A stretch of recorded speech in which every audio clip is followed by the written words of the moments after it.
Ladies and gentlemen, the main program will continue at 11:45 in the main conference hall. That means we have about 18 minutes left for your coffee. Ladies and gentlemen, we'll see you at 11:45 in the main conference hall.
Ladies and gentlemen, the program will continue in the main conference hall in 10 minutes. Ladies and gentlemen, we kindly ask you to start making your way into the main conference hall, where we will begin at 11:45 a.m.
Ladies and gentlemen, we'll continue shortly with a program in the main conference hall.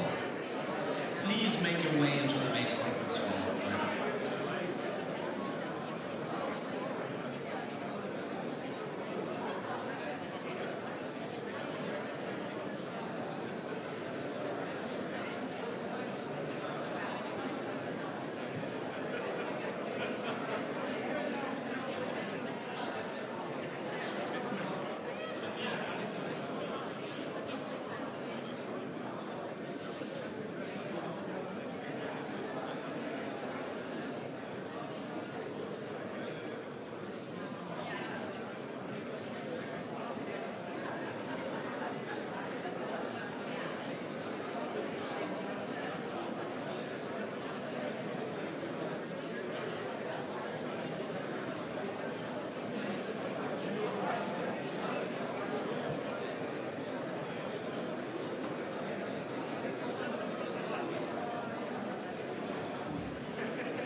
Ladies and gentlemen, we'll continue shortly in the main conference hall of our program. Please make your way to the main conference hall now.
minutes in the conference hall. Ladies and gentlemen, 5 minutes left for your coffees. Please start making your way back into the main conference hall.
Ladies and gentlemen, please make your way back into the main conference hall.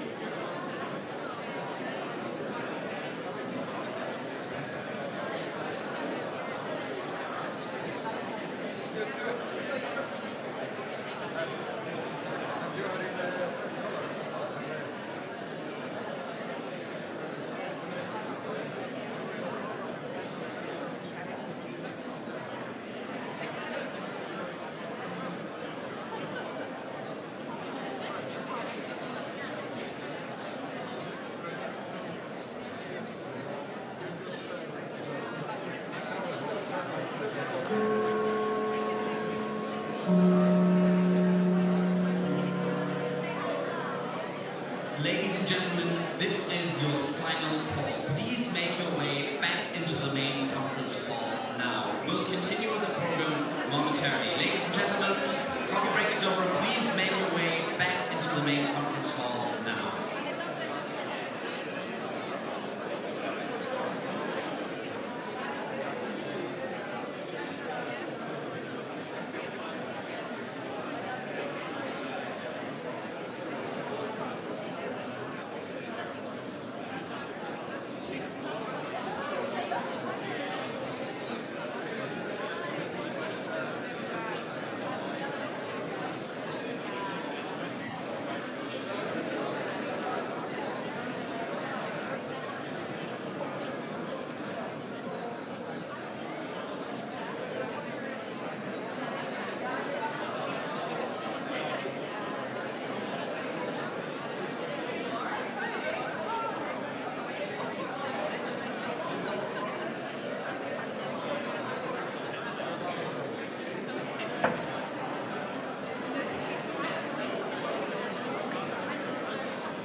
Ladies and gentlemen, please take your seats in the main conference hall. Ladies and gentlemen, please take your seats in the main conference hall now.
Ladies and gentlemen, please take your seats in the main conference hall now. We'll continue with the program in just a minute. Ladies and gentlemen, please take your seats in the main conference hall now. We'll soon be closing the doors.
Ladies and gentlemen, please take your seats in the main conference hall now. Ladies and gentlemen, please take your seats in the main conference hall.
Ladies and gentlemen, this is your final call. Please take your seats in the main conference hall now. Ladies and gentlemen, I kindly ask you to take your seats in the main conference hall.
Ladies and gentlemen in the main conference hall, take your seats now. Ladies and gentlemen, I kindly ask you to take your seats now.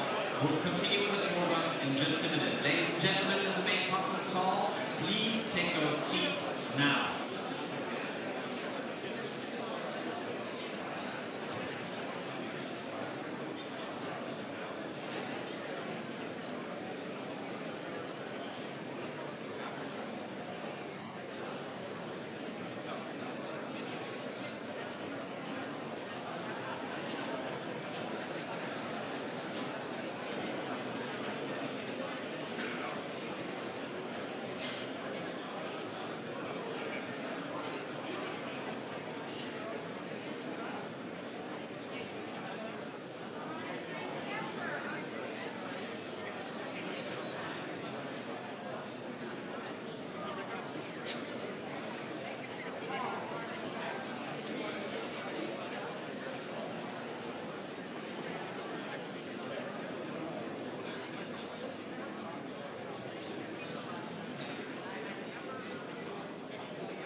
Ladies and gentlemen, please welcome to the stage the President of Ukraine, Volodymyr Zelensky.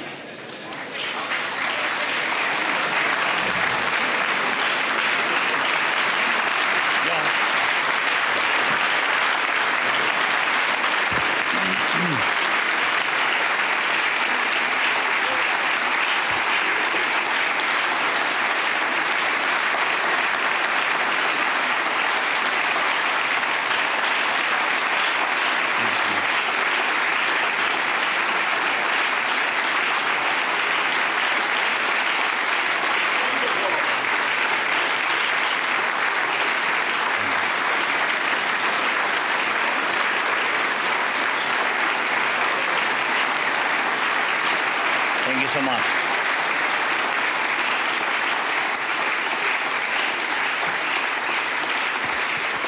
Thank you very much. Thank you so much.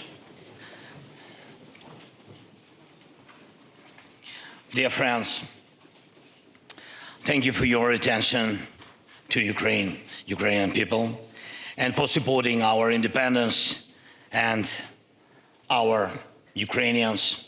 And I want to especially thank those who stand with us, not only in words or not only in emotions, not only in the hope for more security, but in real action, in real work, in concrete help, like Germany, like Mark, like Ursula, Antonio, Roberta, and all our friends from the United States and all our European friends. Thank you so much for all your support. Thank you.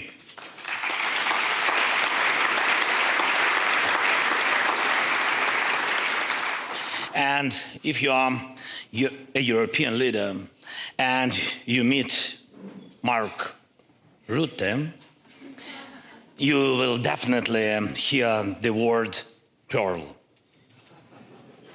And not just once, and very serious things, really. He starts and ends every conversation with a call to support pearl. And he's right to do so. Thank you, Mark. Pearl is a program that allows us to buy Patriot missiles in the United States and other weapons that protect Ukrainians from Russian attacks, of course. Most of the air defense missiles that can stop Russian ballistic missiles come to us thanks to Pearl. And Pearl exists because of Europe, it's true. Europe is paying for our ability to stop ballistic attacks. Thanks everyone who helps us. Thank you.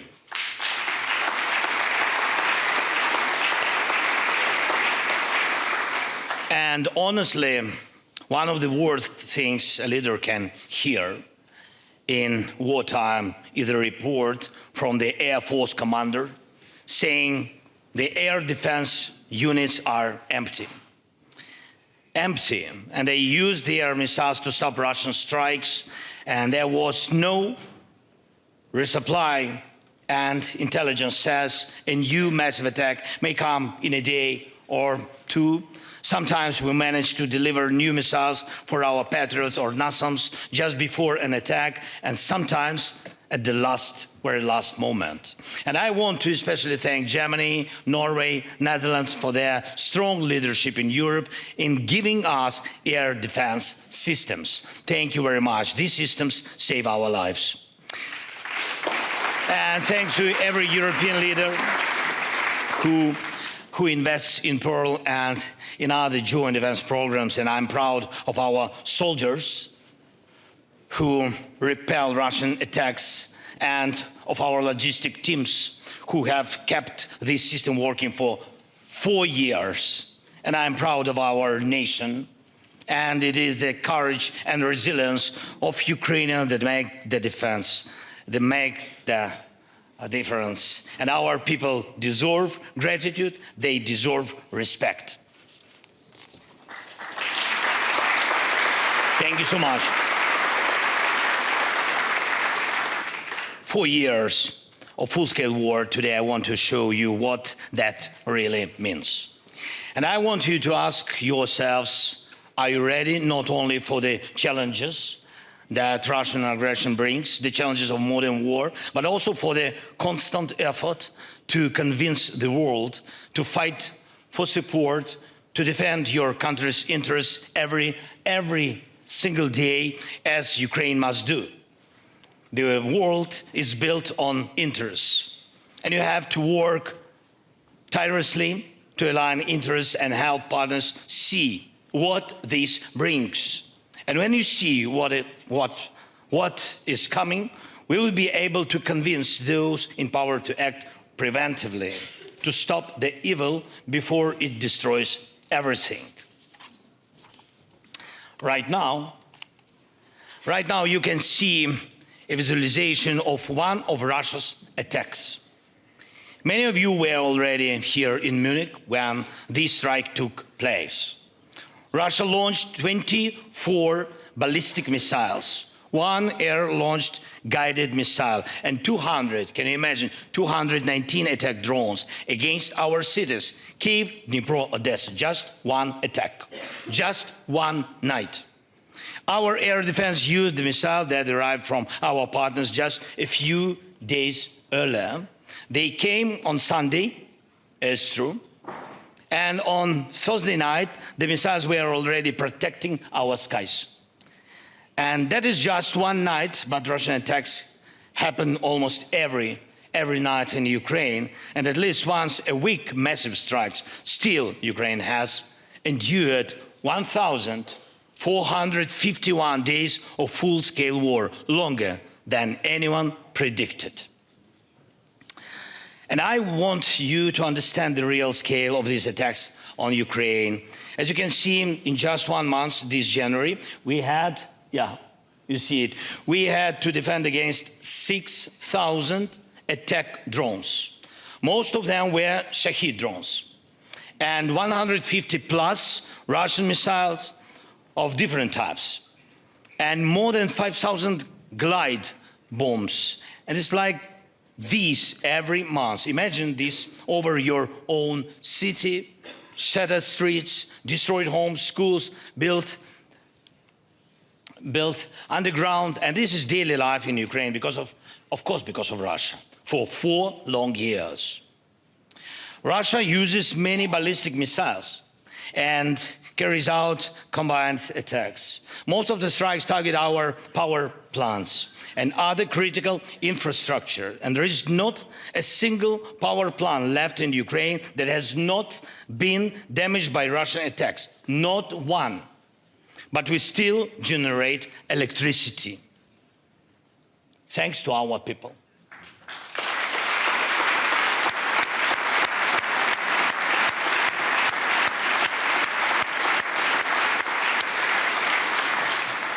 And we have kept our system running thanks to physical protection of the facilities and thanks to everyone who helps us with air defense. Just as important, Ukraine still has power because of our people, thousands of workers who serve millions. And when I see our energy workers, our repair crews, rescue teams, I see something that is often missing in politics.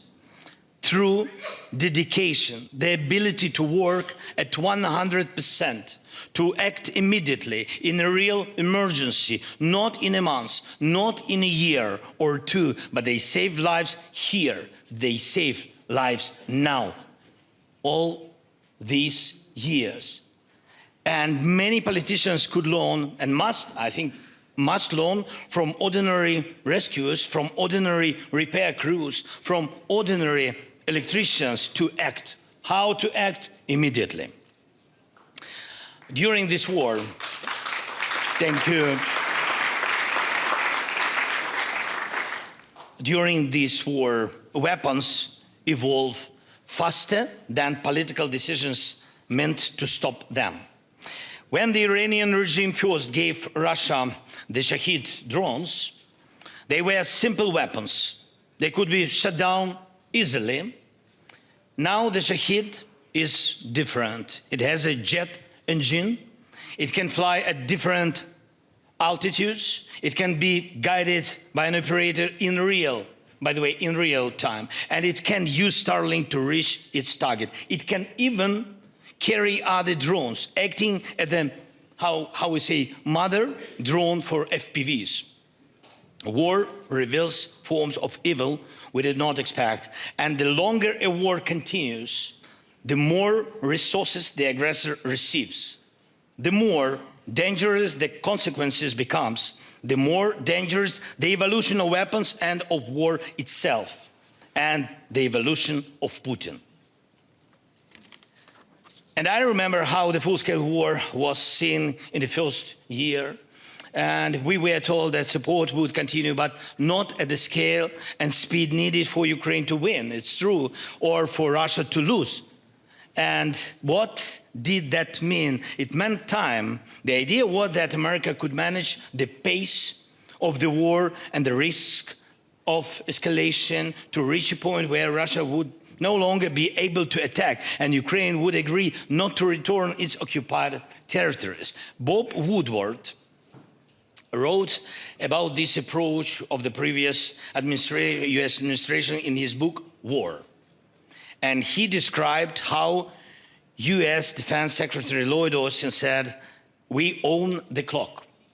And Austin had told Jake Sullivan numerous times, we own the clock. And Woodward writes that Sullivan was constantly learning from him. And of course, we are grateful for all the supplies we received. But you saw how it was, how long we had to push, to be allowed to get stronger and stronger weapons. Months for HIMARS, months for tanks, years for aircraft. Everything took time. This did not make the situation easier for anyone, because in war, the war itself owns time. And it uses the time against people, of course. That is why not a single day, not a single opportunity to protect life can be wasted. Everyone who seeks security and peace must understand this. Every day matters. And I'm grateful to every American heart that was helping us no matter what. Thank you. Without you, Americans, Europeans, and everyone who stands with us, it would have been very, very difficult to hold on. Thank you very much.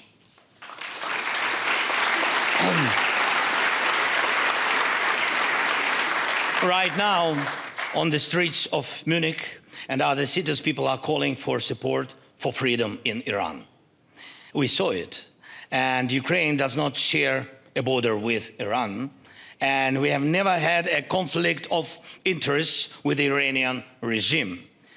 But the Iranian Shahid drones they sold to Russia are killing especially our people, Ukrainians, and destroying our infrastructure. The Iranian regime has already done and can still do more harm than many other regimes could do in this century. And yet this regime still exists, and it hopes to survive everything, even this crisis. Today, the people of Iran expect from the world what we in Ukraine needed on February 24th, when the Russian invasion began: unity, determination, and speed. Of course, speed. Speed in support. And regimes like the one in Iran must not be given time. When they have time, they only kill more. They must be stopped immediately. And this is exactly what should have happened with the Ayatollah after all the wars his regime unleashed and all the lives it took. And with Putin as well, after the war in Georgia, after Syria, after 2014 and the occupation of Crimea.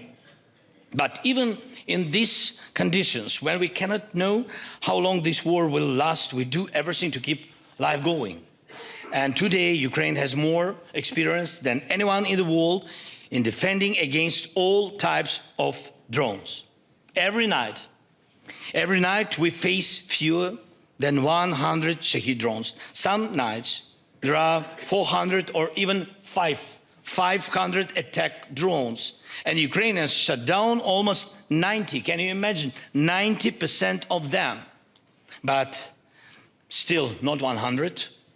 And we are doing everything to increase that rate. Among other tools, we use different types of interceptors. And what you see now are real videos of those interceptors, by the way. Together with our partners, we are producing more and more of them each day. And we will reach the point where we produce enough to make Shahid drones meaningless for Russia. But the key words here are together with partners. And there is no country in Europe that could rely only on its own technology and money to defend itself. In a full-scale war, no one would stand alone. That is why, while we invest in interceptors and protection, Russia invests in breaking unity between all of us. Our unity with you, unity in Europe, unity in the Euro-Atlantic community. They want to break it. Why? Because our unity is the best interceptor against Russia's aggressive plans. The best one. And we still have it.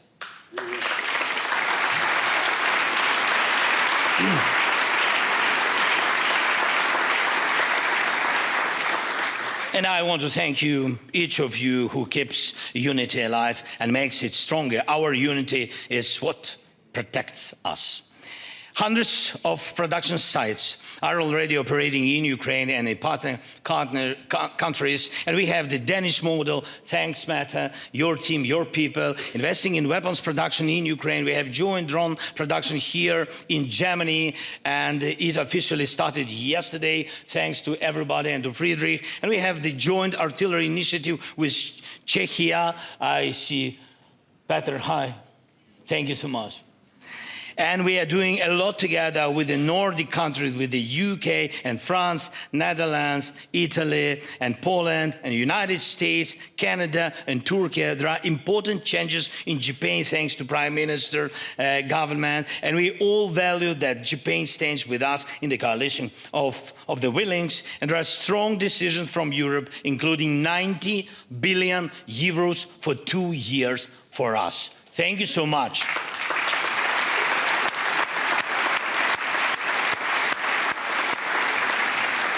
And this is a serious guarantee of Ukraine's financial stability. And thank you for every strong decision for all our joint work. But let's not close our eyes to the problem. And Russia still has accomplices, regimes like North Korea and companies across the globe, many of them from China, that bypass sanctions and provide components for Russian weapons, Russian missiles. On top of that, Putin still has guarantees of financial stability. A large part of those guarantees lies here in European seas. I mean, Russian oil tankers still move freely along Europe's shores, in the Baltic Sea, in the North Sea, and in the Mediterranean. In total, Russia still uses more than 1,000 tankers. Each of them is, in fact, a floating wallet for the Kremlin. And I recently discussed this with President Macron, with President von der Leyen, and with other leaders, and thanked them for their willingness to fix this. We spoke about updating European legislation so that Russian tankers cannot only be detained, but blocked. This is important, to block all these tankers, and they are all confiscated, the way the United States acts against shadowless tankers near its own shores. And it works, really. Without all money, Putin would not have money for this war. Let's make it possible. And now I want to speak about the cost of war on the ground. What does 1 month of war mean for Putin? Just in December, our forces eliminated 35,000 occupying soldiers, killed and badly wounded. In January, there were fewer Russian assaults, and as a result, Russia's losses were about 30,000 killed and badly wounded. There is even a clear price Russia pays for every kilometer of occupied Ukrainian land. On the Donetsk front, it's one of the most intense areas, and everybody knows about it. The price Russia pays for 1 kilometer now is 156 soldiers. Putin is not concerned about this now, but there is a level at which he will start to care, I'm sure. Every month, Russia mobilizes about 40,000 people, a little bit more, 42, 43, sometimes. Not all of them reach the front lines. So overall, the size of the Russian contingent in Ukraine is not growing this year. For our army, the mission is clear: to destroy more Russian occupiers, because they are occupiers.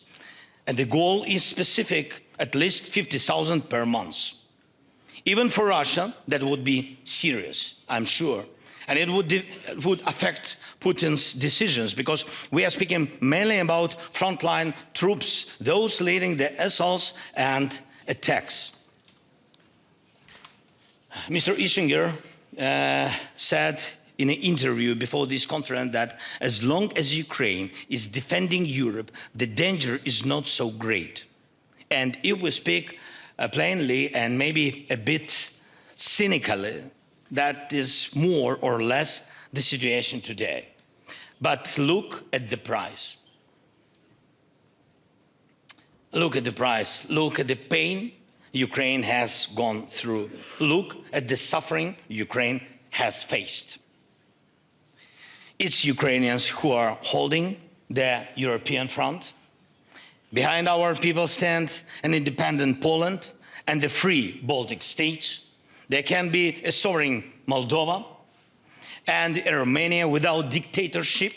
And even one victor can think about how to grow his belly, not how to grow his army to stop Russian tanks from returning to the streets of Budapest.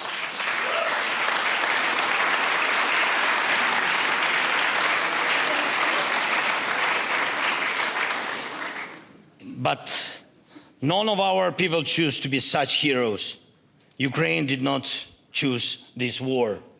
And it's wrong to assume that this is a permanent arrangement that others can stay safe behind Ukraine backs forever. Ukrainians are people, not terminators. Our people are dying too. That is why we are doing everything to stop this war and to guarantee security. But the problem is this: Putin is no longer interested in anything else. Putin does not live like ordinary people. He doesn't walk the streets. You will not see him in a cafe. His grandchildren do not go to the normal kindergartens in their hometown. He cannot imagine life without power or after power. Normal things do not interest him. Putin consults more with Tsar Peter and Empress Catherine about territorial gains than with any living person about real life. Can you imagine Putin without war? Be honest. Right now, his focus is on Ukraine, and no one in Ukraine believes he will ever let our people go. But he will not let other European nations go either, because he cannot let go of the very idea of war. He may see himself as a Tsar, but in reality, he is a slave to war. And if he lives another 10 years, we can understand it can be, war can return or expand. That is why we say there must be real security guarantees for Ukraine and for Europe, strong security guarantees. And we know clearly what those guarantees must include. And we have strong agreements ready to sign with the United States and with Europe. We think that the agreement on security guarantees should come before any agreement to end the war. Those guarantees answer the main question, how long there will be no war again. And we hope President Trump hears us. We hope the Congress hears us. We hope American people hear us. And we are grateful for all the real help. Thank you.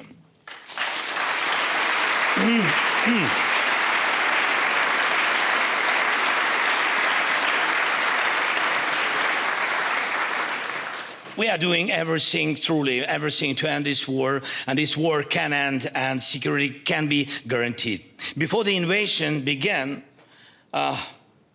we told the world, act now, please act preventively so the invasion does not happen.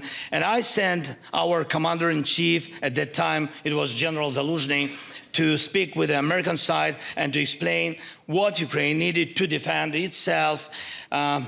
And I said, tell them we need javelins, stingers, and real weapons, something real to stop the Russian army, so they see we are not standing with bare hands. It was very important, but the most practical advice General Milley could give Ukraine at that time was simply dig trenches. And that is the answer my commander-in-chief brought back. Just imagine hundreds of thousands of Russian troops on your borders, massive military equipment, and all you hear is dig trenches. So if Russian troops enter Lithuania, God bless, no, just like example, or another country on NATO's eastern flank, what will the allies hear then? Will they hear that help is on the way? Hope so. Or will they hear dig trenches? Or something else? We must have the ability to give a strong response to that threat. And that is why we are talking about a joint European defense policy. That is why we need American backstop. That is why Europe needs Ukraine. The Ukrainian army is the strongest army in Europe. Thanks to our heroes. And it's simply, I think it's simply not smart to keep this army outside NATO.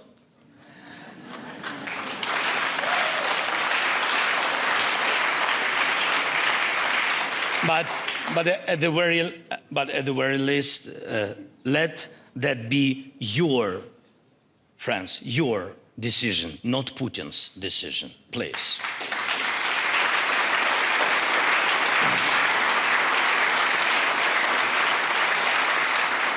And today, among the things that unite Europe most strongly, there is also fear. Not fear that Ukraine might one day join NATO, but fear about whether NATO will even exist. But we support NATO and hope that NATO will be each day stronger and stronger. God bless. And right now, much of our cooperation with Europe and with other NATO partners and cooperation inside the alliance, including the historic decision to move toward 5% of GDP on defense, is a response to that fear. I think it's a correction of past mistakes, and it is an investment in the future security, and it is a guarantee that NATO will not only exist but will act if, God forbid, it's ever needed. Dear ladies and gentlemen, more and more often now many former officials from different countries say they warned about this war and that they said the invasion would happen. They remember what they said, and in most cases they greatly improved their own story, but none of them can say what they actually did, what they did to prevent the invasion. All these stories are about one thing, just one thing: shifting responsibility away from themselves.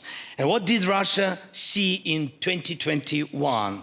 Putin sat as an equal with the President of the United States in Geneva. And he felt he could reshape Europe and the world at least. And there were no preventive sanctions against Russia, and there were no serious defense packages to show that we could stand up to Russia. Look now, our great guy, our athlete, Vladislav Vereshchevich. And he was disqualified at the Olympics simply for the intention to wear a helmet showing the faces of athletes killed by Russia in this war. And he was disqualified for the intention. When in 2021 we clearly saw Putin's intent and asked for preventive sanctions to stop the invasion, we were told, first, there must be a crime, and only then can there be punishment. And Kamala Harris, I remember, said this, but with Russia, you cannot leave a single loophole Russians can use to start a war. As they say in Russia, first get into the fight, and then we'll see what happens. That is how they do everything. That is how they start wars. And that is how they conduct negotiations, not to end the war, but to avoid ending it and just to buy time. As people now look back at the time before the Russian invasion, what will be said about this moment 4 years from now? And will some of today's powerful leaders look for ways to avoid responsibility and to justify themselves? There were different options before the invasion. There are options now. I think so. And when we say that Russia must not be rewarded for this war, we are saying the same thing we said before the invasion. Russia must not be given hope that it can get away with this crime. Everyone must respond already at the stage of intent, the intent to kill, the temptation to continue aggression. Please remember the moment when Russia began to take diplomacy most seriously during these 4 years. It was when our deep strikes against Russian oil refineries began to work, and when everyone started talking about tomahawks. That shows exactly how to deal with Russia and what Russia actually hears. It hears strength. The stronger we are, the more realistic peace becomes. A lot of time now is spent on negotiations. We truly hope that the trilateral meetings next week will be serious, substantive, helpful for all of us. But honestly, sometimes it feels like the sides are talking about completely different things. The Russians often speak about some spirit of anchorage, and we can only guess what they really mean. The Americans often return to the topic of concessions, and too often those concessions are discussed in the context only of Ukraine. not Russia. Europe is practically not present at the table. It's a big mistake to my mind. And it is, I think we Ukrainians who are trying to bring Europe fully into the process so that Europe's interests and voice are taken into account. This is very important. And Ukraine keeps returning to one simple point: peace can only be built on clear security guarantees. Where there is no clear security system, war always returns. Ukraine will do everything, truly everything, to make these negotiations successful. We have invested in this process, and we are in constant contact with Steve Witkoff, with Jared Kushner, and with everyone President Trump appoints. Today, we are meeting with Secretary of State Marco Rubio, and Ukraine wants the result of all these efforts to be real security and real peace. Not what came out of Geneva in 2021, not what the Russians hope for from this so-called spirit of anchorage. And it seems Putin hopes to repeat Munich, and not Munich 2007, when they only spoke about dividing Europe, but Munich 1938, when previous Putin began dividing Europe in reality. It would be an illusion to believe that this war can now be reliably ended by dividing Ukraine, just as it was an illusion to believe that sacrificing Czechoslovakia would save Europe from a great war. And when people ask today what the price of a deal could be, our answer is simple. The main thing is that in 4 years, the civilized world is not forced to justify itself again, to shift the responsibility, and not forced again to look for someone else to blame.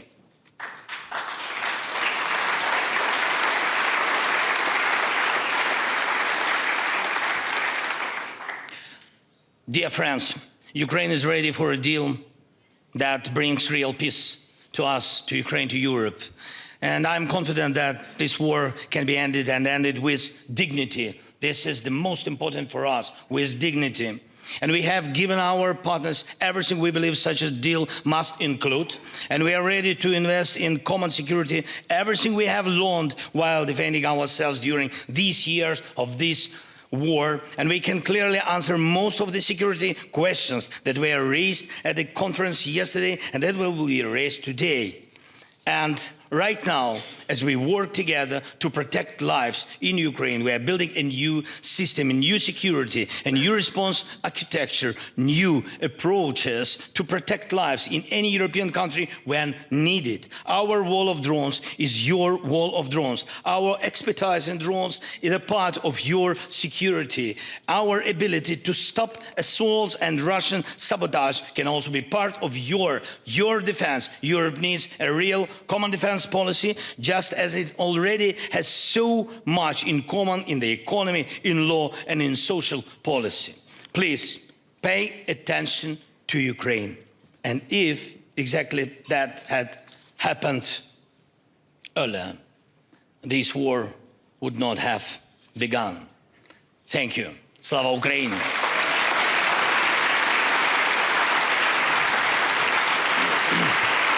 Thank you.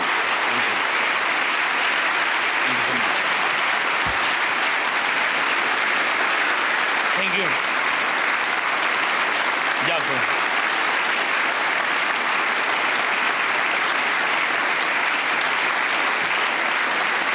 Дякую. Hi. Good to see you.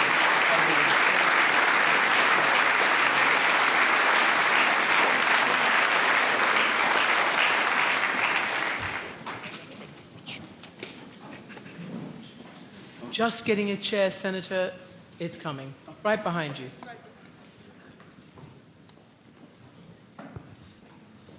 Well, that was incredibly rousing stuff. We have spoken at this conference for the last 4 years. And I just wanted to point out before we start the conversation that your Nobel laureate and human rights activist has pointed out that in the year of the Trump administration, so-called peace negotiations, more people have been killed and injured on both sides than in any other previous year, and certainly more civilians, particularly, obviously, in Ukraine. So I guess I want to ask you, Mr. President, and of course you will be speaking in your brilliant English, right, as ever? Yes, yes, yes, English, as always. Can I just ask you, what do you need right now? I'm really conscious of the time and owning time issue that you've talked about, but if you were to put out a wish list or a shopping list right now, is it mostly anti-aircraft and missiles to protect your skies? What do you need right now?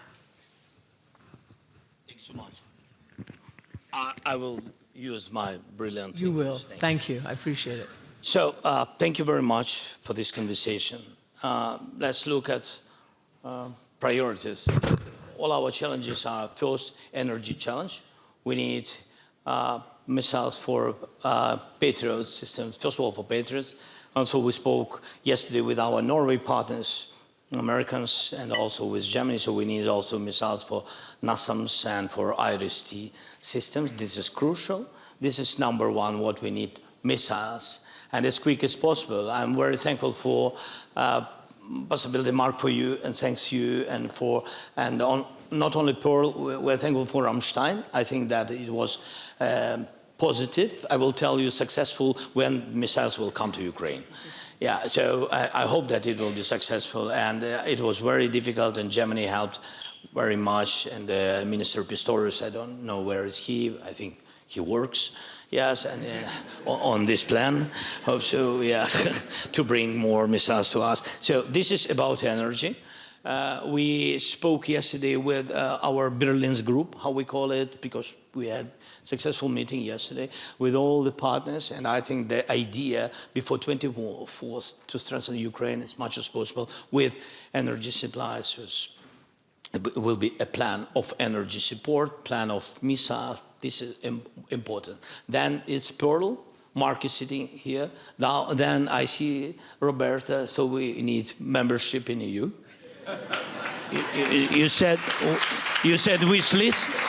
And then membership in NATO? I understand. Yeah, okay. yeah. All right, let me ask... And we need security guarantees, yes. which been voted in a second. Yeah. Secretary General, what can... Really, you only have one mic?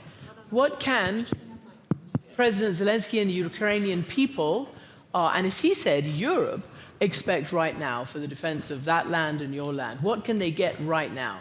Can I, before I answer the question, just share with you two things I saw myself last week in Kiev. I was with a small team of colleagues from NATO. First of all, I saw, and you saw one of the pictures here, of the impact of 5 missiles taking out one of these huge heating plants. And we do not always realize in this part of Europe that when it comes to Kiev and the big cities, they are heated centrally. So what the Russians did with 5 missiles, take out this heating plant, responsible for heating the homes of 250,000 people.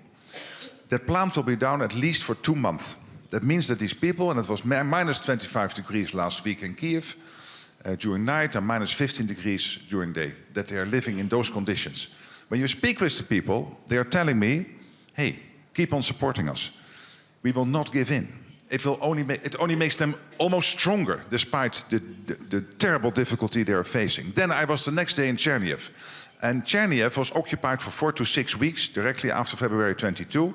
And I spoke with people who were kept in the basement of a school, the size of the first 3 rows of this room, 150 people. There were only chairs they could sit on. 10 people died in that room. They were not able to bury them. This is the Russians. This is the lack of decency, of humanity. For 6 weeks, these people were kept there. I looked in the eyes of these 2 people who showed me around there. They told me, we are resilient. We will never give in, but tell this story to other people, what the Russians did here. And others of us have been in Bucha and other places around Kiev. This was in Chernihiv, about 2 hours drive from Kiev. And then I met Patron. And Patron is a doc. And the doc is responsible, and he is a sort of hero of Ukraine now, because he sniffs when people are taking rubble away and there is a risk of new explosions coming up. And he is excellent at this. And I agree with you. The untold story of this war is the heroes from the firefighters, from the ambulance services, from all these people. Of course, the soldiers, they're amazing. But sometimes we forget about the police and the firefighters and all the other civilian people who are helping to take out this rebel, etc. And this dog, I even looked the dog in the eye and he told me, we will never give it. What did you tell the dog that you were going to give Ukraine now? And here is the story. For Ukraine to stay strong in this fight, one, we have to realize the Russians are not winning this. As you said, they lost 65,000 people in December and in January. They are not winning this. They make very small gains in Donetsk and other places, so small that it's almost not relevant. But they lose all these people. If there is a dictator in Moscow willing to do that, we are really working with somebody who is willing to do that, to get so many of his own people killed in that war. We have to take that seriously. Because this is crazy behavior at every level. So what we need to do here in this room, in all our positions, the politicians and everybody who can influence this, is to make sure that these people who are staunch, who are defending themselves, who will never give up, that they have the offensive stuff they need, so that is all the missiles, etc., to hit whatever they need to hit in Russia, and of course the ammunition, but particularly also to take out the missiles coming into Ukraine.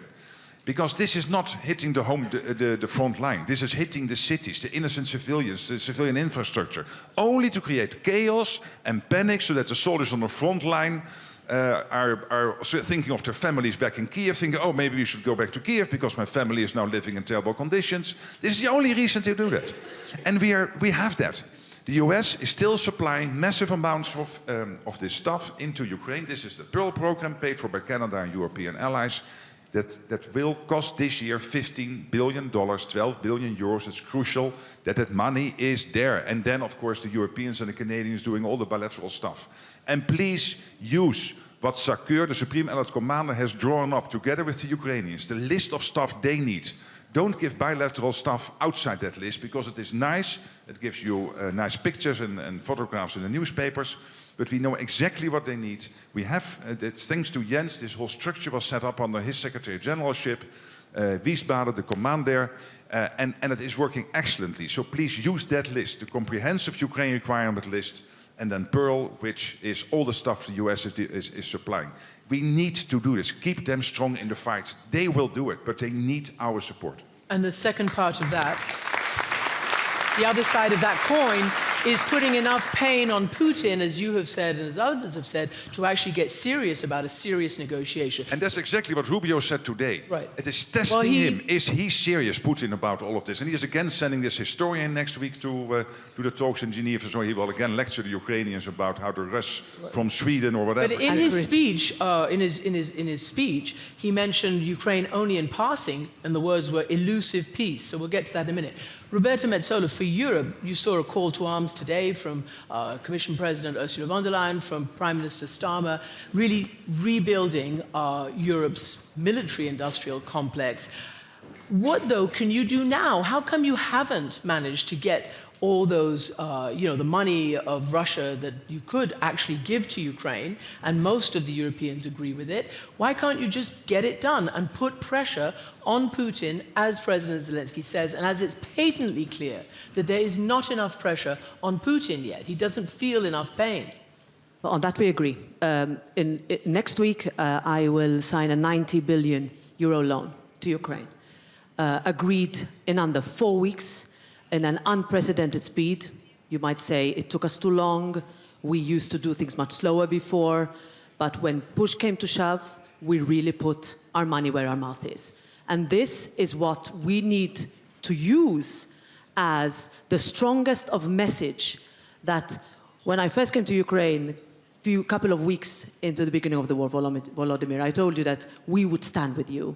And I preside over a parliament where the majorities are huge. And I want to say this because every second question, wherever we go, we're asked, but there's fatigue and people are looking away and you're losing your priorities on what you should do. My answer is, I was in the opening of the Winter Olympics 1 week ago, and the loudest cheer was for the Ukrainian delegation. And that is what shows spontaneously that the people of Europe are with you. What have we done since the 24th of February 2022? So we have the immense increase in GDP expenditure on defense. That's also thanks to your leadership, Mark. Secondly, we have adopted an unprecedented number of sanctions in terms of packages. We're waiting for the 20th package now. We are working and agreed with Volodymyr when he talked about the next step on what we should do on the shadow fleet. We have 2 new members in NATO, and this is particularly personal for me because one of my sons is serving in the military of one of them. And that is what would never have been done if it were not for Ukrainians fighting for the freedom that we took for granted, that we looked away, that we took too long to respond to. But I would say that today we are there, we will be there, we need to take it to the next step. On enlargement, I can answer you. I preside over a parliament massively in favor of that. This is a win-win, it's not about charity. We need Ukraine, and we need Ukraine to be part of the European family. And we can do much more, and we can do much, much, much more. And we are there for it.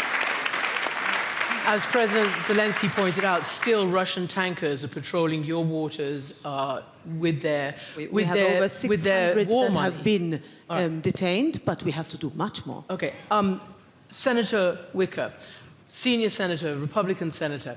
What more can the United States do? We've had a year of so-called negotiations in which every time we look around, it appears that President Trump puts more pressure on President Zelensky than on President Putin. There is a package of sanctions that's ready to go, I understand, both houses of Congress. That's right. So that's right. And that's the good news. And what we've just heard from Europe is very good news. What we need specifically is we need for the administration to unleash the Tomahawk missiles. And that's a message that will come from the Congress. It's the decision of the administration. But the very good news, in addition to the good news about messages of reassurance today, and the support that this room has shown, we will be able to vote in 2 weeks' time on sanctions. And what Ukraine really needs is for Russia to run out of oil. And if we pass meaningful, serious sanctions on the oil producers, on, say, the 8 refineries around the world that Russia depends on, that can bring a meaningful change in the negotiations. Some other good news. Public opinion in favor of Ukraine in the United States is growing. Public opinion among Republicans being polled is growing in the United States. And we're in a position with the sanctions bill, perhaps next week, for this to be a turning point. Well, that is very interesting news for sure. President Zelensky, we were talking about security guarantees, all the things that you need in order to actually sign on to a peace process. I don't know what you make of President Trump's latest, in which I believe yesterday he said Zelensky is going to have to get moving. Russia wants to make a deal, and Zelensky is going to have to get moving. Otherwise, he's going to miss a great opportunity. He has to move. Are you, obviously, I mean, this is pressure. Are you feeling the pressure?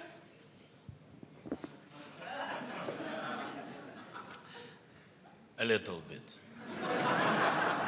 I mean, that's. I understand signals of the president. Maybe it's preparing atmosphere before Switzerland meeting, trilateral meeting, and etc. So, not losing our dignity, we can move. We made a lot of compromises, speaking with Russians, beginning even with this. We have trilateral meetings. With all respect to the United States, they proposed us to have such meetings. I think it was a compromise from the side of Ukrainian people. The second point, we are ready to speak and continue. We are ready to speak about constant line. We are ready to speak about the stop on the contact line and then begin to talk. This is also a compromise because we are speaking about our territories, which are temporarily occupied, our people, which have been killed. So a lot of different compromises. Even when American side proposed a free economic zone, such propositions. What we said, look, it's our territory, it has to be our territory. And we can't just withdraw. There are 200,000 people, they are Ukrainians. It's our territory, we can't just run away. We didn't run away from the first day of this war. Why? We will do it today. But we are ready to speak about this free economic zone, maybe something, it can be something important for compromises to renovation of Ukraine and etc. But we are ready. They said, will you ready to do some steps? The question is what Russians are ready to do. We don't hear compromises from Russian side. We want to hear from them something. And I think this is important. Before you carry on, can I just ask you about two press Our reports? people under pressure, by the way, Of about the course. pressure. Our people, Ukrainians under pressure. They're being killed. The FT reports that you are prepared to announce a plan for presidential elections and a referendum on a peace deal, that you're prepared to announce that even potentially by the end of this month. True or false? Something new for me. So you don't know? It was new for me. Yes, I think I answered already on this question, but I can repeat. First of all, of course, nobody support elections during the war. It's something strange. I said it about so many times. Then I said, if American side will push this signal, I'm ready to show that we are ready for this. Okay, give us, I'm very honest, give us 2 months of ceasefire, we will go to elections. That's it. Give us ceasefire, give us security infrastructure. Maybe not 2 months, but we need a lot of days to prepare. Then give us possibility, our soldiers to vote, how they can, defend our lives, our country, and at the same moment to vote. This is something difficult. Even not, this is strange, it's something very difficult, and I don't know who has such experience. We don't have it. And we can't compare. Sometimes I heard, sometimes I heard, yes, we had elections in the United States during Lincoln's time and etc. How we can compare it? We have missiles, our people under missiles. It's not just land war, a lot of missiles. We're under ballistic attacks. So give us ceasefire. President Trump can do it. Push Putin, make ceasefire, then our parliament will change the law and we will go to elections. If they need them, if Americans need elections in Ukraine, and if Russians need elections in Ukraine, we are open for this. Secretary General, But we can also give ceasefire for Russians if they will do elections in Russia.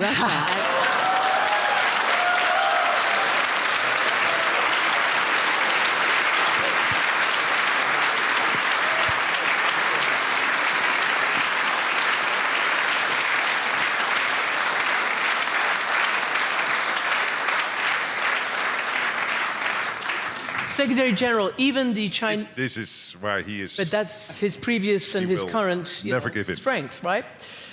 Communication. Can I ask you, even the Chinese foreign minister, as he was talking and addressing today, did the whole Russian trope about having to talk about the historical reasons and the preconditions and this and that for a ceasefire. What do you see as the vital security guarantees that need to be in place? And so far, Russia has said no to even an international monitoring force of Europeans. So what do you see is a realistic security guarantee? Well, let's first of all, answering to the Wang Yi, to the Chinese thing, conclude together that there was absolutely no reason whatsoever for the Russians to invade Ukraine. Not in 2014 with Crimea, not a full-scale onslaught on Ukraine starting late February 2022. So this is absolutely not true. Then, when it comes to security guarantees, the first thing which is crucial is for NATO, that NATO came back together. The last couple of days, there has been a huge shift in mindset within NATO, where the Europeans are now taking more of a leadership role in NATO, where the Europeans take more responsibility for their own defense, and this is making us stronger because it anchors the United States stronger in the NATO alliance. It answers a request from them, and for Ukraine to stay strong, it is important that the 32 NATO allies are stronger together. So I really believe NATO is stronger now than it was ever since the fall of the Berlin Wall. And we are now ready also to help Ukraine, not as an alliance, we will do that individual allies, and this brings me to the security guarantees. We need security guarantees at 3 levels. Level 1 is the Ukrainian armed forces. They have to be so strong and so well trained, and of course they are already battle hardened, that they can first of all, of course, defend themselves. Then we need, and this is the leadership of Macron and Starmer within Europe, the coalition of the willing, many other countries participating in Europe, Canada, and also, by the way, more and more the US getting involved, we'll come to that, but the coalition of the willing, nations in NATO, but also outside NATO, working together to make sure that they will contribute whatever is necessary to make sure that Putin will never ever to try again invade Ukraine after a peace deal or a long-term ceasefire. So no repeat of Budapest 94, no repeat of Minsk 2014-2015. And then the third element is the Americans. It was a crucial moment when the American President Trump said in August, I want to be part of that. I want to be participating. And then we articulated, the Ukrainians and the Americans and the coalition of the willing, what that will be. And this is exactly as the President said, as Volodymyr said. In January, we had a meeting in Paris, very successful, with the Americans, where I would say 95, 96, 97% of the security guarantees now done. So this is crucial, because that means that when that peace deal is there, we can make sure collectively with the Ukrainian armed forces as the first line of defense that the Russians will not attack again. But obviously to do that, you need Putin to play ball. What I am seeing, what the Americans are doing consistently since February, under President Trump's leadership, Marco Rubio, Steve Witkoff, Jared Kushner, is they are testing the Russians to see whether they are serious to do this. Yeah, but this has been going on for a year. Hey, how much testing? But we can have as much criticism as you want on the present American government, but I'm going to defend them there. Here. No, it's a question. I know. It's a question, No. But in the question, I hear some criticism. I know, and I How don't mind. How long do you test? This has been the deadliest year for Ukraine. But here's the Russia. thing. Here's the thing. If we agree that only the American president was able to break the deadlock with Putin, I think it was only him, because he is the leader of the mightiest nation on earth, a quarter of the world economy, the mightiest military on earth. He did that in February. He broke the deadlock. And no one expected this to end soon. It is an extremely difficult situation we are dealing with. And the most important issue here is not Zelensky or the Ukrainian team. They are willing to play ball. They want this to end as soon as possible. Nobody wants to prolong this. So it is the Russians who have to play ball. And this is exactly why the Lindsey Graham-Blumenthal law now, or whatever you call it in the US, law or... the sanctions bill. The sanctions bill you have now in the Senate is so important. What the president did himself, putting sanctions on Rosneft and Lukoil, what he did with the secondary sanctions on India and China when it comes to oil delivery, so still oil buying from Russia. This is all important. This is putting pressure on the Russians. The Europeans doing that with their sanction packages. One problem. China is the main sanction circumventer in the world, and therefore the main contributor to Russia, to the war effort. Of course, together with North Korea and Iran and Belarus, but China is playing that role. We should not be naive. Senator Wicker, as far as I gather, and you can confirm, that Secretary of State Marco Rubio did not choose to go to the special Berlin format meeting of all the President Zelensky, Mark Rutte, and the other leaders. What do you think that signals? And do you think, as Secretary General Rutte says, that the United States is absolutely committed to a fair and just peace and is willing to do the work for it? When I say the United States, I mean this administration. I take the Secretary of State's statement on face value. I don't think it matters very much. But let me say this. Vladimir Putin has not yet negotiated in good faith. Never once. Vladimir Putin started this war. He's a war criminal. And as you've pointed out, he started committing more war crimes this year by attacking civilians. He will begin to negotiate in good faith only when he is hurting enough. And that's what these oil sanctions may do. That's what more serious, more decisive and skillful weaponry may do. Okay. But he will not negotiate in good faith and has not yet said one word about actually ending this war in a meaneful way that will be lasting. And we are just about to head to the 5th anniversary, so it's an important and serious situation.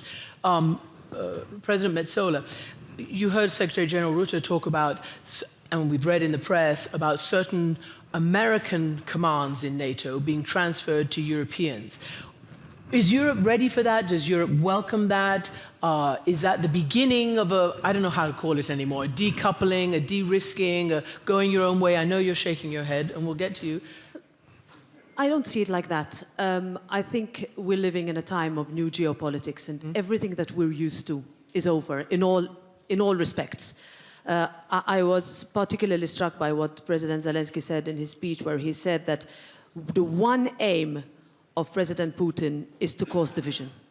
There is nothing that keeps him going before his people more than a rhetoric that the US and the Europeans are split, that the European countries between them are not aligned. I will not fall into that trap. What I will say is that the European Union has, perhaps better late than never, after years of perhaps doing less, stood up to say that we need to do more. We need to spend more. We need to create more. We need to help Ukraine develop more. And if we manage that, then how NATO is run, I'll leave that to your capable hands, Mark. But from a European perspective, we would also be able to be ready for anything.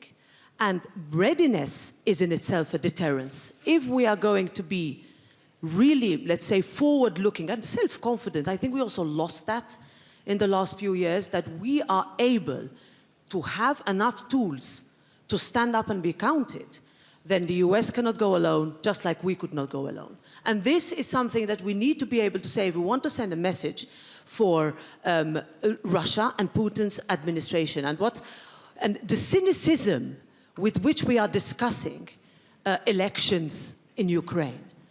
When did we have fair elections in Russia? When are we going to be able to say that if there are bombs falling on cities, you cannot force those people without electricity to go to vote? And this is a cynical plot that we're falling into, and we absolutely should not allow it to. So it is this moment where we have to put that. I've been told 3 more minutes, so I want to ask you a question and then give you, President, the last word. Just quickly, after the Davos speech, after Prime Minister Carney talked about, a rupture and having to have a new arrangement, you said to your members, if you think that we can manage our own security without the United States, you're dreaming. Is that your position now, or do you think there does need to be some kind of moving away from... What I'm seeing is a total unity of vision coming together in 2 steps. Step 1 was the summit in The Hague, where we agreed to spend 5% on defense, 3.5% on core defense. That for the first time in history will equalize what the Europeans are spending with what the Americans are spending. What I'm hearing from the Americans, everybody in America understands why NATO is important, not only for Europe or Canada, but also for the safety and collective security of the United States itself. They are completely committed to Article 5. There is one big expectation that the Europeans would step up, spend more, and that happened in The Hague. What then happened over the last couple of weeks, and I saw the culmination point of this with the defense ministers this week, with Bridge Colby, the main policy guy in the Pentagon, speaking there, the Undersecretary of War. What I saw there is a unity of vision, saying Europe will gradually take more responsibility for its own defense. Europe will take more of a leadership role within NATO, but completely with the US anchored in NATO, having a strong a conventional and, of course, nuclear presence in Europe going forward. But acknowledging collectively that the United States has more to take care of than Europe, also the Indo-Pacific, also their own hemisphere. And that's only logical, and we need that. And that's why I was speaking yesterday with the defense minister of Japan, the foreign minister of Japan. Good to see you, the foreign minister of Japan. Today, I was on the phone with the president of Korea this week. I will meet the Australians and the New Zealanders here, because there is that strong connection and cooperation between NATO and Indo-Pacific. It's only right for the US to also pivot more there. But there will be going forward a strong presence here in Europe of the United States, both nuclear and conventional, but it's totally logic. This is one of the richest places in the world, Europe.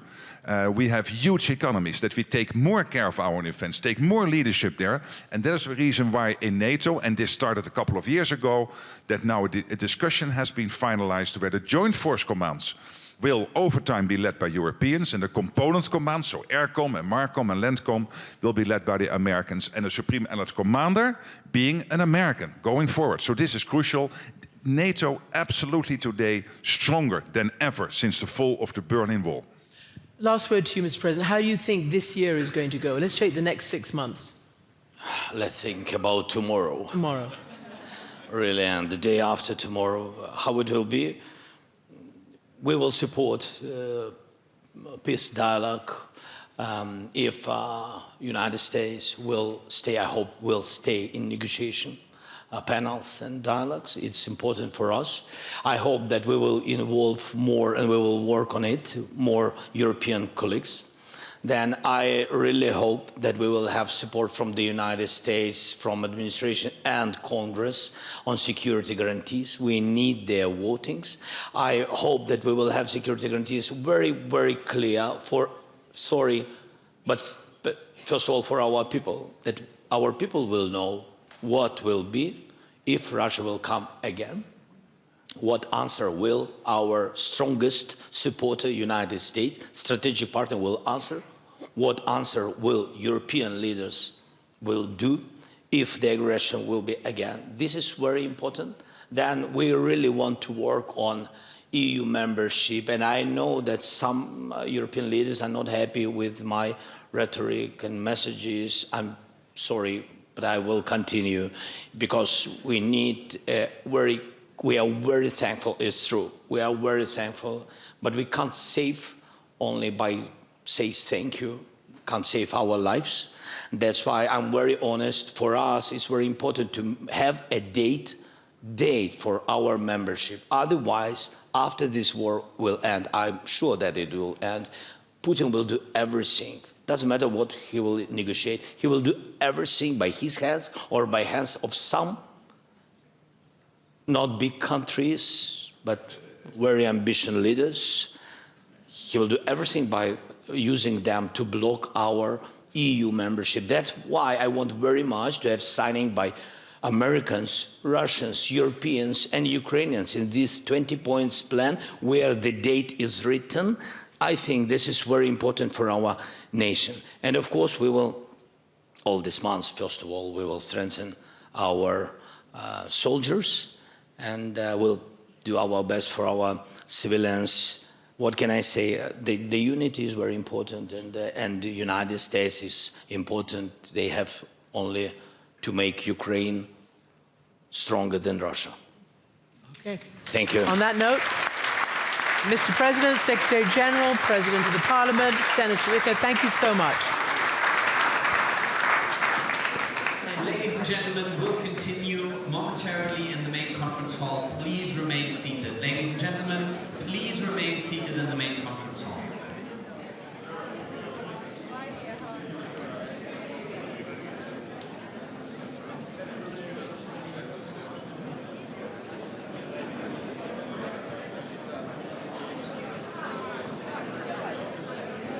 Ladies and gentlemen in the main conference hall, please take your seats in the main conference hall. Ladies and gentlemen, please take your seats.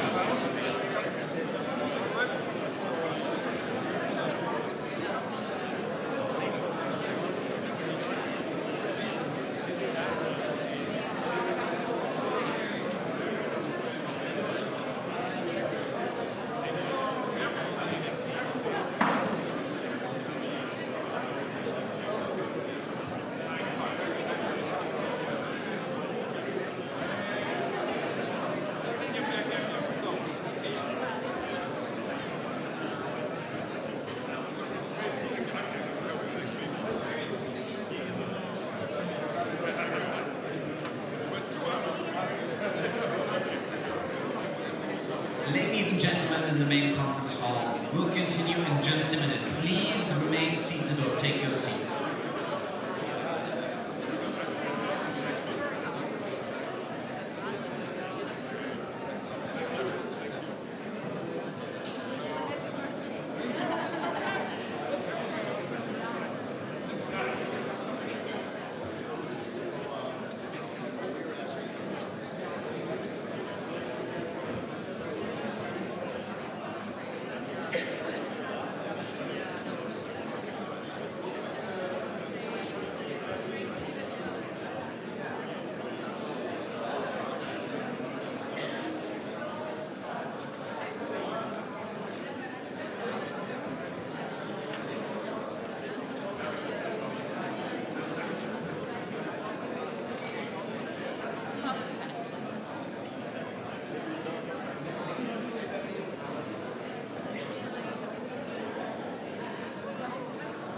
Ladies and gentlemen, we'll now continue with the program in the main conference hall. Please take your seats in the main conference hall. Ladies and gentlemen, we'll now continue with the program in the main conference hall.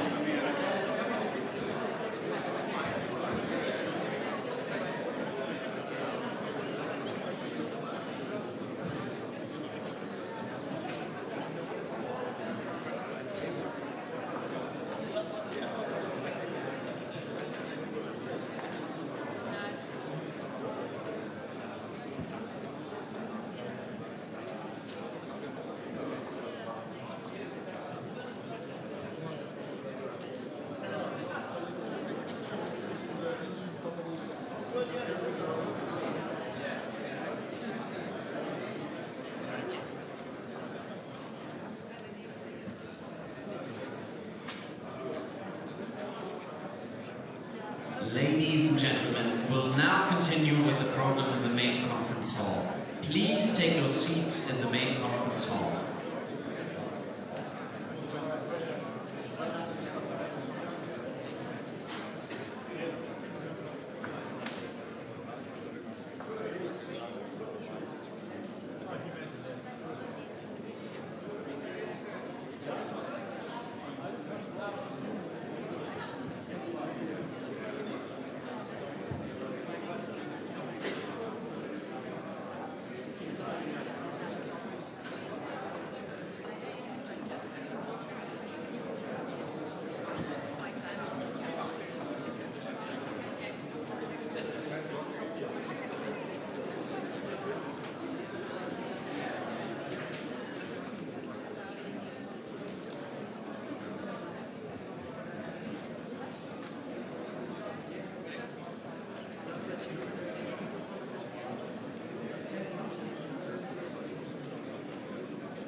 Ladies and gentlemen, we'll now continue with the program in the main conference hall.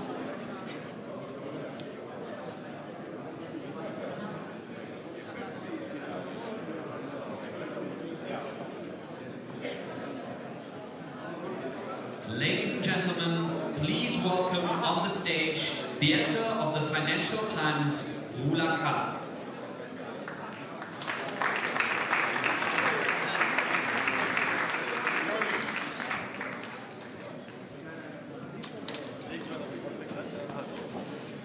And we can welcome Indian Minister of Foreign Affairs, Jaishankar, and German Minister of Foreign Affairs, Mr. Vadeful. Yes, I've been practicing. Our topic this afternoon is navigating uncertainty in a world in disarray. These are pretty dramatic words that we have here. And I was wondering whether I might start by getting your reaction to this morning's speech by Secretary Rubio, and whether you think that it's added or reduced a little bit of uncertainty. Minister Vadeful. Yeah, thank you. Thank you for having me. Good morning, everybody. Yes, this was, I would really admit, this was the speech I expected from Secretary Rubio. I think both of us know him for a longer time. We know where he is. We know that he's a true partner. We know, especially with regard to the congressional delegation we can welcome here in Berlin, that we have really true partners in the United States of America. So I would really say we have, of course, a common ground. We have a big story made in history. He was looking back and saying, okay, we overcame the whole situation in the Cold War. The Iron Curtain fell. Germany was reunited. And this is also, the root cause of all of that was that we had a strong position that the United States were with us, were with Germany, and this was, I would really say, the precondition for everything. And the most important sentence for me was, let's do it again. So he was looking forward. This is good. This can be, again, a success story. Both of us have to contribute to it. We have our positions. Sometimes we differ. But I would also say, if we talk about uncertainties, besides this, for Germany and for Europe, it's absolutely clear. We need new global partners. As I'm sitting here next to my friend Jaish, I would say India is one of the most important partners for Germany. We will come to it later on, I assume, but this is absolutely clear. Europe has really actively to seek for new global partners who share our values, firstly, and of course who share our interests. And as far as I see, there's really a readiness. There are a lot of countries interested in having kind of partnership with that, not a concrete alliance as NATO is, but also a partnership. So this is what we are striving for. I want to come back to that point, but let me get your reaction first, Minister. Well, what you heard this morning. Yes, to be fair, I was just coming in. I was just landing in at that time. I listened to parts of that speech. That is a very diplomatic answer. No, but it happens to be true. So it happens to be true. But no, but look, my sense of the parts I heard was that he was capturing both the change as well as a degree of continuity and a degree of reassurance. I mean, that was how I heard it, which was not change as something which was a very abrupt, a complete departure from everything, but really making the point that, look, a lot of things need to reflect the transformations which are underway, and that the US itself had changed and was going to approach a lot of issues and organizations and situations differently from the past. So I mean, to me, there was both sides of it, the continuity side and the change side. And frankly, in many ways, I think, as Johan said, it conforms to what I've heard from Secretary Rubio over the last year. I think, given all the sessions that we've had so far at Munich, the theme is that we are going into some new world order. I wonder whether you could both define it a little bit for me, but also how do you navigate it, Minister van der Poel? I would still say, and this was also, I would say, a very clear message from Secretary Rubio, that we have to beware and we have to stay and stick to our international rules-based order, which is, of course, in first line the United Nations. This is our board of peace, and we keep it like that. We have, of course, to reform it. We have to make it more effective, as Rubio said this morning, and of course, UN has to deliver. And not only to stand at the sidelines. And we are absolutely clear, we are supporting the UN80 process. We as G4 alliance, together with Brazil and Japan, are very much in favor of giving the United Nations a face of the 21st century, and not only reflecting what was after the Second World War. So this is still the framework we are working in. And of course, as I said before, besides these clear alliances we do have, we are a member of the European Union, we are a member of NATO, we are looking for global partners with whom we want to work more concretely, more effective, more closely together. And India is a very best example for that. And so that was a deeper reason that Germany was very, very active in bringing the free trade agreement to a success. So this must be music to your ears, but then you've been hearing for many, many years that there has to be a reform of the UN, and particularly a reform of the UN Security Council. Do you think that that is a more viable or a more likely outcome? I think it's a more urgent outcome, urgently needed outcome. But I'd like to kind of walk back a little bit to your question to Johan. You know, look, all said and done, we've had an order, we still have an order. It's messy, it's imperfect, it has a lot of room for betterment, but it's still there, you know. We've seen that change happening. I mean, at one level, some parts of it have been very gradual and progressive. But the last 5 years, there have been a series of shocks which have accelerated that. I think COVID was a shock. The conflict in Ukraine was a shock. What's happening in the Middle East was a shock. So, even in Europe, some years ago, Brexit was a shock. Now the change in the stance of the United States, I think, as the most powerful country, and the rise of China and the impact that it's had on international systems and practices. I think all of this, it's like it's building, and suddenly the cumulative impact of that is hitting us all. We are today, it's not, I know the last year has been a very dramatic year, but I would still argue it's not just last year. It's really been building over the last decade, particularly over the last 5 years. And we don't have an answer. I mean, what we are seeing is the impact of it on the international system. And now we are saying, okay, how does it take the shock? What will happen? It will take time. But to the extent I can give you a kind of an analytical concept to deal with it, I would say, its world is heading towards greater multipolarity, that there will be many more independent or autonomous centers of decision-making. Probably the most interesting for many of us is Europe, because we have seen, in some ways, a sort of a strategic reawakening of Europe in the last few years. So what Europe does with itself, how does Europe relate to others, is very important.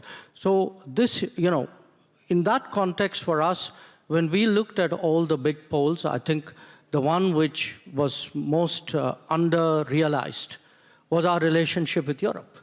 And within Europe, in fact, in many ways, our relationship with Germany. If I were to say what has changed in the recent past, we've had really two big back-to-back events in India. The visit of Chancellor Merz. I think it was his first visit to Asia. And then the India-Europe FTA, which President von der Leyen described as the mother of all deals. So I think the two of them actually are creating a new landscape between us. And we hope to take it forward. But I would just add one last point that, the relationships don't happen just by visits and agreements and headline news or even discussions here. They need a lot of comfort building.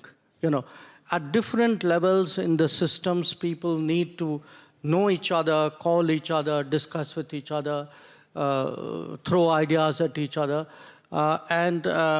We need India and Europe and India and Germany to work to build that level of comfort, which I think is eminently feasible. And that's really what I see as the task before us. Do you think that, if Minister Vadeful, do you think that 2-3 years ago, you would not have had such a deepening relationship with India? And to what extent Is this relationship part of the way that you are thinking about China? No, to be honest, 2 or 3 years ago, I wouldn't have expected that we would come to that very level of cooperation between us and between the European Union and India as well. As Jai correctly said, we're just building up a new center of sovereignty here in Europe. And of course, he referred to the shocks we had in the last years. And of course, the last one was only Greenland. Before that, of course, the Russian war of aggression and so on and so on. We all remember that. And the conclusion from our side was that really we have to bring Europe to a new level in the decision-making process, to come to a qualified majority voting, to be really able to act when it comes to foreign policy, and also with regard to our enlargement process. The Chancellor just yesterday answered to a question from the Western Balkans that we are very open to the enlargement process. We are not only looking to the Western Balkans, but perhaps also to other countries, not only in the East, but also perhaps in the North. So, and India, of course, was always, I would say, on our radar, but it was, we oversaw sometimes the opportunities which are laying ahead. And but when we realized that, I think we made steps forward. And we know each other for some times, not only we personally, but also our governments. And this is a longer line, which also former governments in Germany took. And for that very reason, there was a common ground. And I would like to quote my friend Jai with a very important sentence, which makes perhaps clear. And he said, quote unquote, "Predictability today carries a huge premium in global politics." And this is so true.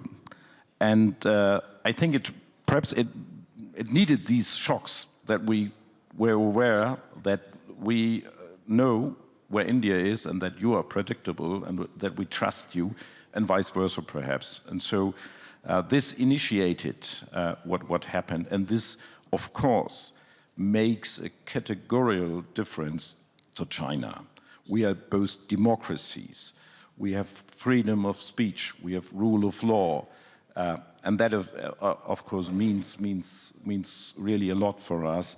And so India is a very different partner to us compared to China. Mr. Jaishankar, when one of your themes has been strategic autonomy. Following the recent agreement with the US, the trade agreement, where you are now forced to wean Russia off of, wean India off of Russian oil, does that not impact your strategic autonomy? Because that's how you were explaining it in the past. No, look, I think, one, we are very much wedded to strategic autonomy because it's very much a part of our history and our evolution. And it's... But can you exercise the strategic autonomy today as much as you want? No, well, we do, and we've always done. I think, you know, it's something which is very deep, and it's something which cuts across the political spectrum as well. Where the energy issues are concerned, look, you know, this is today a complex market. I think oil companies in India, as in Europe, as probably in other parts of the world, look at availability, look at costs, look at risks, and take the decisions that they feel is in their best interest. So I would say, and you know, we have a position which you know on that. So I don't, you know, want to rehash the polemics of that. I think that phase has passed. Today, when you know, coming to Munich, very honestly, I'm kind of coming here in the afterglow of an India-EU FTA and a very successful visit of Chancellor Merz. So I would rather, look, you know, we are not in 22, we are not in 23, we are not even in 25.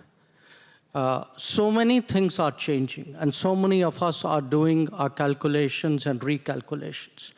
It's important for us to say what are the touch points, what are the common grounds, where is it we can strengthen each other. We would not, I mean, we talk to each other quite often. We would not necessarily agree on everything, but I do believe that by doing that, and if there is an inclination to find common ground and overlaps, that would happen. But if the bottom line of your question is, would I remain independent-minded and make my decisions, and you know, would I make choices which sometimes may not agree with your thinking or his thinking or somebody else's thinking out there? Yes, it can happen. This is a question for both of you. Is this new world order that's emerging one in which there are coalitions that get formed for specific issues, whether sometimes it works for trade, sometimes, and this is the sort of the Mark Carney view of the future? I would say yes. Coalition is perhaps a good phrase, not alliances, but specific coalitions. And of course, that includes this is not only for one sector. You cannot have a coalition only orientated perhaps on the economic sector if you have not a common understanding, a basic understanding on other sectors as well. So we are also cooperating on the defense sector very closely. We are cooperating when it comes to build resilience against climate change. We are cooperating when it comes to defending democracies and all these international rules-based standards and so on. So this is, I would say, a new world, a good new world is ahead, is achievable. Of course, we have to strengthen our efforts. The EU has to be to become capable to be effective on the world stage. We're working on that, as I just said. But for Germany, it's absolutely clear that we are looking beyond Europe, and not only over the Atlantic Ocean to the west. Where are our partners? Where are possible partners on other continents? And we are finding them. This is the fortunate situation we're in. This has often been India's strategy. Yes. I mean, I obviously, like most of us in the room, followed Prime Minister Carney's speech in Davos with a lot of attention. But bear in mind, you know, Carney is speaking as the Prime Minister of an alliance country, of a treaty partner. And for a treaty partner, in a way, this is new ground that he's breaking. Whereas for a country like India, which never went into that kind of, you know, treaty-based relationships or alliances, we've been in that frame of mind for a long time.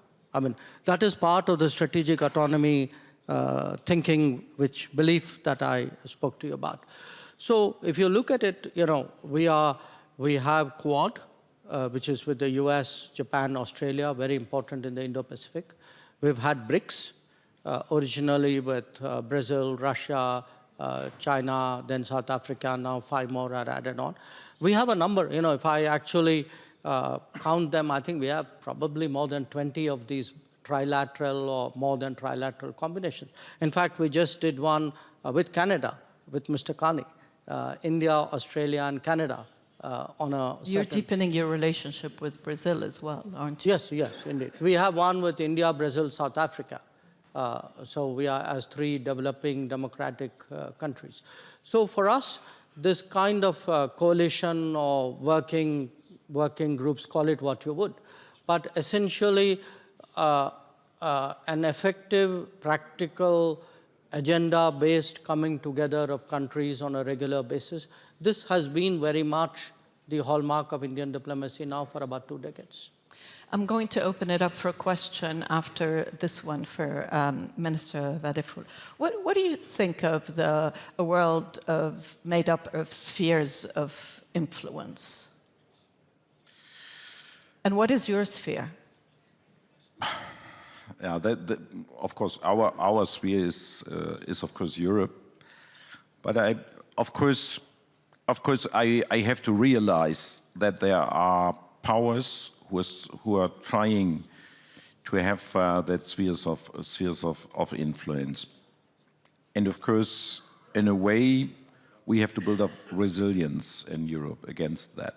So that is a very good reason for us to look for these partners. And like India does have a lot of partners, so do we, as Europeans, as Germans, with a long-lasting relationship with Japan, a big friendship. I was just in Australia and New Zealand and visited Singapore and the Pacific Islands. I will spend my next longer visit to Latin America, so being in Brazil, Argentina, perhaps also Chile. So we have a lot of partners, and of course I would have to mention the African continent as well. But I think the new thing is, some years ago, and that was one of the first questions you raised here correctly, was, did you expect that very development? And I answered no, because some years ago we firstly considered these countries as being members of the BRICS, and that is in a sort of alienated us from them, and that was wrong. So now we realized that, of course, we have a lot of differences with especially Russia that has not to be underscored here. They are very, very fundamental, and also with China, but we have a lot of things in common with countries like India, like Brazil. And why not focusing on these common interests and common values? So this is, I think, the new view Europe and Germany is putting on the world. It's very interesting. There was a question over there. Yes, go ahead. Well, thank you very much. Thank you very much. This is Dalal Erakat from Palestine. I want to touch upon the India, Middle East, Europe Economic Corridor, the IMEC, which we did not hear today. It is framed as a platform for connectivity, stability, and shared prosperity. How does India envision IMEC contributing to a regional stability in a way that is inclusive of Palestine and the Palestinian rights and consistent with international law and the two-state solution, so that economic solutions and integration and the trade road competition that brings also Europe and Germany to the board do not proceed alongside political exclusion of the Palestinian rights? Thank you. Well, you know, we have a long-standing position on Palestine, which you're familiar with.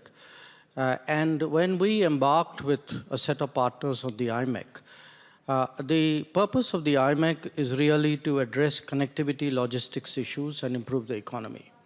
So I would be careful sort of mixing up the two issues. The purpose of the IMEC is not to solve the Palestinian issue or to somewhere contribute or strengthen or... So I do think each of those issues is important, but I would not take one as the solution for the other. Is IMEC progressing? It's something that I think President Trump was quite excited. You know, answer is kind of yes, but not at the pace at which people initially expected it to, which is understandable because there was a big conflict going on in the Middle East and everybody's attention was on that conflict. But what I do see, I mean, when I come to Europe, especially when I meet people, countries, governments, leaders, businesses from Mediterranean Europe, but not only from Mediterranean Europe, from Germany as well, from France, there's a big European interest in IMEC. There's a big Indian interest in IMEC. We are the two ends of it. Remember, this is the historical trade route of, hundreds, if not thousands of years. So we are trying, yesterday, I think Chancellor Merz used this coming back from a vacation from history. I think when you come back from the vacation, you'll discover IMEC is also part of history which you need to reinvent. There's another question down there. Yeah. Brankica Jankovic from Serbia, human rights expert. My question is for Minister Vadufel.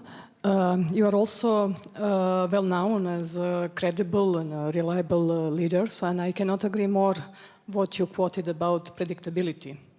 And my question is, maybe for $1 billion, how to ensure, how to promote and ensure that predictability became a special value on the global level? How to do that? And what do you see, what was the biggest, maybe perhaps mistakes EU made last 2 years in relationship within the other partners? Those are two big questions. I think predictability, I think you have to give an example in predictability, and you should work together with other partners who live for that very standard. And we have to defend what we called the international rules-based order, especially the UN system. So I would say if we are clear with that, and we work together with partners who are also predictable, I would say we bring more certainty to the world order, which is so much needed. And also we should address if this was violated. And this perhaps could be the task for the European Union to be more clearer in the future. There are some occasions, if I remember, if I look back the last 2 years, of course, where we could have been clearer. A good example, perhaps put it this way, was our reaction on, of course, the Greenland issue in the last few weeks, where Europe was absolutely clear where we are, and the Chancellor just reiterated it yesterday, that we are, of course, defending the sovereignty of the Kingdom of Denmark and of Greenland, as we were defending and are defending the sovereignty of Ukraine. So this, we cannot be divided on these issues, but we have to be clear and we have to be sustainable on these questions. I think we can take one last question. Oh, sorry, it's the gentleman at the back. Sorry.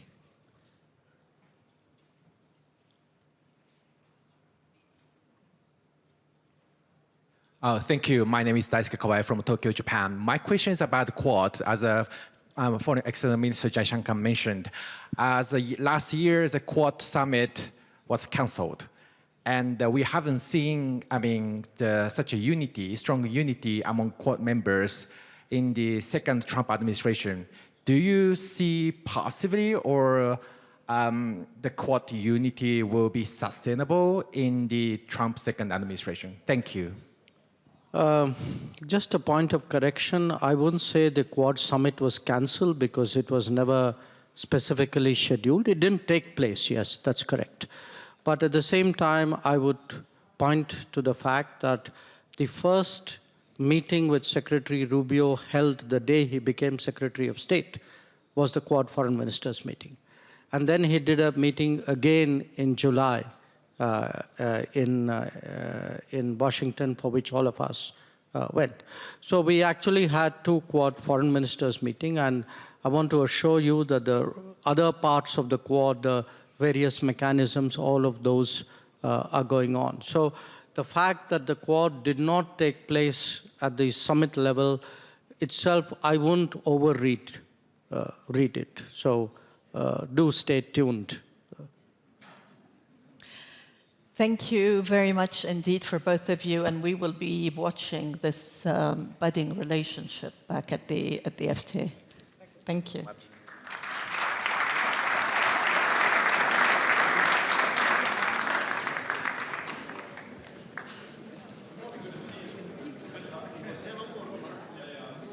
Ladies and gentlemen, time for lunch.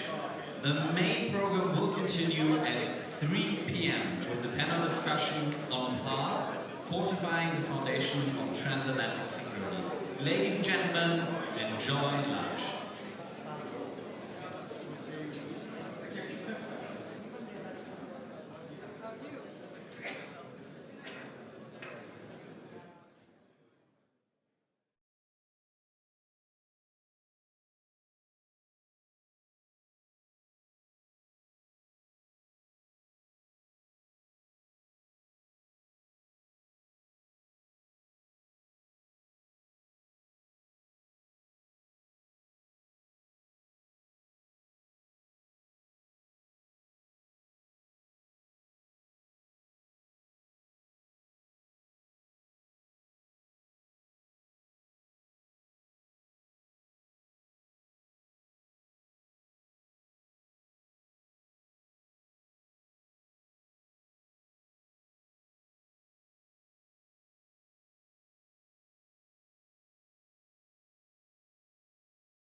will begin very shortly with the main program. Ladies and gentlemen, please make your way back into the main conference hall now.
Ladies and gentlemen, please take your seats in the main conference hall. We'll begin shortly with the main program. Ladies and gentlemen, final call. Please take your seats in the main conference hall.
seats now.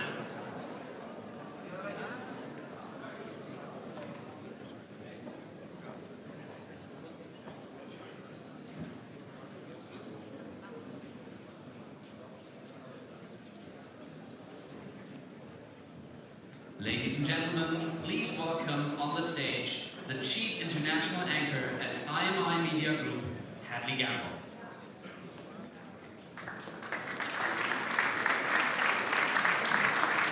Good afternoon, everybody, and welcome once again to the Munich Security Conference. We're going to be talking today about the future of the Transatlantic Alliance. But before we get started, I'd like to invite His Excellency, the Prime Minister of Spain, to deliver a few remarks.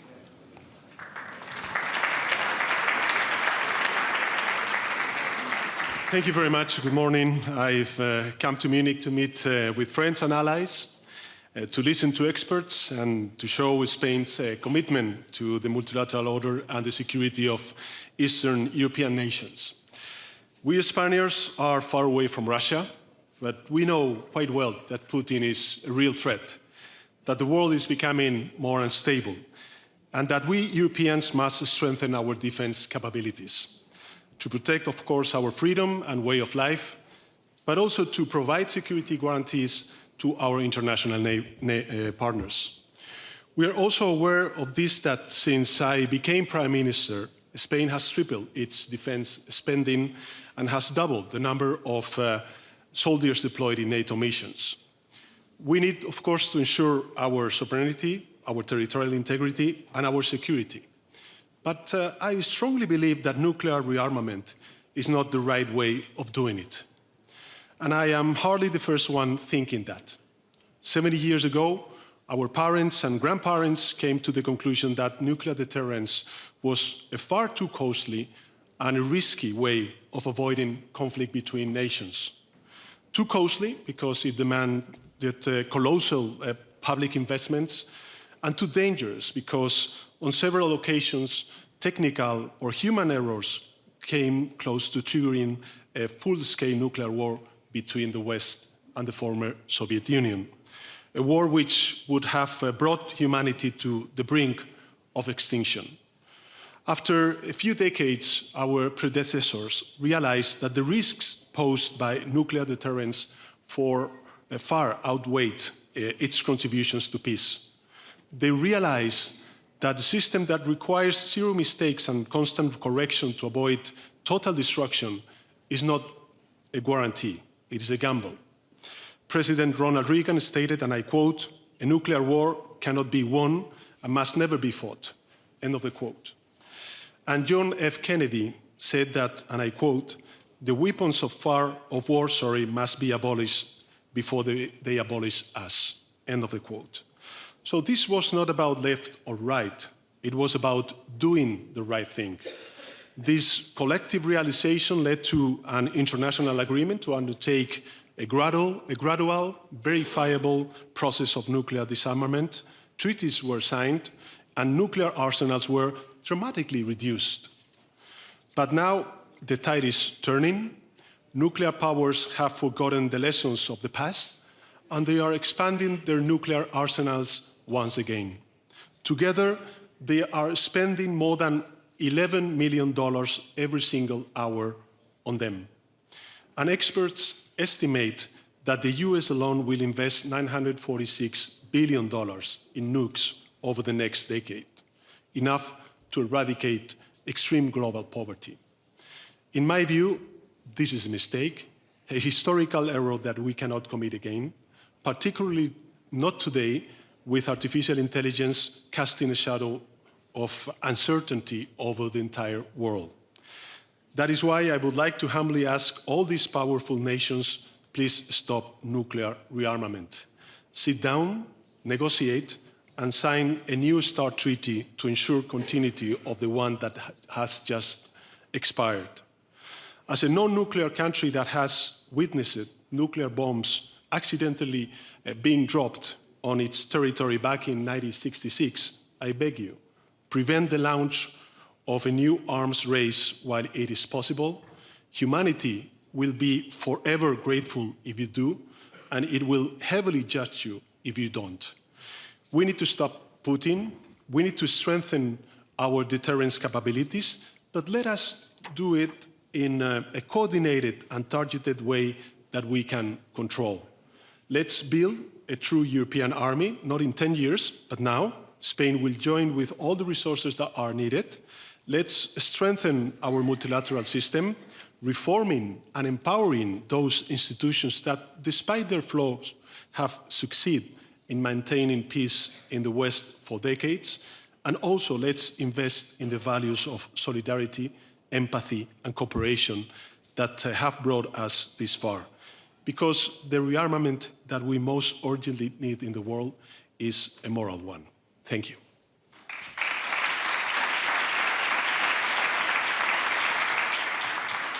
I'd love to invite the rest of our panelists to join us. Thank you so much, Your Excellency, for those comments. I'd like to also welcome our other panelists to the stage. Finland's President, Alexander Stubb, the US Senator from the great state of Delaware, Chris Coons, and Denmark's Prime Minister, Mette Frederiksen. Great to see you. I just want to pick up on that point, Prime Minister, because you're talking about Vladimir Putin and you're talking about nuclear strength. You're also discussing how Europe can best defend itself. Walk me through this, because Spain is lagging behind in its NATO spending, and you have the fastest growing economy in the Eurozone. Walk us through that. How does that make sense? Well, first of all, there are trade-offs that we disagree when it comes to this 5% of GDP in defense.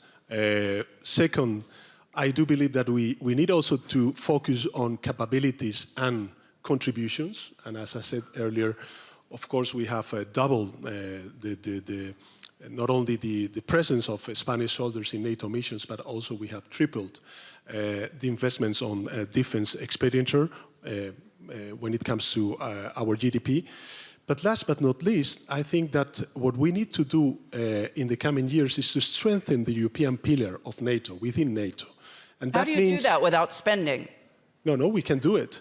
But what we have to do is to strengthen the European defense industry.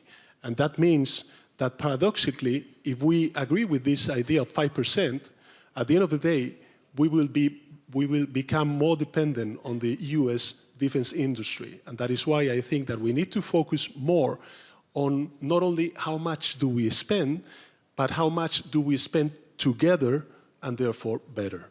So all in all, what I'm trying to say is that the challenge that we have within the European Union is how do we strengthen the European pillar within NATO. President Stubb, are you buying that? I'm buying a lot of defense equipment, that's for sure. No, I mean, the starting point is that we are, of course, a new member in the alliance and hopefully a security provider rather than a security consumer. And there's a reason why our path towards membership was so quick. We basically made ourselves NATO compatible ever since the beginning of the 1990s by purchasing, for instance, at the time, 64 F-18 fighter jets. And probably because we were not members of NATO, we kept our defense expenditure up. But I always stress that it's not always about the percentages, it's about the capabilities. And what we've tried to do in Finland is to set up basically the strongest Arctic force that we have within the alliance, which is trying to stave off a possible security threat coming from Russia. And in that sense, when NATO's defense expenditure goes up to 5%, when America asks us to take more responsibility for our own defense, as a Finn, I'm actually quite pleased with that. Prime Minister, I was going to kick off with you, so I apologize. In your mind, when we're talking about security, when we're talking about defense, how likely is it that you're going to have to defend Greenland? So nice to be on stage with you. Thank you. And nice to be with my allies and my friends and my partners. Well, let me put it this way. I mean, if one NATO country attacks another NATO country, then NATO ends. It's game over. Then it's game over. So I hope I answer your question by that. Coming back to the other question, I mean, what does it take to defend NATO? I think we have to look at, our circumstances. So it's quite clear we have an eastern flank. It will not be over. I mean, even if we succeed in having some kind of a peace deal, our problem is that Putin don't want peace with us. So he's going, I'm sorry guys, he will continue. He will continue in Ukraine, or he will try to continue somewhere else. So we have an eastern flank, and it's going to be very expensive. We have a southern flank, because we have to counter terrorism. And at some stage, we will see migration being used as a weapon, as we have seen from Belarus into Lithuania, or in Finland, or in Poland. We have a flank when it comes to new technologies, AI, space, quantum physics, and we have a northern flank when it comes to the high north and the Arctic region. And when you look at all these challenges, I mean, now we spend 3.5% of our GDP in Denmark on defense. I'm not sure it will be enough. Because my responsibility as a European leader is not only to protect my own country or the region where I belong, together with you, Alexander. It is my responsibility to protect the entire NATO. So I think 3.5, as we agreed on. Unfortunately, we agreed on 2035. It will be too late. So for me, the 3.5 is now, latest by 2030. And maybe it won't be enough. You think you can convince your Spanish colleague? I don't think I have to convince Pedro on anything. I agree with you, Pedro, that this is also a question about what kind of capabilities can we actually buy. We have a problem transatlantic with our industrial base. I mean, some of the capabilities that we have decided to invest in when it comes to the Arctic region cannot be delivered from US because the speed is simply not in production lines. We have exactly the same problem in Europe. They don't have in Ukraine. So in Ukraine, they are able to produce faster and better than the rest of us, even though they are at war. It's not only because they are really clever guys, they are, by the way, and not only because they received money from us and other partners, it's also because we work too slow. So let me just finish by saying, I mean, we know how it is to work with capability targets within NATO. Maybe next time when we have capability targets, we should get them into industrial targets immediately. So we know where the gaps are, we know where we need to invest more, and it has, to, of course, also to be in our European defense industry. You were talking about flanks, northern flank, southern flank. What about the western flank? What is the threat in your mind to Greenland today? I know you're going to be speaking with Secretary of State Rubio. Has the crisis passed? No, unfortunately not. I think the desire from the US president is exactly the same. He is very serious about this theme. And as you know, I disagree with him. And we disagree, of course, as a Kingdom of Denmark. And by the way, Europe disagree because we have received a lot of support and help. And I know some American friends do disagree as well. I do agree that we need to do more collectively when it comes to security in the Arctic region. And by the way, Arctic is a very big area. And if you look at the challenges on stage right now, it's more actually in another direction. But at some point, we will see some challenges around Greenland as well. But I mean, now we have Arctic Sentry. So while we are here in Munich, the day before we decided within NATO to start Arctic Sentry. I think it's the right framework. And we have a lot of commitments from the Arctic states in NATO and other allies to be now permanent present in and around Greenland. And that's a very, very important step forward. And just to be clear, can you put a price on Greenland? Because he's trying to. Of course not. Can you put a price on a part of Spain or a part of US or a part of anywhere else in the world? I mean, we are in... This is some of the most basic democratic values and principles. We have to respect sovereign states. The Kingdom of Denmark is a sovereign state, of course. And we have to respect people's right for self-determination. And the Greenlandic people have been very clear. They don't want to become Americans. They want to stay as a Greenlandic people. And I, of course, support them in that. Senator, you have the unenviable task of defending America's position at this point. In your mind, where do we go from here? Forward. We've always had the challenge. Look, for decades we've had the challenge of not committing enough resources to our collective defense. Today we have an abundance of resources. As we've discussed, capabilities, coordination, and trust are now our core challenges. I'm the lead Democrat on defense appropriations.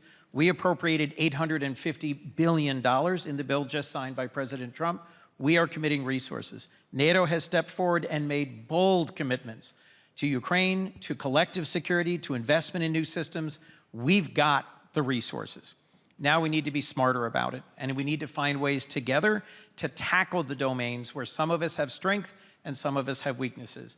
In order for us to be successful in this century, AI, quantum, space, telecommunications are critical, but so too is the High North, the Arctic. So too is figuring out how we manage a path forward that is not just rooted in a shared culture and history, but in shared values and principles.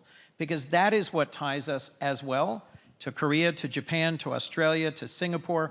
Around the world, we are desirable as partners for trading and for security, not because of ethnicity or faith or language or historic civilization roots, but because of the restraint on executive power, the separation of powers in our democratic governments, and respect for principles like sovereignty and self-determination.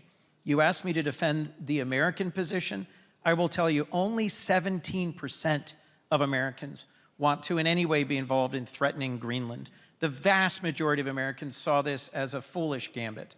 NATO is overwhelmingly popular with the American people. We were able to appropriate significantly for NATO, for collective defense, for Ukraine. We should do more, and we will, because it remains popular with the American people. And last, I'll remind you, it was then Senator Rubio who introduced an amendment to our annual defense authorization law that prevents any one president from unilaterally withdrawing from NATO. And we have added amendments this year that require certain troop levels and requires certain consultation. The American people know that our security and our future lies with NATO and lies with this community of shared principles. When I interviewed Vladimir Putin in 2021, he told me, among many other things, that he had already deployed hypersonic missiles on a submarine in the Arctic. President Stubb, how complicated is the situation today, and more specifically, how much danger are we in from Russia? I mean, to start off with, you always have to look at a silver lining in extremely complicated situations. If the outcome of what happened in Davos and what we've seen with Greenland in the past few months is a stronger Arctic presence for NATO, stronger Arctic security, then I think we've done quite well. But just like Mette said, the Arctic is a huge area. There are basically 8 countries that have Arctic ownership. 7 of them are in NATO, including, of course, Canada and the United States, with the Nordics. The biggest security conglomerate that we have right now in the Arctic is Finland, Sweden, and Norway. So we're very focused on that. Just to give you an example, next week there's going to be an Arctic training with 25,000 NATO soldiers, 5,000 from the US in northern Norway and in northern Finland.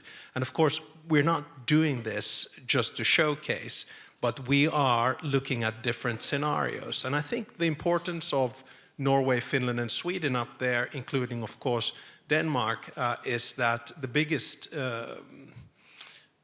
center of nuclear weapons from Russia are in the Koala Peninsula and in Murmansk. If you ask me the question, how big is the danger?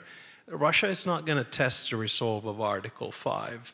There's a reason why we deter. There's a reason why a country like Finland has one of the largest militaries in NATO.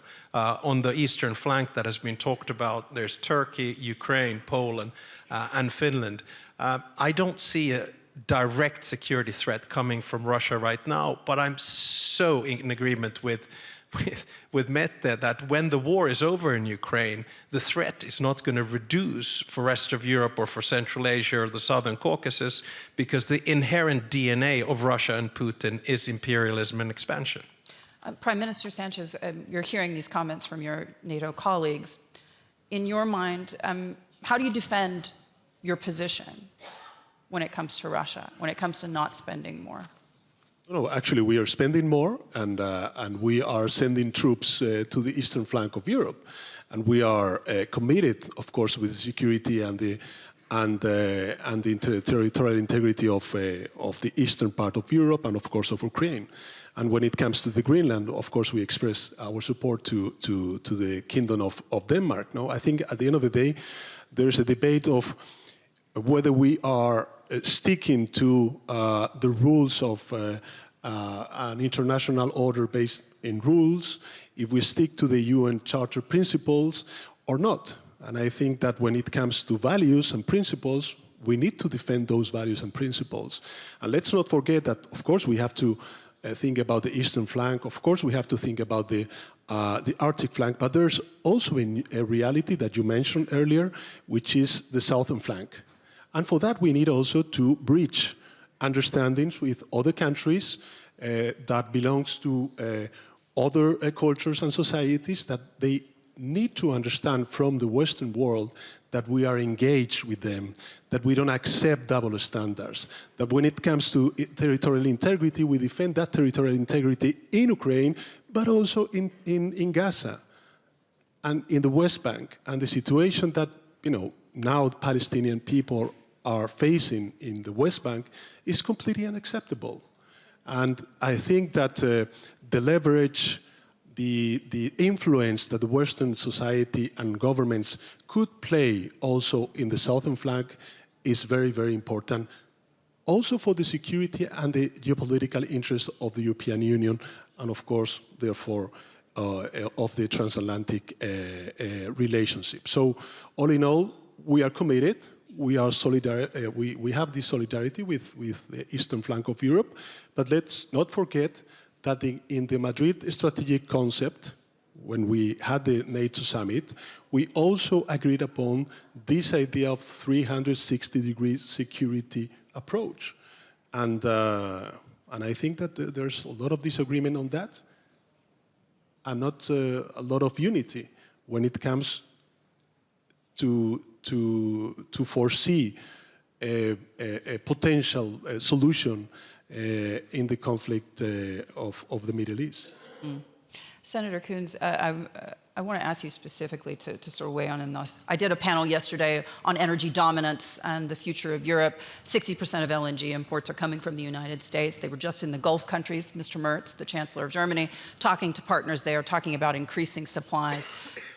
The last time I was in Russia, which was not too long ago, the Deputy Prime Minister, who is also the head of the energy file, for your information, said to me that the Americans were price gouging Europe when it comes to LNG. How do we defend that position? Because certainly Europeans are looking for other partners because, of course, they don't want to be in hock to one player when it comes to their energy.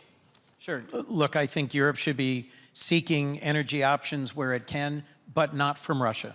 What is continuing to fund and fuel, literally, Putin's murderous war machine is those countries that continue to buy Russian oil and gas, the single largest buyer being China. China, through the provision of dual-use material and through the provision of funding, is the principal driver of what is sustaining Russia's war of aggression against Ukraine.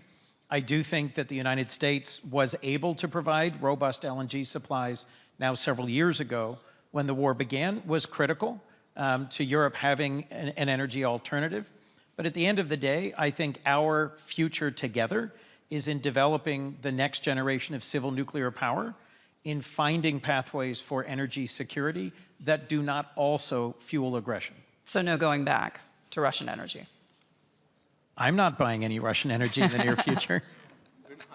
No, I mean, it just to make things clear, I don't think any of us, would I say, sensible Europeans would go back to Russian energy. What we did in Finland early on was to have a very diverse energy portfolio, including actually nuclear. And when Russian gas was cut off, it was 5 to 10% of our general grid, and most in industry. We were able to diversify, go immediately elsewhere.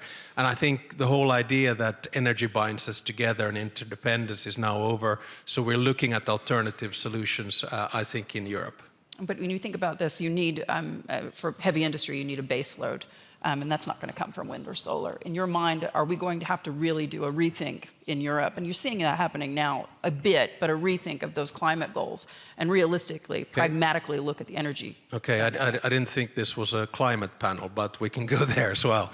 I think the starting point is that energy consumption is not going to reduce. And the second starting point is that the transition period from fossil fuels to renewables or clean energy is going to take time, and for that we will need innovation. I still firmly believe that climate change is real. I personally also believe that it is a threat, and I think that those countries that do the conversion through finance, regulation and innovation are going to be ahead of the curve, because we're going to suffocate on fossil fuels before too long. Senator Coons, would you concede that Donald Trump's moves, at least in terms of the oil market, and pushing sanctions with India, pushing sanctions with those who are still consuming Russian oil, have had great effect in damaging President Putin's war machine?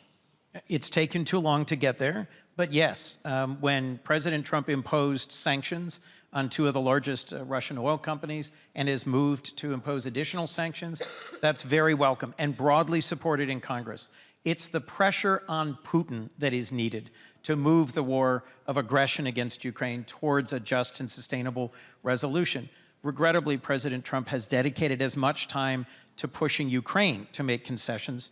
I am very grateful that our European partners have stepped up to provide the resources, the weaponry, much of which bought from the United States.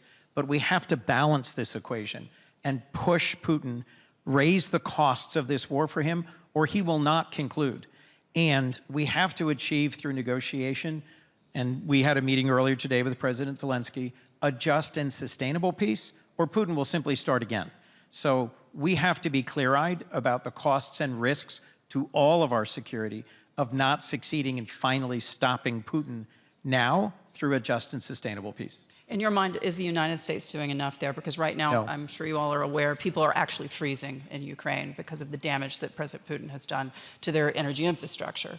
I know the Europeans have made many commitments, but in terms of the United States, what more can we do? One of the things that USAID was doing in Ukraine, well and at scale, was helping repair the energy grid, helping to regrow the agricultural economy for export, helping not just sustain but grow Ukraine's economy. When we step back from that, we step back from being a critical partner in Ukraine's viability and in its resiliency in the face of these just merciless attacks on civilian infrastructure.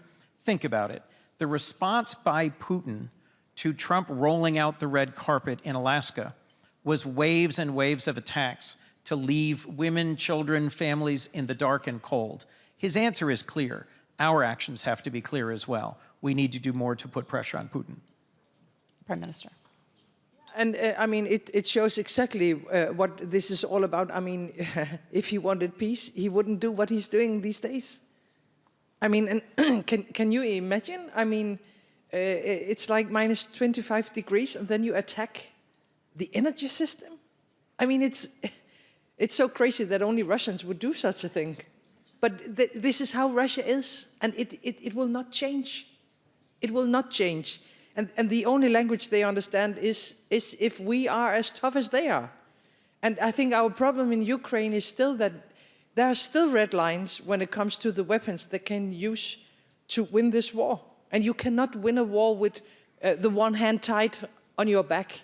So, I mean, we need to give them weapons so they can strike into Russia. We have had this discussion for several years. We are still discussing it. I mean, for the last 3 years on this conference, I have said, why are we not providing them the air defense that they need? And everybody is doing like this. They still lack air defense. You cannot protect a country without air defense. We know exactly what we need to deliver, including, of course, membership of NATO, because if they were a NATO member now, if we had been able to take that decision in Vilnius, we would be in a completely different situation now. So we know what to do, but first of all, we have to recognize, we have to understand, we have to learn that Russia will not change, and they are not interested in peace, unfortunately. Is making Ukraine a member of NATO, President Stubb, the answer? Well, in the long run, yeah, one of them, I think. I mean, just two assessments. One is the situation and what to do, and I'm completely on the same page with Mette here. First, what's the situation? I mean, let's change the narrative of the war around, because there's still some people that say that Putin is winning this war, and I fundamentally disagree. Look, the strategic aims of Putin was to take over Ukraine, make it Russian. It became European.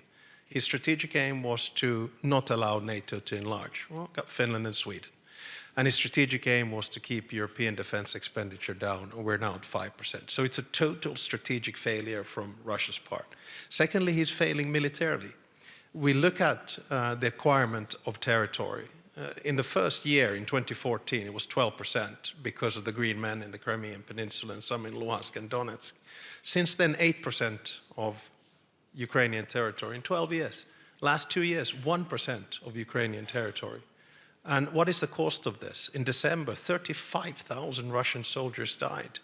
In January, 30,000 Russian soldiers died. That's 65,000 soldiers dead in 2 months. Compare that to Afghanistan, where the Soviet Union was for 10 years, and they had 18,000 dead. So it's been a military failure as well, and the Ukrainians are capable now of fighting back. But Mette is 100% right. We need to provide Ukraine with the continued necessary means to do that. Finally, it's been an economic failure for Putin. Reserves are out, growth is zero, inflation is double digits, and interest rates are 16%. So he doesn't want to end this war, not because he thinks he can advance, because he's not advancing. He doesn't want to end this war because the political and social cost of bringing the soldiers back is too high. And then we come to the question, to what do we do? Number one, increase the economic pressure, sanctions, maritime services, shadow fleet, hit as hard as you possibly can. And secondly, keep on providing Ukraine with all the necessary means, including tomahawks. And then we will bring this home and Ukraine will win this war. Prime Minister. I agree with the points from you, Alexander, but I think, you know, talking about the number of losses, 35,000, if it would be in one of our countries, it would be a major disaster, and we would never be able to forgive ourselves. But it's Russia, and they don't count soldiers by the number of 35,000. I think we have to compare with Second World War and the numbers they lost there. So for them, 35,000, I mean, we cannot compare ourselves with the mindset in Moscow. And unfortunately, I mean... Well, unfortunately, if you look at the newspapers, they're more concerned with the price of cucumbers. Yeah, and probably identity more than anything else. And unfortunately for us, I mean, the help they get from Iran, the help they get from North Korea and from China. And it will help them to continue. So therefore, I agree with the points you make, because we need to push them back, and it can only be done by adding more pressure economically, of course, but also militarily, and maybe most important militarily. Prime Minister. So I think that within the European Union we understood quite well what were the reasons behind the invasion. Not only an attack to a third country, Ukraine, but also an attack against the European Union as a whole, as a political project. So that is why I think that it was clear for all governments within the European Union that we need to stick together, united, and of course defending Ukraine and its territorial integrity and freedom. But we need to do more. I think that we need to face the reality that within some years, in the near future, we will need to enlarge the European Union and to get Ukraine. Many would say that's a problem, because that was what galvanized the situation in the first place. No. I think that there's a, as I said earlier, I think we need to understand that this is not only a challenge against Ukraine, it's also a challenge against the European Union as a whole, as a political project, as a democratic and freedom space within, of course, our continent. So therefore, I think that we need to face that reality. We need to do also our internal structural reforms in order to be more efficient. We need also to increase our competitiveness when it comes to the European Union economy, and therefore to have enough resources in order to increase our deterrence capabilities. And let me add just one thing. There's also in politics like a qualitative, let's say, issues. The debate about Greenland and the territorial integrity, somehow for other countries, not in the Western societies or of course in Russia, but in the global South, in the so-called global South, perhaps it has legitimized somehow what Putin is doing.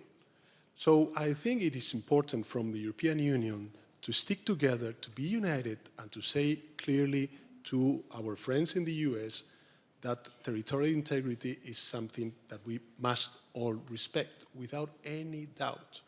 And therefore, I think it was important to see that we are moving forward, that we are overcoming this situation, because somehow we gave reasons to Putin. And this is something that is weakening us when it comes to the global South. And let me just conclude by saying that, of course, we need to do all this stuff when it comes to Russia and Putin. But we need also to engage in all these global public debates that we have on climate, on global health, on poverty and inequality. These are things that countries and societies from the global South are asking Western societies and governments to face and respond effectively. And my concern is that we're not there. We're just looking at ourselves, of course talking about Russia, navel but gazing, not talking about other things. Senator, I want to ask you this specifically. Earlier we heard from Lindsey Graham. He said that with an expletive, nobody cares about Greenland anymore. We're over it. Would you agree? Is the president over Greenland in your mind? I don't speak for President Trump, but I'll say part of why I thought it was urgent for me to lead a large and bipartisan delegation from the House and the Senate to meet with the Prime Minister and other Danish ministers, Greenlandic leaders, several weeks ago was to send a strong signal that this does not reflect majority American opinion, to express gratitude. We laid a wreath of memory, a memorial wreath at Kastellet at the monument to the 52 Danes who served alongside Americans and other NATO troops and gave their lives in sacrifice in Afghanistan and Iraq. I don't know what the president is thinking, but if this moment produces greater joint investment through NATO in Arctic security, produces an investment by American companies in the sustainable development of Greenland's resources on Greenland's terms and within the framework of the Kingdom of Denmark, that will be a positive thing. But, as I said at the outset, the things that NATO needs to thrive, resources, we have them, coordination of capabilities, we need them, trust. The thing we need to deliver is a restored trust. Because at the end of the day, Article 5 has only been invoked once in our defense. And the delegation that is here from Congress, it's very large. I encourage you to connect with any of us. The commitment to Article 5 and to our collective security as something that is our source of security and prosperity, not some charity to Europe. It is what has strengthened us, is very strong among the American people and the American Congress. Is there a chance that the NATO alliance is stronger at the end of Donald Trump's second term than it was before? I hope and pray so, and will work for it to be so. And as President Stubb said, Putin has failed strategically. NATO is bigger. NATO is better funded. NATO is more experienced, and I think NATO is going to be more clear-eyed. We are, yes, going through a difficult time here in terms of trust. But the exercise you were referencing, the work on the eastern flank, the southern flank, in the space above us in the high north, we are working more closely together than ever. And I think the clarity of the threat of Russia and the clarity of the challenge of AI, the PRC, and other challenges in the world should leave us stronger than ever on the other side of this period? Yeah, we could probably, if we look now 3 years ahead of the Trump term, and I think we could set a goal to determine whether NATO is stronger or not. I think goal number 1 is the 5% mark, and I think a lot of countries are moving towards that at 3.5% plus 1.5. Number 2, I think we should have a stronger Arctic security element, just like Chris said. And number 3, I think we should strengthen the European pillar of NATO, because what America is asking us now is to take more responsibility for our defense. So if NATO right now is, say, 60-40, let's see if we are at 50-50 or 40-60 in terms of us doing more of the conventional stuff. We're still dependent on the American nuclear umbrella. Then I think NATO will have strengthened. But I think the issue of trust is something that we need to work on, as we always do in relationships. Trust and perhaps polite language. Earlier we heard from Secretary Rubio, and I quote, "We have no interest in being polite and orderly caretakers of the West's managed decline." Now, if you take a step back and look at this from the economics, purely from the numbers, when we look at Europe's share of GDP over the last 20 years, it's significantly declined. In your mind, is Europe ready to get its act together? Because if you want, it's kind of pay to play. If you want to project a strong foreign policy, you have to be able to pay for it. You need strong economies. You're asking a question from the second happiest country in the world and the happiest country in the world. You know, who better to answer this? So, are you third? No. Well, they're very happy. Yeah.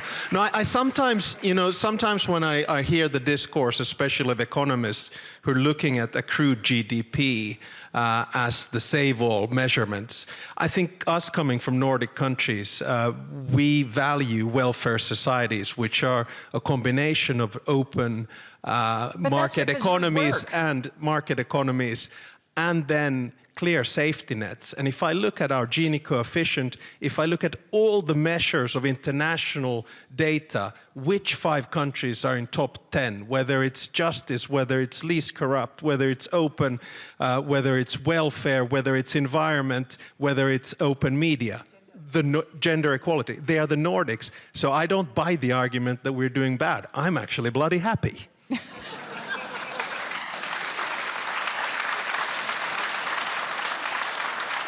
And Prime Minister Sanchez, with your continually growing economy, I guess you're pretty happy. Well, not only that. I mean, we have sun, we have great, great weather. We have snow.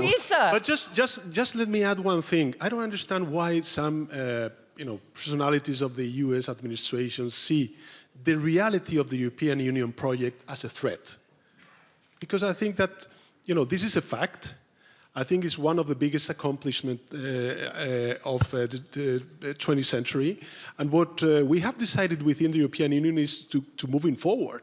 And I think this is for the good of the global stability and the global peace.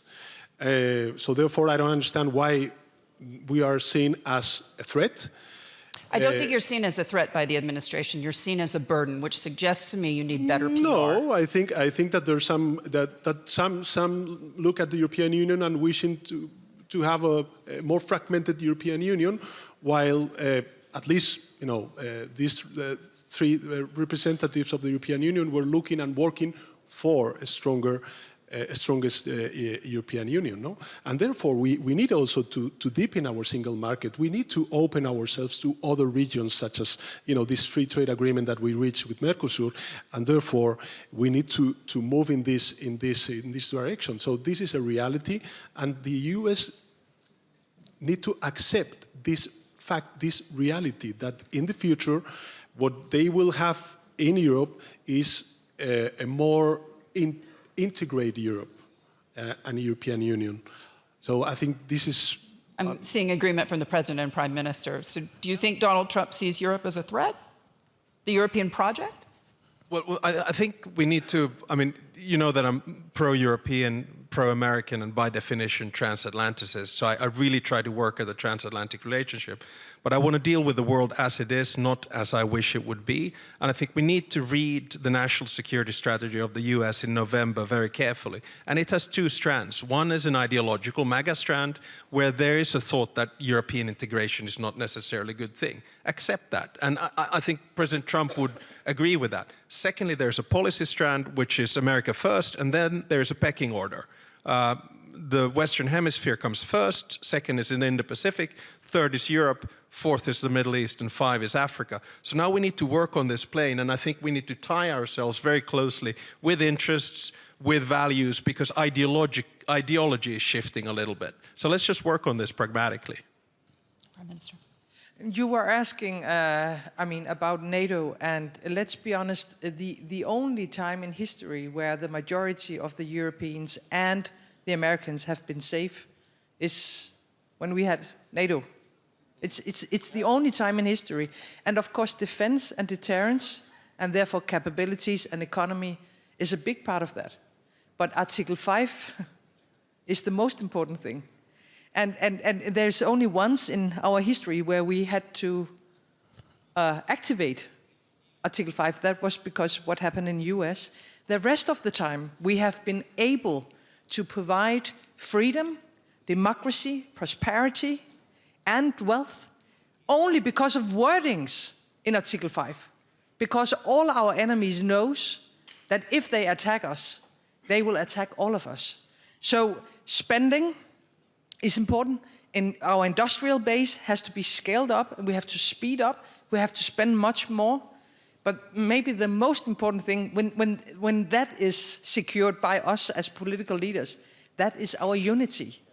And therefore, to question the transatlantic relationship, or to threaten allies, or to do anything that will undermine the idea of Article 5 will be a threat to all of us. So let's stick together. That's my short advice. And Senator, just to wrap us up, I've been coming to this conference a long time, so have you. How encouraged are you by hearing these remarks? Look, I think it's important for us to hear each other and to remember our history, our shared sacrifice, and the potential that lies in front of us. Our adversaries are collaborating and cooperating much more closely than before. Iran, North Korea, China are supporting Russia's war of aggression, learning from it, and preparing for future aggression, quite possibly.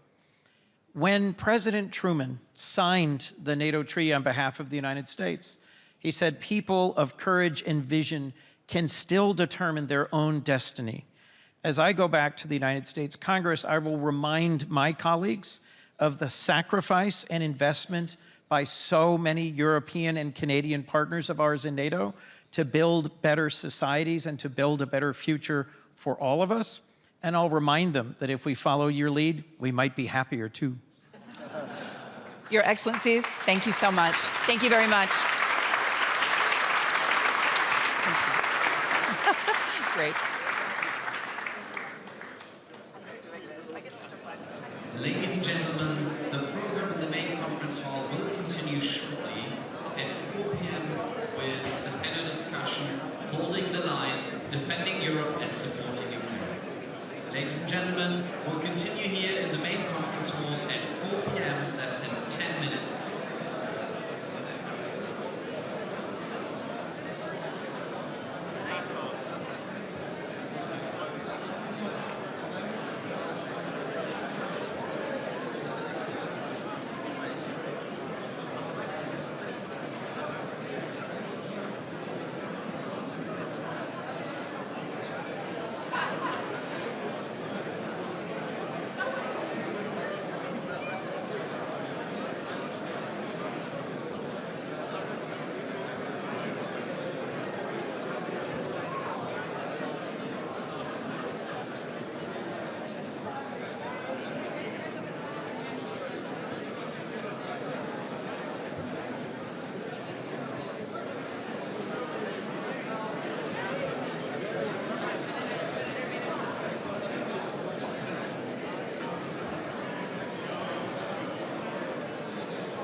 and supporting Ukraine in the main conference hall.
Ladies and gentlemen, please take your seats in the main conference hall. We'll continue with the program shortly. Ladies and gentlemen, please take your seats in the main conference hall. The program will continue shortly.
Ladies and gentlemen, this is your final call. Please take your seats in the main conference hall. Ladies and gentlemen, we'll continue shortly in the main conference hall. Please take your seats now.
Seats in the main conference hall. We'll continue with the program shortly.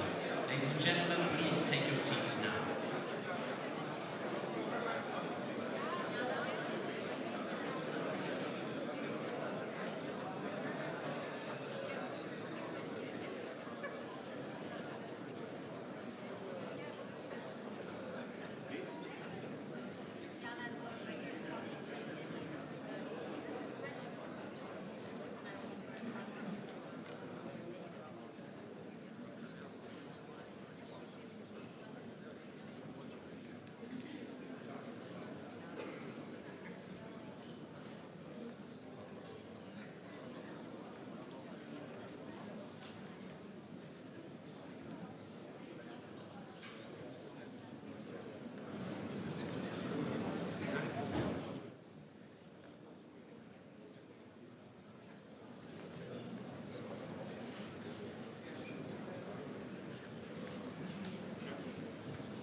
Ladies and gentlemen, we'll now be closing the doors to the main conference hall. Please take your seats in the main conference hall now.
Ladies and gentlemen, please welcome to the stage the founder and chair of the Warsaw Security Forum, Katarzyna Pisarska.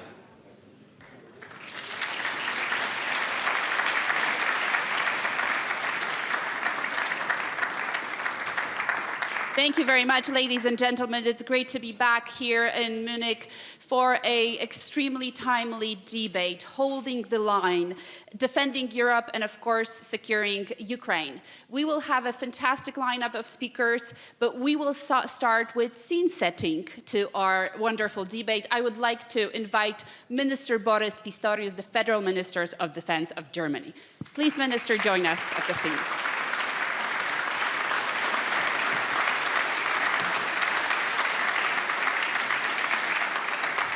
President Nauseda, Deputy Prime Minister Kaczka, Minister Sikorski, Senator Slotkin, Professor Psiaska, ladies and gentlemen, my mother was a passionate freedom-loving politician who taught me a lot about our world. She was born in 1933, a year that marks a profound rupture in German and European history. She lived through the Second World War, the collapse of a murderous regime. She had to endure displacement and expulsion, experience the division of Germany and the fall of the Berlin Wall in 1989. Like so many in her generation, she learned firsthand how quickly the tides can turn, how fragile freedom and peace can be. This experience of fragility of the existing order shaped her life and the decisions she made as a politician. Today, international politics is teaching us a similar lesson. Nothing can be taken for granted. Freedom is under attack around the globe, and the international order is crumbling. Wars and crises are on a rise across the planet. America's focus is shifting. With it, a central building block of European security is under reconstruction. Is that a reason for pessimism? To be frank, having the United States provide for our security was never supposed to be the norm. It was always an exception. Naturally, exceptional arrangements never last forever. They are not meant to. What I take from the latest US defense strategy and the NATO defense ministers' meeting this week is a sense of realistic, pragmatic, and to be honest, sober optimism. The next chapter of our partnership depends on a clear and fair distribution of responsibilities. Europe must take the lead in providing robust conventional forces and take on greater responsibility for its own neighborhood, while the United States continues to contribute strategic and nuclear backing for the foreseeable future. The US has made this new burden sharing very clear, and Europe is acting. NATO is becoming more European so that it can remain transatlantic. The alliance needs to make sense for all members. Even the United States cannot act alone in today's world of emerging great powers. It needs allies. Having more than 30 of them all united in one powerful alliance is truly unique. It makes the United States stronger than any other of the great powers, and most importantly, stronger than its adversaries. But our alliance also needs to make sense for Europe. It depends on predictability. It depends on predictability of actions, and it depends on reliability of the American commitment. Questioning the territorial sovereignty and integrity of a NATO member state, excluding European allies from negotiations that are crucial to the security on the continent, all this damages our alliance and strengthens our adversaries, ladies and gentlemen. Let me also say a few words on Rubio's vision of the world's order. Secretary Rubio, yes, our international organizations have failed to solve many crises and conflicts. But the answer cannot be for a great power to go it alone. That might work in the short term. But in a world of more competing great powers, this will definitely not work in the long term. There's a much better way. Reforming and reinvigorating international organizations, just as Marco Rubio pointed out this morning too, so that they deliver what is crucial: peace and security. We can only do that together. Ladies and gentlemen, a strong and capable alliance is particularly crucial given the many interconnected threats and uncertainties we face. In Europe's southern neighborhood, we are confronted with a complex mix of fragile states and terrorism, as a recent resurgence of ISIS in Iraq has shown. It is easy but dangerous to overlook this these simmering threats, considering the huge blow they can strike at both Europe's and America's security. In the East, we are faced with a highly armed and aggressive military power with the world's largest nuclear arsenal at its disposal. Russia is driven by raw power, revisionism, and egoism. Nowhere does this become more apparent than its brutal war of aggression in Ukraine. Moscow is not acting alone. It is pursuing the revisionist agenda by cooperating with China, Iran, North Korea. It is trying to use international fora such as BRICS and turn them into anti-Western blocs. Up north, Russia and China are getting ready to project military and economic power in the Arctic. In the event of an escalation in Europe, Russia would most likely use its northern fleet to open a second front, cut transatlantic supply chains, and threaten both sides of the Atlantic with nuclear submarines. Ladies and gentlemen, in a world of fragility, we cannot afford complacency. This is why Germany drastically increased its defense spending. To do so, we took a really huge step. We amended our constitution. This speaks volumes of how serious we are about our commitment to security and defense in and for Europe. We will reach our new defense spending target of 3.5% by 2029. We reformed our military service law. This will lead to a much stronger active forces and more resilient reserve. We are meeting NATO's targets on investment, procurement, and readiness. We have significantly scaled up investments in our defense industry, expanded production capacities, and streamlined our procurement processes. Germany today is guided by determination and strength. But one thing, ladies and gentlemen, never change. We will not act alone, but always in close coordination with our allies as a reliable partner. Division is weakness, especially when facing revisionist powers. We cannot allow internal or external powers to drive a wedge into our alliance. It is unity that gives us strength, ladies and gentlemen. And that is why Germany is working towards building unity at the heart of NATO and the heart of Europe. That is why we are deploying a full combat-ready brigade to Lithuania. That is why we are strengthening maritime security with Canada, Norway, Denmark, and Iceland in the North Atlantic. That is why we are now the largest supporter of Ukraine. And that is why our support for Ukraine will not waver, even as Putin's brutal war of aggression is entering its fifth year now. And when it comes to the future of Ukraine, ladies and gentlemen, 3 points are crucial in my view.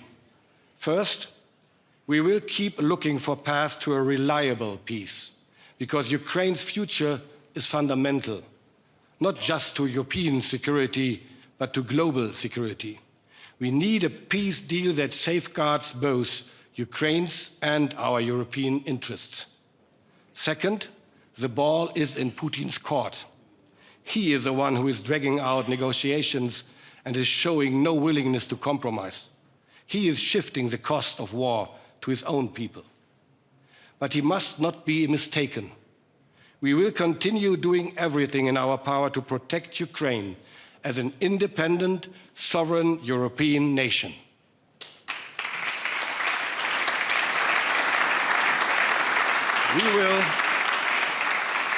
We will keep up the pressure politically, economically, and militarily. And third, we will have peace. And when, not if, this day comes, we will have to make this peace last. We will have to shield Ukraine from any potential future aggression by Russia. To accomplish this huge task, Ukraine needs substantial, reliable security guarantees. And it was, in fact, Marco Rubio who made an important point in 2014 before the US Senate. He reminded everyone that the 1994 Budapest Memorandum did ultimately not serve the purpose of providing for Ukraine's security. Quite the opposite. 20 years later, Russia invaded and annexed Crimea. Therefore, our lesson for today, ladies and gentlemen, must be we cannot afford another paper tiger like the Budapest Memorandum. To provide credible and reliable security guarantees, all of us, European and Americans, have to deliver. Europe and Germany stand ready to play their part. Ladies and gentlemen, when listening to today's and yesterday's speeches at this conference, I am once again reminded of my mother's biography. She lived through the radical destruction of the German democracy and the international order. Because not enough people in Germany and elsewhere stood up to those who wanted to destroy and replace it with their barbarian ideology of war and suppression. But she also witnessed the emergence of a new, stable, free and rules-based order, thanks to the dedication of those who worked to establish it. This brought peace and freedom to large parts of Europe. There were times when we Europeans took this all for granted, and when we did too little to support the precious order. When we dwelled on our weakness, when we complained, when we criticized each other for inaction. And Radoslav, we all remember your famous words about German inactivity. The reality today is very different. Combined European armies outnumber any other army in the world. We are spending much more on defense than ever before. Our defense industry produces top-tier equipment. We are taking our future into our own hands in the areas of joint capability development and procurement financing. But, to be clear and honest, there's room for more, for much more. I want German and European security and defense policy to be more effective and more hard-edged. I want Europe to be more than a strong economic force. It must develop more military power. It must take over more responsibility for its own security. I want our actions to be better coordinated internationally, and I want them to be more visible. I want security to be not just a whole of government, but a whole of society matter. This is key to building real resilience in Europe. I want us to be able to pursue our own interests and to stay the course even when the going gets tough. With the debates over Greenland, we have proven that we are capable, ladies and gentlemen, of doing so. We have to reform and harden our international organizations so that they can better deliver. We have to do more to strengthen our institutions and conventions, with both our traditional and potential new partners and, if need be, just us Europeans. In a less reliable world, we need more reliable politics. Our strongest currency in this world is reliability. In times of fragility and transition, when few things can be taken for granted, I want Europe to be a reliable anchor for other nations, a continent supporting and shaping an international order as a basis for peace and freedom, and, equally important, providing for its own security. Let us show what we Europeans are capable of. Thank you.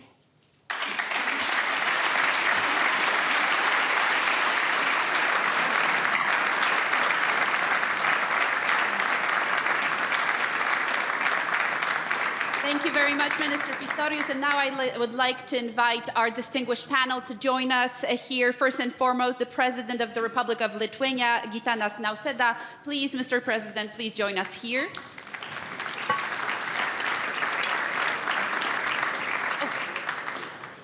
Second, Mr. Taras Kachka, the Deputy Prime Minister of Ukraine for European and Transatlantic Integration.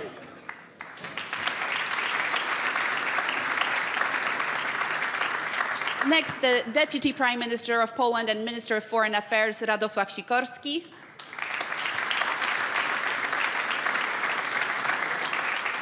And last but definitely not least, Elisa Stolkin, I'm so sorry, the senator, US Senator, member of the Senate Committee on Armed Services, the United States. Thank you, Senator, for joining us here.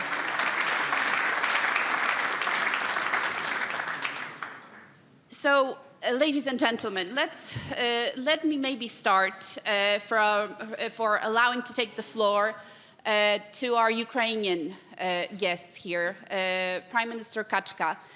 If you could tell us what is the current situation in Ukraine and how has this hardest winter of all affected the civilian population?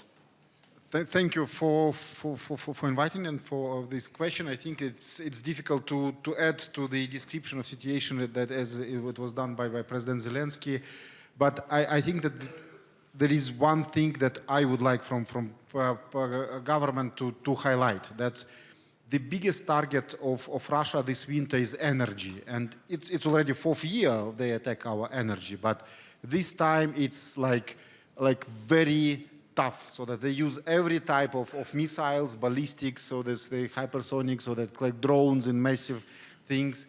And what we see is that we are capable to defend ourselves, but technologically, so that we have two tactics. First is, as it was on the screens during President's speech, is to repair our energy system. But you need to have a stocks of equipment in order to repair, so that's why we grab literally everything we can use in Europe, especially the equipment that is not used, obsolete, old-style equipment, to repair. And we will repair our energy till the moment that we will have stocks for equipment. And it is difficult to do because Russia is destroying, literally like attempts to destroy the energy system to the level that is not repairable. But we will not give up and we will continue to do so.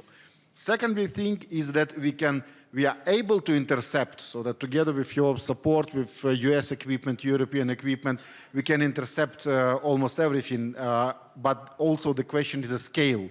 So we need missiles to Patriots, to some TRST, to other equipment, and with enough stocks we will be able to intercept. So now we are not successful in this, so that's why our pledge is like help us more, because this quantity is meta now, so this winter. So that's why this is the request. But what happens in Ukraine, so that the situation when you continue to make joke that out of free electricity, water or heat you can choose two is already optimism. A lot of people in Ukraine cannot choose nothing, so they have nothing, no water, no electricity, no heat in a very harsh winter.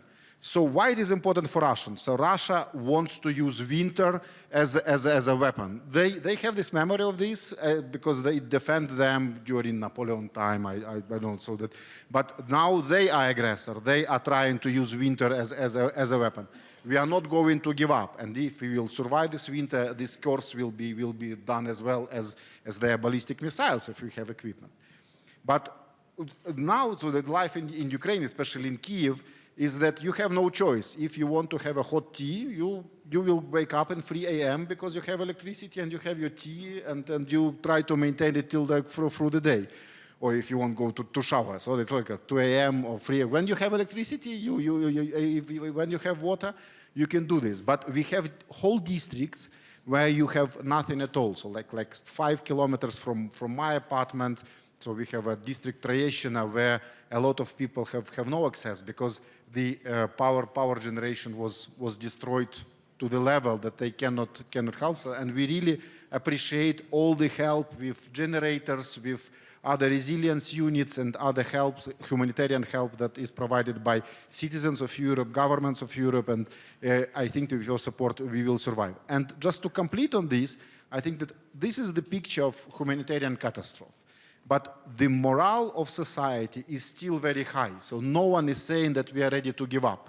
So no social polls, not private opinions. No one is saying so that enough. We are not ready to to fight against Russia. So that's time to do it. No, the situation is absolutely different. So that's why our position remains the same. We are ready to fight. We are ready to protect ourselves. Please help us with all necessary security guarantee, and let's fight for the stable and just peace as it is requested by our president. Thank you.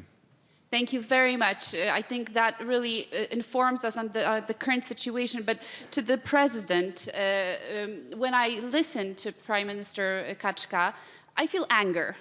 Because on the one side, you see resilient people fighting for their country, but then no nation should have to go through 4 years of this.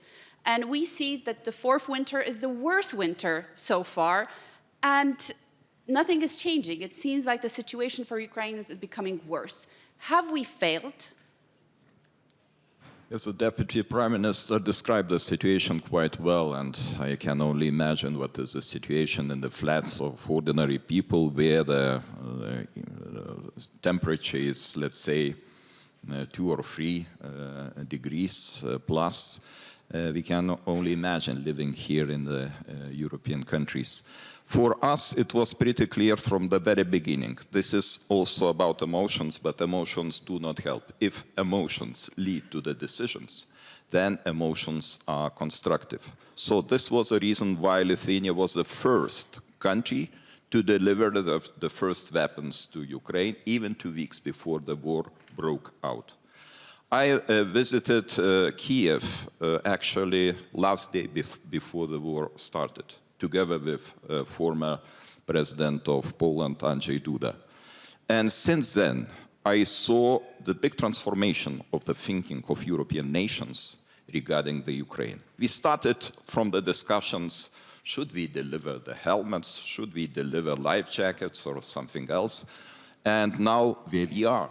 We are in the situation where we are talking about the delivering of deep strike capabilities, missiles, air defense systems, ammunition. Yes, they are still in lack of these goods, and we try to do our best in order to support them consequently. But what is my thinking, and Russia is proving every day that Russia is not ready for the peace. And I don't think that they will be ready to peace negotiations. I don't know, maybe in 27, 28, but not in 26. Because all the actions show that they are just imitating the negotiations process and at the same time trying to break the morale of Ukrainian people. Yes, they are not successful by doing this. This is good side, but this is at the cost of suffering of Ukrainian nation, Ukrainian people, brave Ukrainian people. I really admire this nation. This nation is exceptional, being able to withstand this huge pressure of big country, big aggressor 4 years in a row. But without our support, they will be not able to succeed. So what is needed right now? Our support, continuous support, our readiness and our unity with our transatlantic partner too. And we try to do it in European Union formats. I am the member of European Council. I am happy that we were able to take the decision regarding 90 billion euros as a military support to Ukraine. Not always we are successful. Sometimes we face some delays. We face differences in the opinions. But we are ready to provide these decisions, and we are ready to stay with Ukraine until the end of the war. Thank you. Prime Minister Sikorski, I think we all agree here that we don't believe in Russia's intention to end this conflict anytime soon. Where do you think we're going to be a year from now, sitting at this stage? Where would we want to be, and where are we going to be? And what can we do today to make sure that Ukraine will not be going for a 5th year of war and a 5th winter that might be even more devastating than this one? I'll answer your question, but let me make 2 brief points first. First of all, I'd like to associate myself with what Minister Pistorius said, that it was natural for the United States to be in the lead in these negotiations when the United States was providing the bulk of the military assistance. And the United States was also brave and effective in deploying strategic intelligence to deprive the Russians of the casus belli in the days before the war and in the early days of the war. But I would like particularly our American guests to know, because it's not fully in the American infosphere, we are now paying for this war. The American outlay for the war for last year was close to zero. We are buying American weapons to be delivered to Ukraine. There is no package in the US Congress, and that there isn't even the prospect of a package. If we are paying, if this is affecting our security, not just Ukraine's, then we deserve the seat at the table, because the outcome of this war will affect us.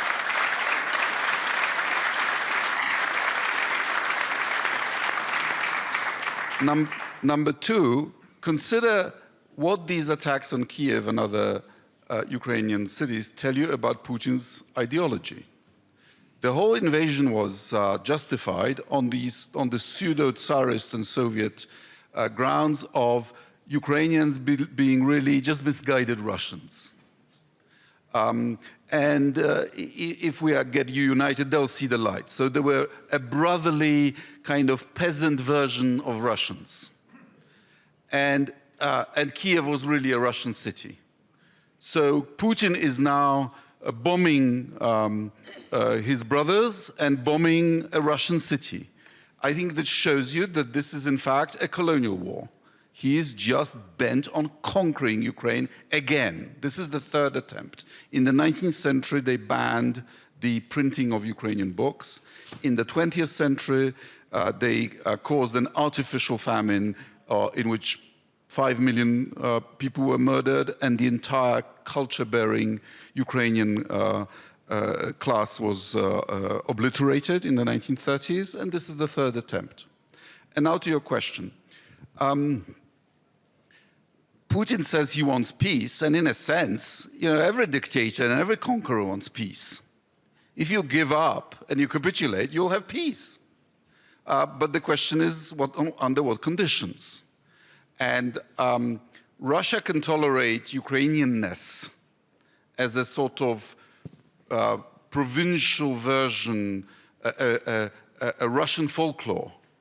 But Russia cannot tolerate Ukraine, or at least Putin cannot, as a nation with its own identity, history, interests, including security interests, and its own desire to integrate with other organizations than Russia's. And the question in this war is, who will crack first? And Ukrainians are showing that they're not cracking on the front line. Russian advances are tiny. And history teaches us that bombing populations doesn't work. The Luftwaffe didn't break the spirit of London. The Royal Air Force didn't break the will to fight of the people of Germany. In fact, they get stiffened. So the real question is, when will Putin run out of resources to carry out this war? And cracks are beginning to show in the Russian economy. We have given Ukraine 90 billion euros. That should be enough to sustain them for 2 years. If we gave them 10 or 20 billion more, they could actually get their defense industry up to full capacity, and then the fight would be more equal. Thank you very much. We'll go back. We'll come back to the state of the Russian economy and the state of Russia in just a moment, but I wanted to hear from Minister Pistorius, actually, when Minister Sikorski says that we deserve a place at the negotiating table. How do we do that? And when are we going to be sitting at the negotiating table? I have no idea, to be honest, because it's not up to us. But we're paying the bill. We are paying the bill, but we are not paying the bill to Vladimir Putin. And Vladimir Putin refuses to negotiate with Europeans. and the Americans let that happen. That is our problem at the moment, at least from my perspective. Washington let that happen. We can't push ourselves at the negotiation table when Putin is not willing to talk with us. And again, Washington let that happen. So what we should do is to confirm our will every day that we will proceed supporting Ukraine. And this is what we really need to focus on, especially when I think about the last UDCGs and the last contributions. We need more, we need it faster, we need it more efficiently. And I mean, we just have been talking about air defense and the attacks on Kiev every night and killing people in their apartments because they die by cold. We need to get faster in scaling our production in the US and in Europe to be able to deliver and to provide more and faster what is needed so urgently when it comes to air defense. Otherwise, I'm afraid that the morale of the brave Ukrainian people might break finally. Thank you. Senator, I know this is not probably a question to you, but we have to ask it. Why is Washington not letting the Europeans be at the negotiating table and listening to Vladimir Putin, who's saying a tough no? Yeah, I'm happy to answer a rhetorical question, but I think, like, it's not hidden to anyone here at the Munich Security Conference that the United States is going through something. That we have, I mean, like, is anyone missing that? Tell us more, tell us more. Is anyone missing that? So I think we're going through something at a fundamental level in our democracy. And because of that, we're going through something profound as it relates to foreign policy. It's the theme of this entire conference, or every side conversation at least. Under right? destruction. So, right, so I think and when it comes to Ukraine, given where we were a year ago, right, for those of you who were here and the Vice President came and stood on this stage and gave a speech, I was sitting up there, I mean, like the breath fell out of my lungs. A year later, we still have this good cop, bad cop, what do we want to do with Ukraine from the White House, right? Do we want to pull completely back, give it to the Europeans, not our problem? Or quite the opposite, do we feel like it's extremely important to bring this to some sort of resolution? You can talk to 3 different Americans and get 4 different opinions, okay? So I think that's why you don't have Europeans at the table, and we have a saying, I used to work at the Pentagon, that you don't talk about them without them. And if you want the Europeans to be part of the ultimate settlement, which we desperately do, which the President says he does, then of course the Europeans should be at the table. But the fundamentals of the conflict, where the Ukrainians have fought so bravely, changed the nature of tactical warfare, I think, with what they have done. I mean, we're all learning lessons from the Ukrainians. But let's not mistake that the fundamental question is, are we willing to exert more military or economic pain on Vladimir Putin? And because we're a mess back home in the United States, because we don't know the answer to that question, we're in this merry-go-round. And you're not on it with us. When you come on, it's not any more organized. We have to answer that fundamental question, and that's something we're deeply grappling with in the United States. And while at it, I'll give the floor in a moment to Minister Sikorski, but we see, and we've been told many times during the last 2 days, that the American people continue to support Ukraine, that there's actually an increase in the pollings when it comes to support. Majority of Americans actually don't know that there's now 0 funding coming from the United States.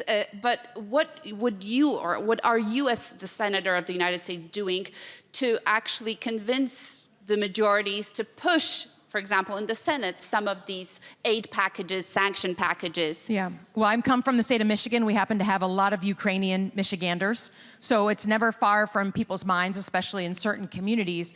But I think while the American people may not follow the day-to-day in Ukraine, I'm going to be honest with you, right? They're worried about their kids, their, house, whether they're going to be able to live a middle-class life. We are struggling deeply with that in the United States. They do understand power, and they understand a bully. And they understand that sometimes, we all want the conflict in Ukraine to end, and sometimes in order for it to end, you have to exert more pressure, right? For a short time in order to bring it to a conclusion. But if you keep going around the merry-go-round, it just extends out the stress, the pain, the suffering, the killing. So they may not understand the day-to-day, but I think if there were leaders who were willing to articulate that in order to bring this to a conclusion, we must get in deeper in putting that pressure on a bully, they would understand that basic power conversation. Do you see those leaders? Do I what? Do you see those leaders? See them.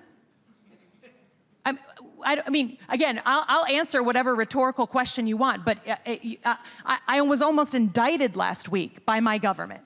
So we are going through something profound, and we will get through it. I believe to my core we will get through it, but we will have to hit rock bottom before we come back up, and we're going to have to fight for it. So no, I don't see a clear, straight line to getting those answers.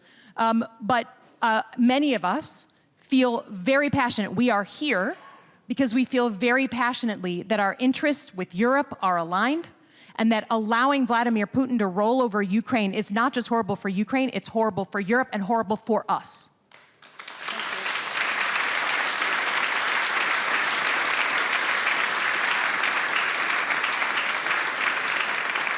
Minister Sikorski.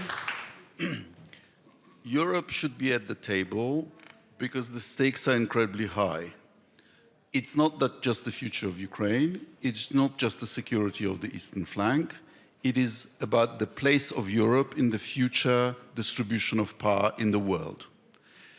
In other words, who will be the third leg of global distribution? China, United States, and Russia, or the European Union? Don't ask me which I would prefer. And to my mind, President Trump is not wrong when he says that in this more brutal world, you need to show your cards. The United States would give itself more cards to pressure Putin into a deal by, for example, delivering Tomahawks to Ukrainians. And the decision was apparently quite close a couple of months ago. Taurises would help too.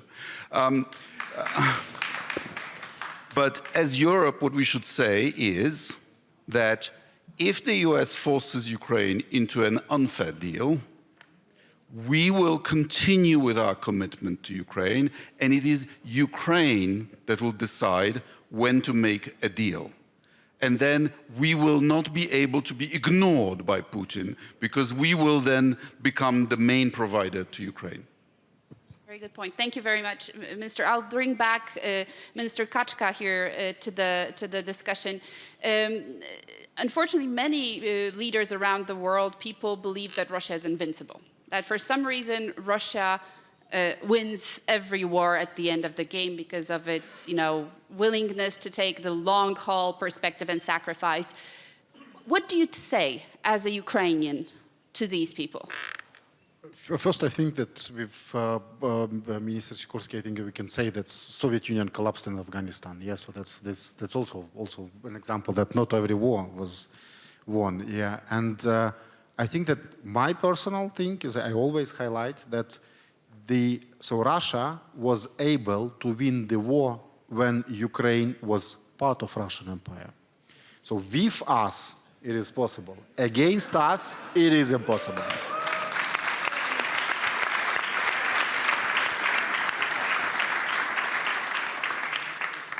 So that's why I think that we all need to understand that we are at the table of negotiations, so that Europe, and why? Because what we are talking now, so that whether everyone believes that we have really systemic negotiations with Russia, even Secretary Rubio today said that he rather doubts about the position of Russia.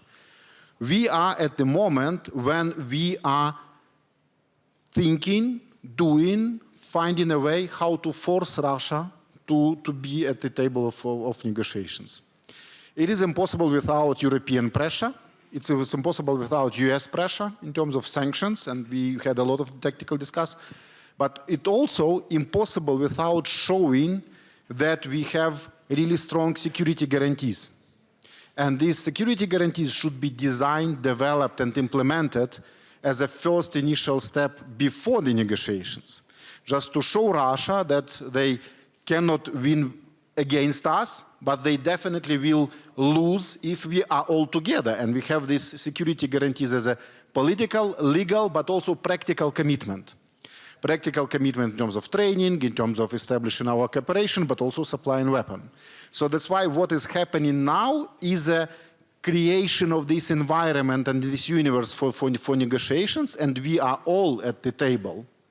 So despite the actual setting of the meetings in Geneva, for example, because we still need to create an environment when Russia literally negotiates and not pretend that it negotiates. Thank you. Thank you very much, Mr. Yes. Just on the point of fact, Mazepa was with Charles XII during the Great Northern War, and yet the Russians won at Poltava. So, but since then, it's been a better run. So the Russians lost the Crimean War, the Russians lost the Russo-Japanese War, the Russians were knocked out of World War I, the Russians lost at the Battle of Warsaw when they tried to conquer Europe, the Russians lost in Afghanistan, I saw it, and the Russians lost the Cold War. So no, the Russians don't always win, and, but there is good news. Every time after they've lost, and in fact only then, there are reforms. Thank you, Minister. President, and this question actually goes to President Ursula, but also to both of the ministers. Of course, that Russia understands only strength, but it has tested us as European Union countries, as NATO countries, over the last 4 years, and specifically this year, to a huge extent. It's not only arson attacks, sabotage. We saw in Poland 20 over drones flying into our airspace.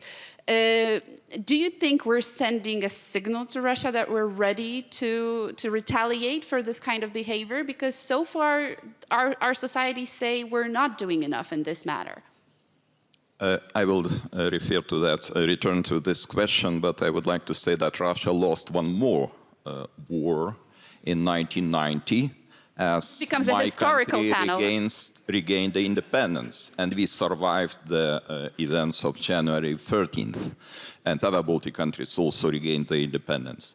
I think Russia is not as successful as pretends to be, and now I think we have to look more carefully to the economy of Russia. What is happening there.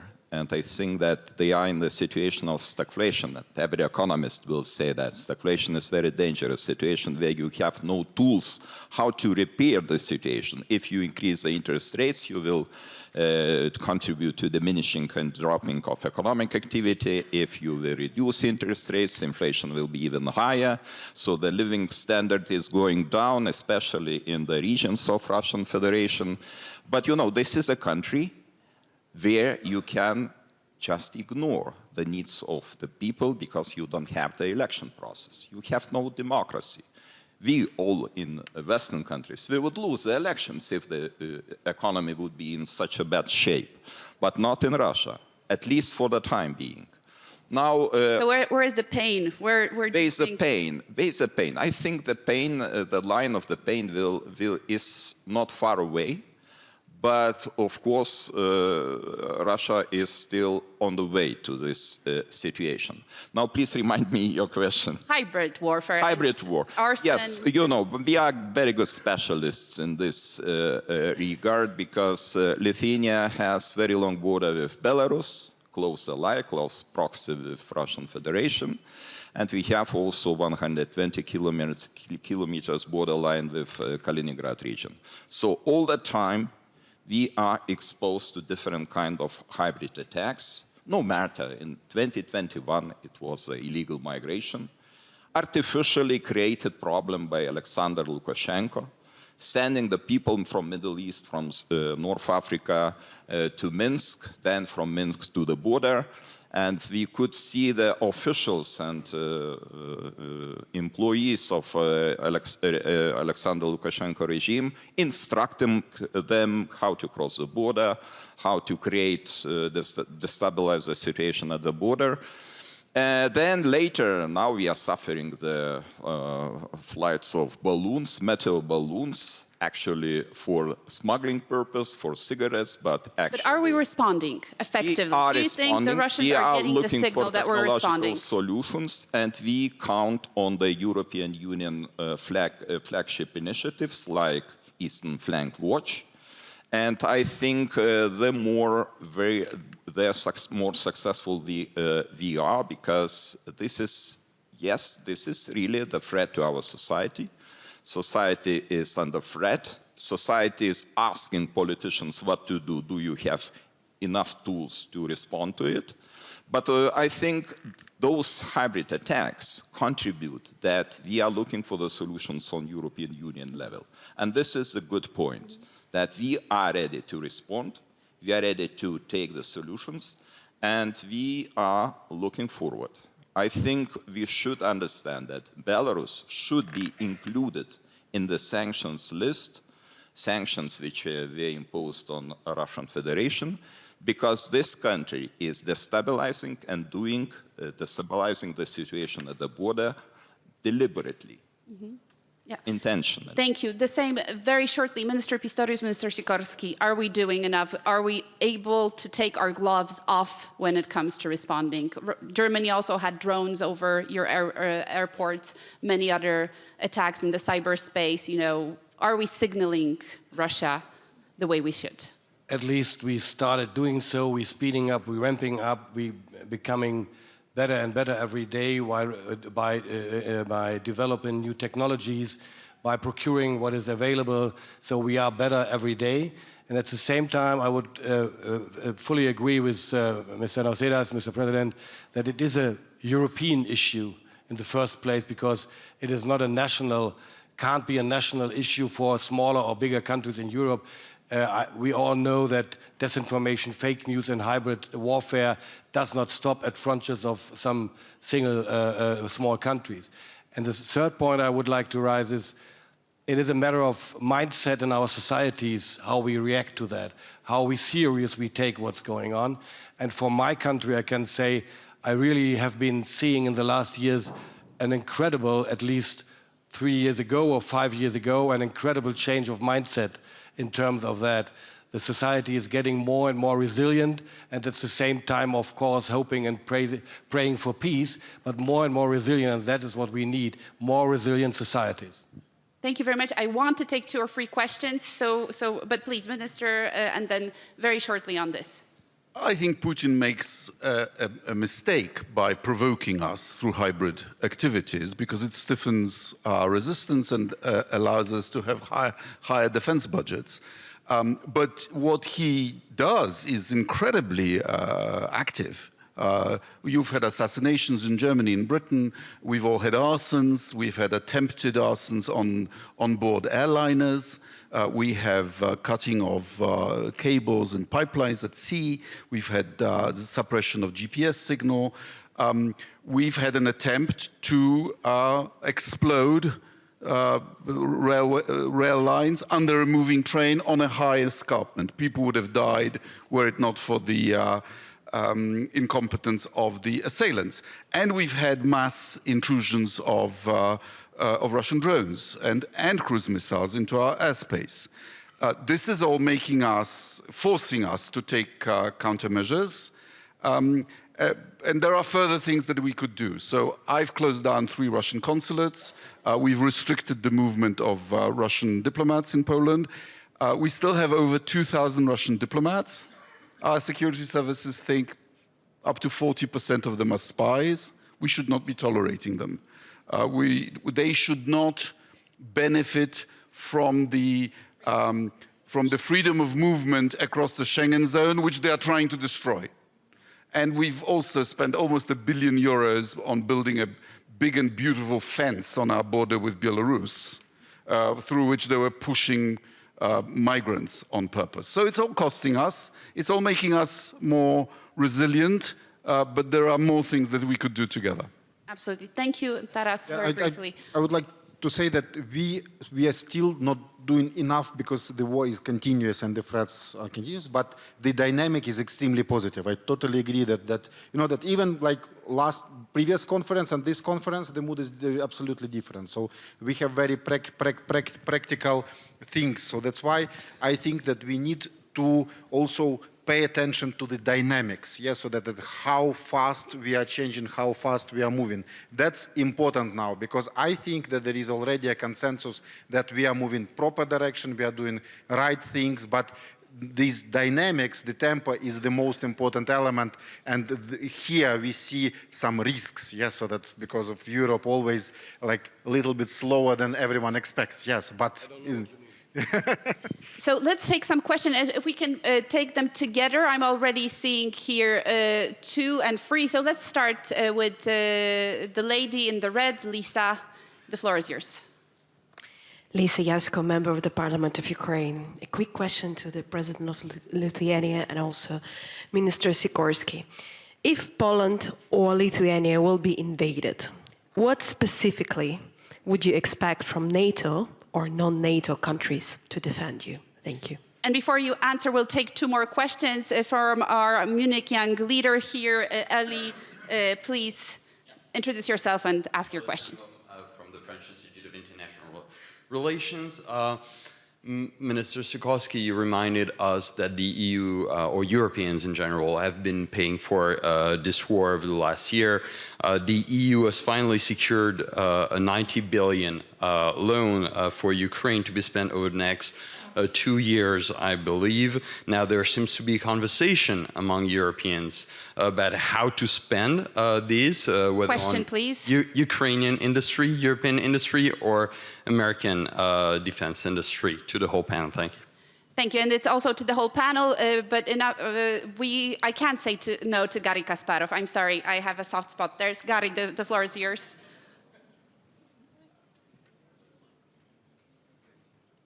And then we'll Thank you, Katarina. 4th question. Question to Minister Pistorius, just following your presentation. Germany is about to spend tens, maybe hundreds of billions of euros on defense, on military procurement. Are you going to prepare for the old war or for a new one? Are you going to spend on something that doesn't make any sense, but it's online, and of course, are you willing to go against massive business interests that will push the waste of the money, instead of going with Ukrainians and start providing new technology to fight effective war against Russians? Thank you, and at the back there, please. I have a question to Senator Slotkin, Łukasz Pawłowski, Polish MFA.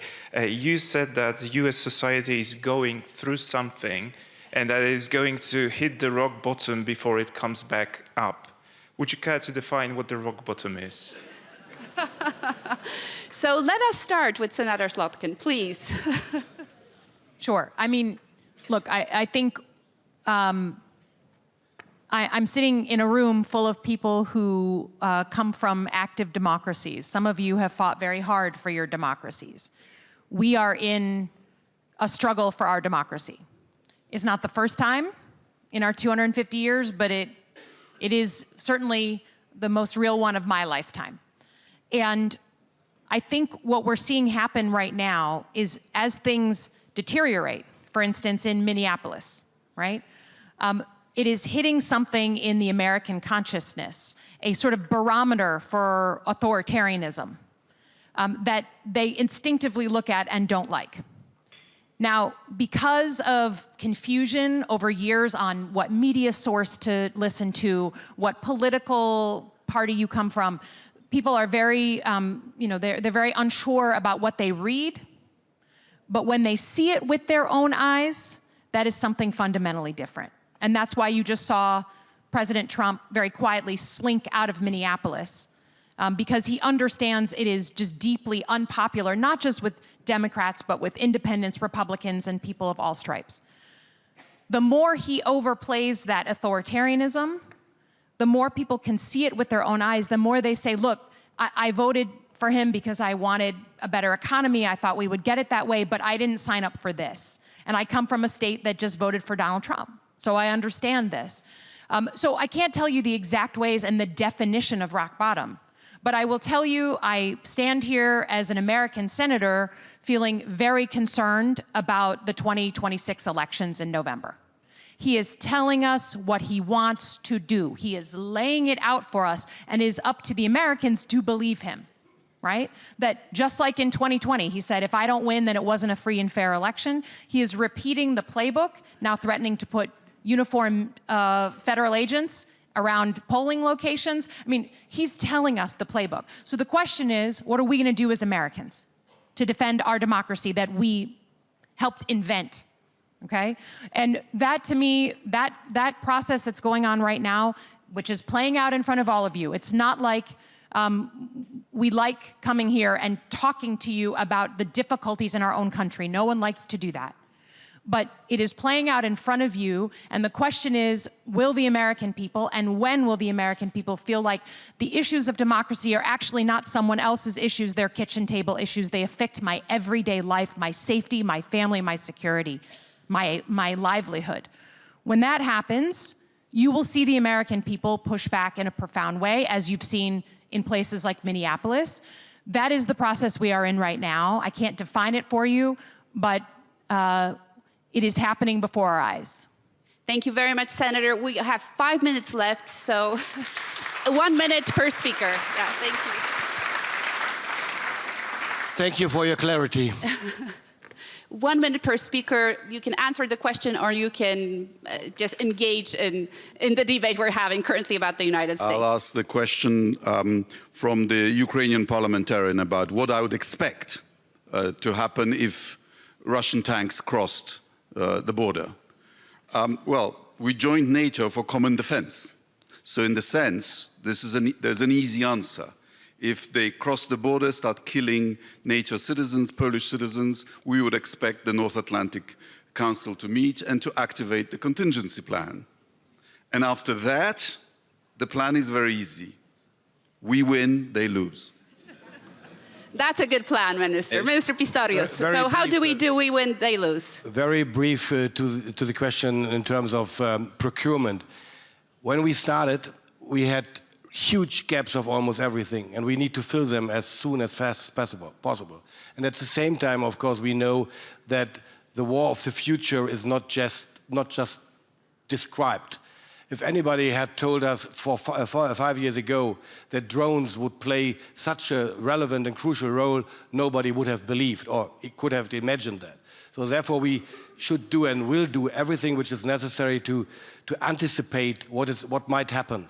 And that means more investment in innovation, more investment in new technologies, more cooperation with startups, and more cooperation between startups and the Bundeswehr, more clarity in the view to the future, what might be needed, and to learn from Ukraine.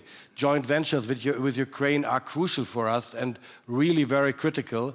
We learn every day from the experience of our Ukrainian friends on the battlefield, and this is what it's about.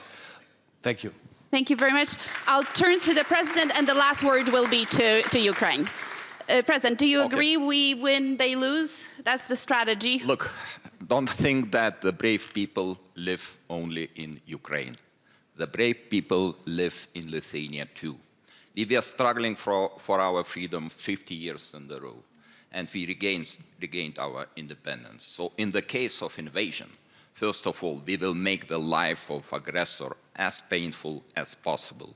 And then, of course, we will count on the support, first of all, of Article 5, NATO, and we are doing a lot in order to build this so-called wall of deterrence together with our friends, Germany, brigade, Mr. Pistorius mentioned brigade, deployment of German brigade. We have 2 American battalions on the rotational basis, and we are ready to establish Lithuanian National Division until 2030. We are ready, we will win, they will lose.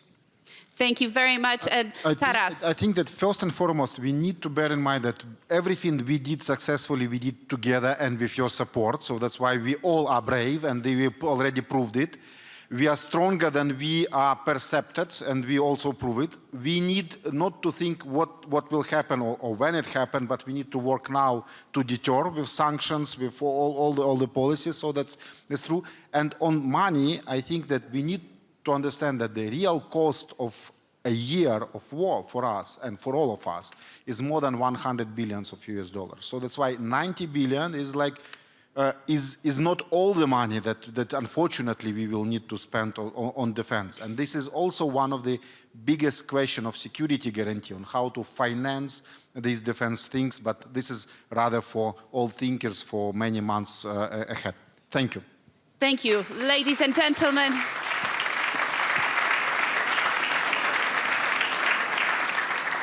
Holding the line, defending Europe and supporting Ukraine. Let's give a huge round of applause to our panel.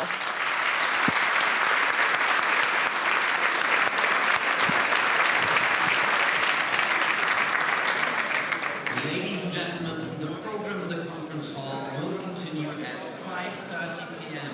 with the conversation Western Hemisphere, Security in the Americas. Ladies and gentlemen, half an hour of coffee break. Enjoy.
5:30 p.m. with the conversation Western Hemisphere Security in the Americas. Ladies and gentlemen, 15 more minutes of break before we continue in the main conference hall.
will continue with the program shortly.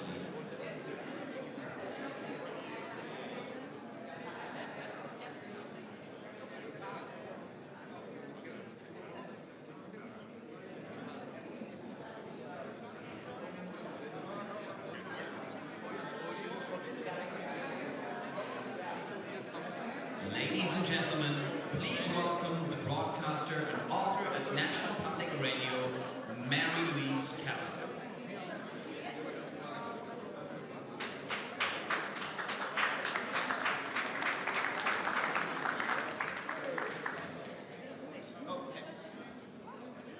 Good afternoon, everybody. Welcome. We all win the prize for sticking it out into the afternoon while we peeled off for cocktail hour at beer. So grateful.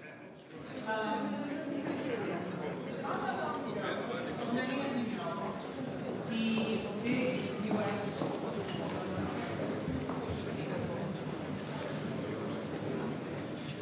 Can you hear me better now? All right. Let's start over. Thank you for sticking it out and not leaving us for cocktail hour. That comes next. I'm Mary Louise Kelly. I host NPR's All Things Considered. I also host our national security podcast, Sources and Methods, and we have been spending a lot of time lately talking about Venezuela for obvious reasons. So far, in the second term, President Trump has been leaning hard, as you know, into the Western Hemisphere, into American dominance in the Western Hemisphere, asserting, to put it simply, that America can do more or less what it wants in its own backyard. We have all watched the threats on Greenland. We tracked the attack on Venezuela. There are questions about who may be next, where this goes. And this is not a passing fancy for this White House. This is not a blip. It is enshrined in the U.S. National Security Strategy, which came out last fall. 3 months ago, it was released. And that strategy discusses how the U.S. will reassert and enforce American preeminence in the Western Hemisphere. So I want to invite the Western Hemisphere in the form of 4 of you. Come on up to stage. I'm going to invite the panel to come. There's a chair with each of your name on it. You'll find it. Welcome.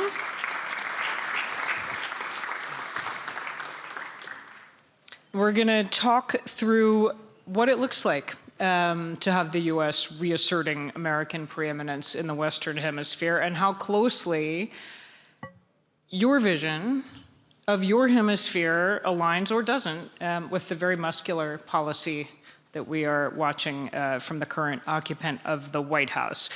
Let me introduce, let's go down the line and just make sure that you know who you're hearing from. Diana Fernandez-Molero is a member of the Commission on Foreign Relations and Worship, Chamber of Deputies in the Parliament of Argentina. Welcome. Next to her, Ruben Gallego, United States Senator, a Democrat from Arizona. And among your committees, you're on the Committee for Homeland Security and Governmental Affairs. Welcome. Nice to see you outside of Washington. Next to him, Paulo Rangel, who is Portugal's Minister of State and Foreign Affairs. Welcome to you. And right next to me, on my right, Arnaldo Andre Tinoco, who is Minister of Foreign Affairs and Worship in beautiful Costa Rica. Welcome. Start with Venezuela. I'm going to put you on the spot. Show of hands. Do you support what the U.S. just did in Venezuela, the removal of Nicolas Maduro? Do you support it? Sorry, I saw that drawing at you, sorry. I mean, that's a difficult question, but I would like to say that I'm from Buenos Aires, Argentina. A lot of Venezuelans, exiles, live there. I mean, their children go with mine children, and I mean, we share a lot. We share the life with them. And that day, the January 6th, they were chanting in the streets. That was a relief for many of them. So that's a perspective, the human perspective, that we should take into account, into consideration, because sometimes we talk about multilateral order and rule-based order, and maybe we are missing the people. We are missing the real life. These organizations help their life. Do they work for them? And I think that's something that we have to bear in mind. The democratic path was tried it was exhausted, actually, and it didn't work. The UN organization was, collecting all these criminal records that had the civil rights violations, but nothing happened. It was all diagnosis. Nothing happened. So we didn't have to think of that as a precedent, but as something that it's a red flag. I mean, it was extreme case. Venezuela, I mean, it was a humanitarian catastrophe. It's not a precedent. We need to use that to a red flag and to think about how the regular diplomatic things could work better, again, for the people, for the real people, and not just for the documents that we publish. Thank you for putting human rights and real people on the table from the beginning of this conversation. Thank you.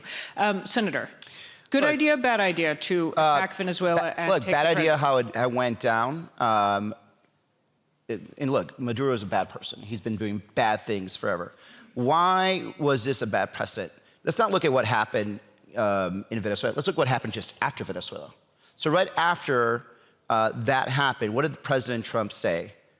Colombia, a country that is rich in democracy, one of our closest alliances in the world. The president accused the president of Colombia of being involved with the drug trade, right? So essentially, ostensibly setting up the reason for why they went after Maduro, right? So the reason why we need to stick to a rules-based order, even though there are emotional pools, without a doubt, we're humans, right? Of course we're gonna feel that. And I have a lot of Venezuelan friends that have their opinions. I'm also Colombian, my mom's Colombian, and you know, Colombia is deeply affected by this too.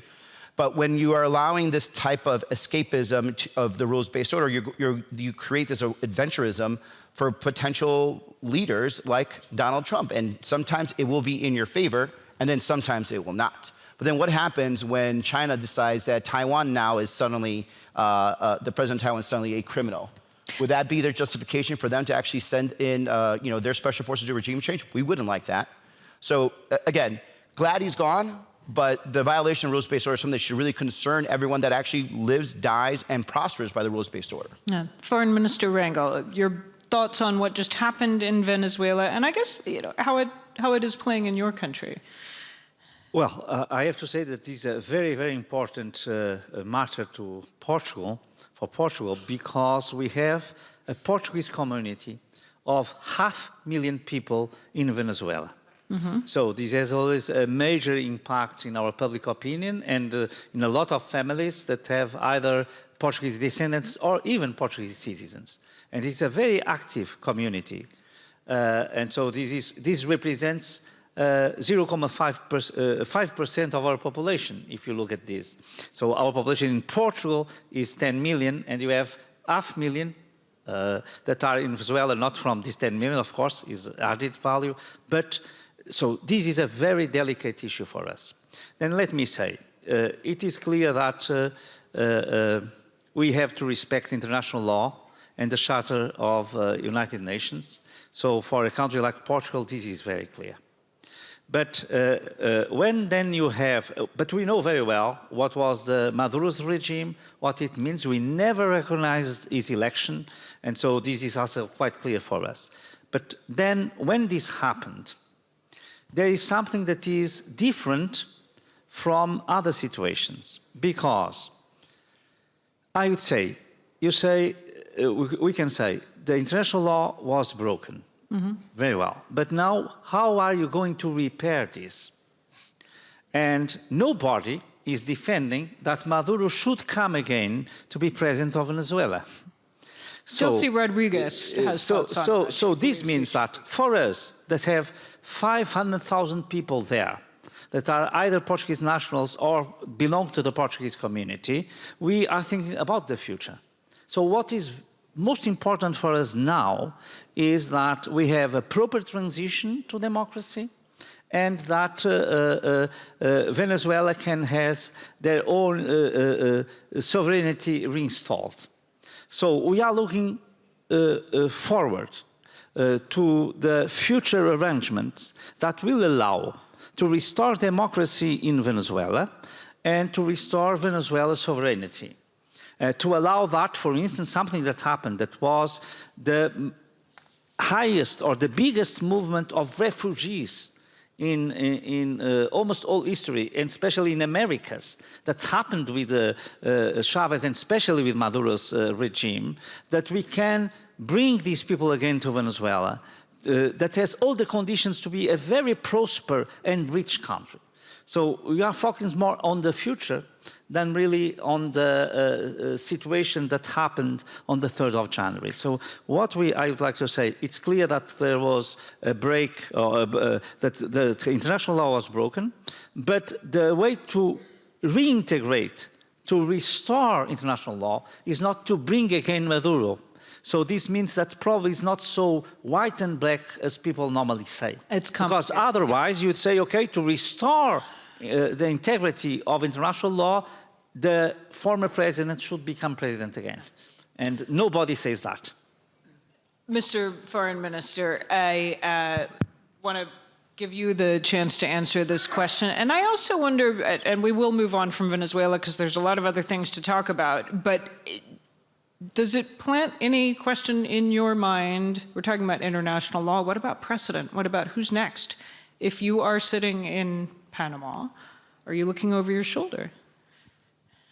Well, when talking about Venezuela, I agree that we have to bear in mind that 8 million Venezuelans left the country.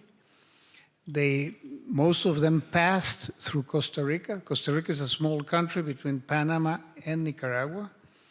We had back in the 2023, 2024, up to 520,000 migrants crossing from Panama to Nicaragua through Costa Rica. 70% of them were from Venezuela.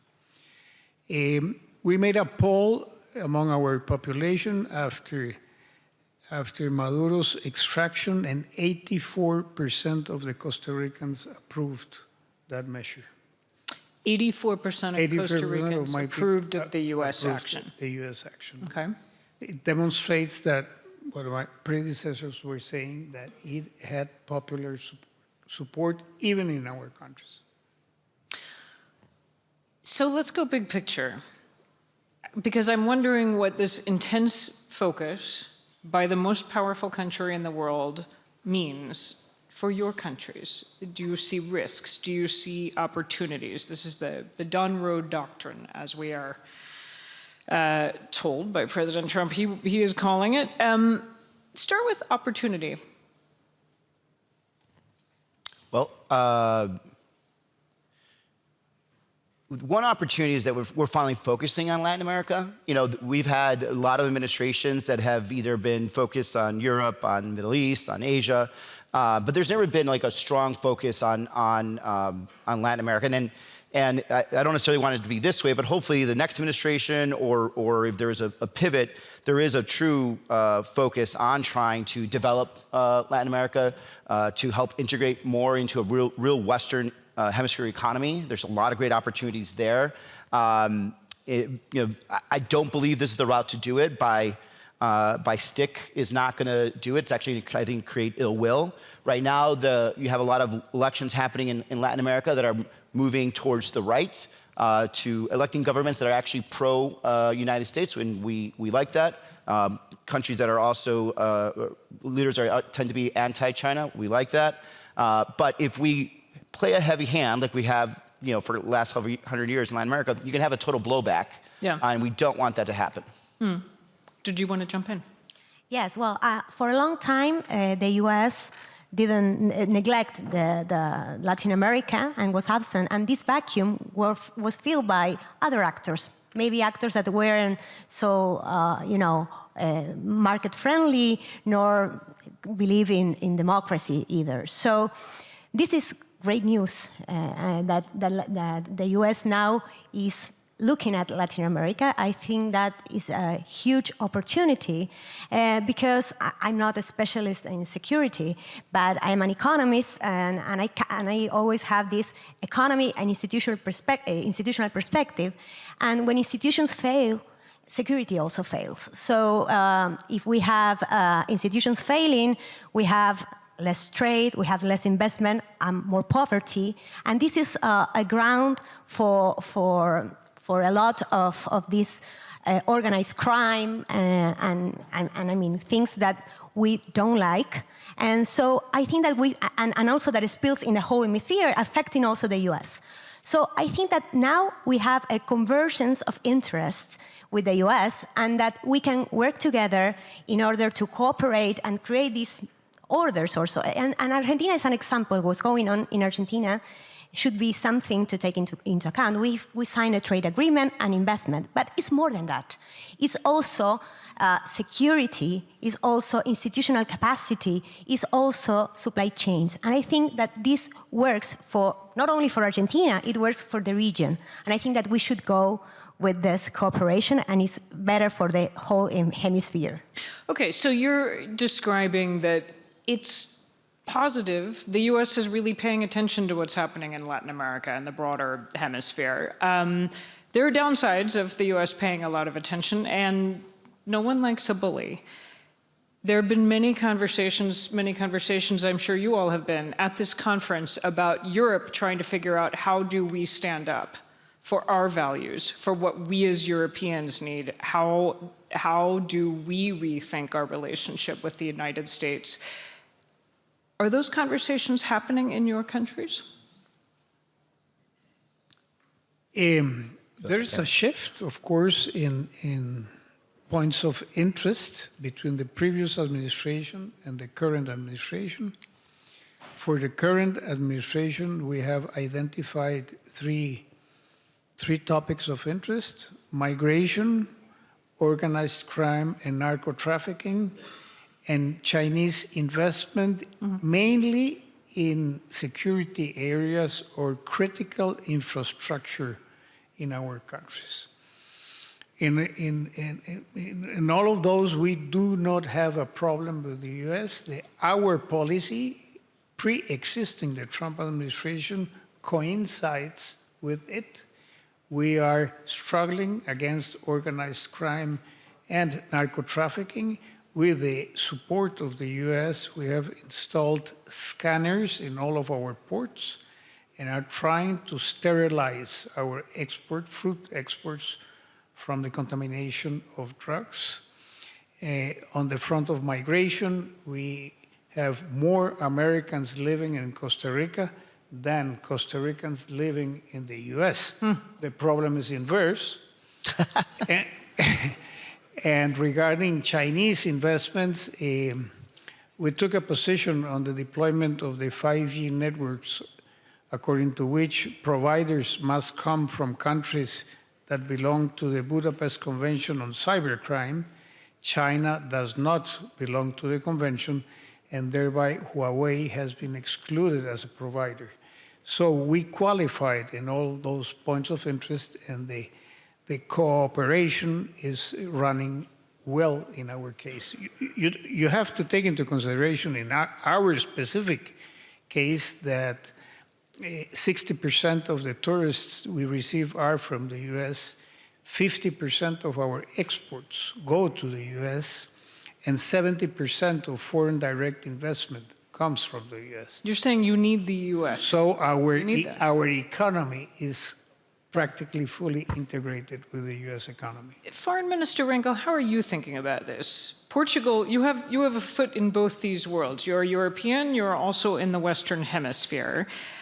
How are you hearing the conversations we're having at this conference about should any country be above the law, including the most powerful country in the world?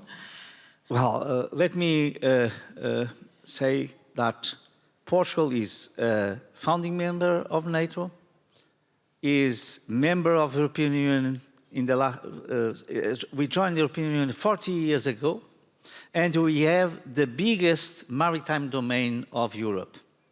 And we are, as you said, in the far west of Europe, together with Iceland.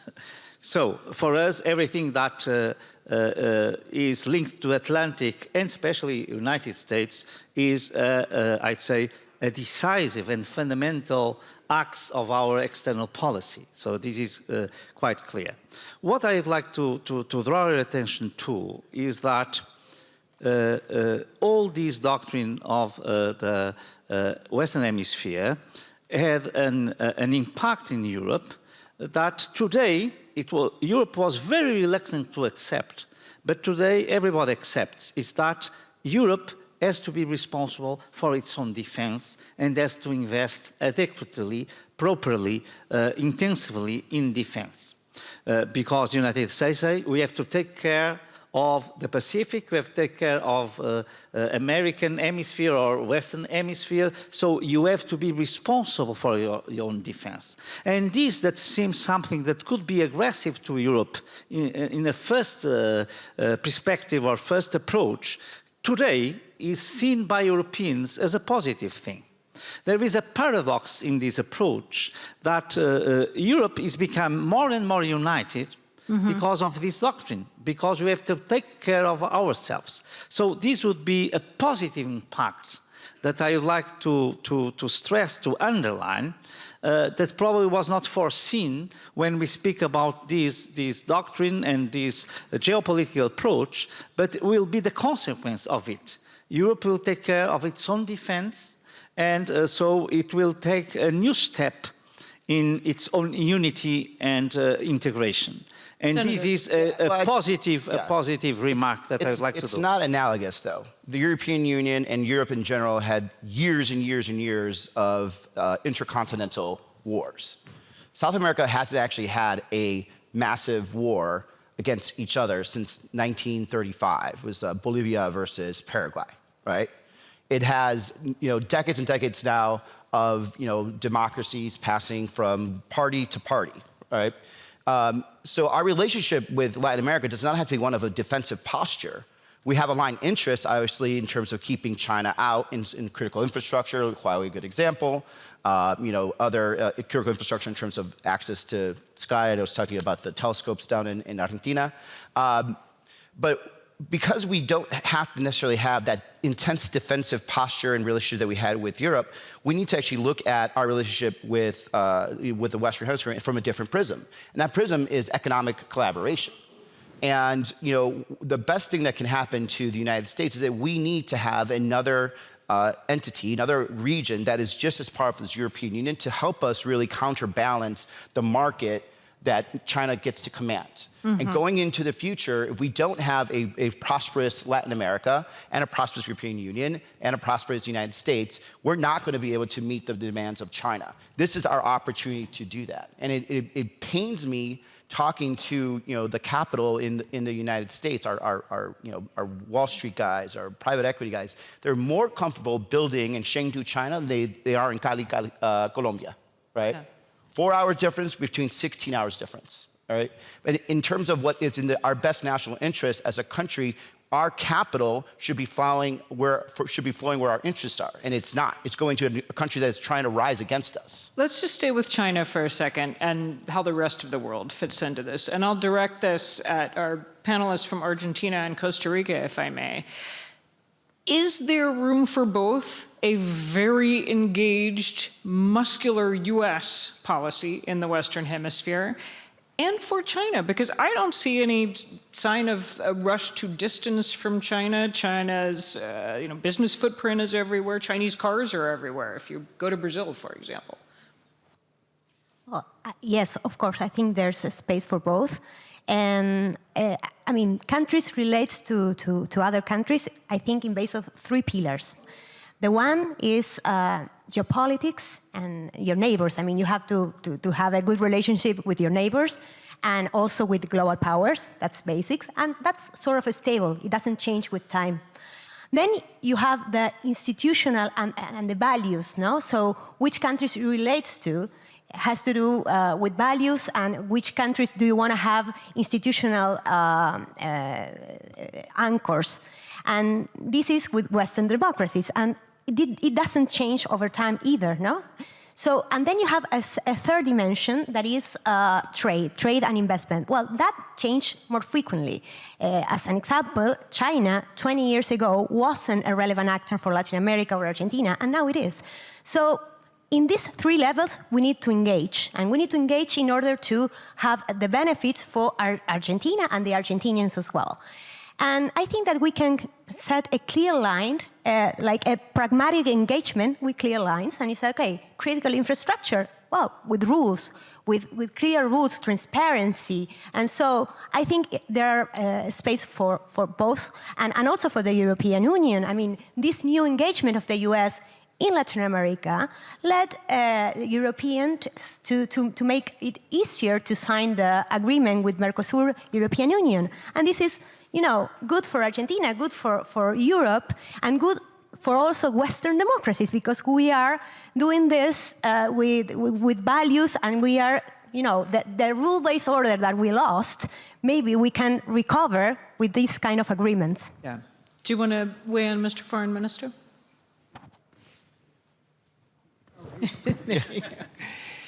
Well, every country relates to all other countries as it deserves. As I explained to you, our economic interdependence is big with the US. China is not the main trading partner of my country, contrary to many others that have China as the main trading partner. So we will continue to relate, of course, with China in all other cooperation fields where there is no sense of sensitivity regarding the sectors.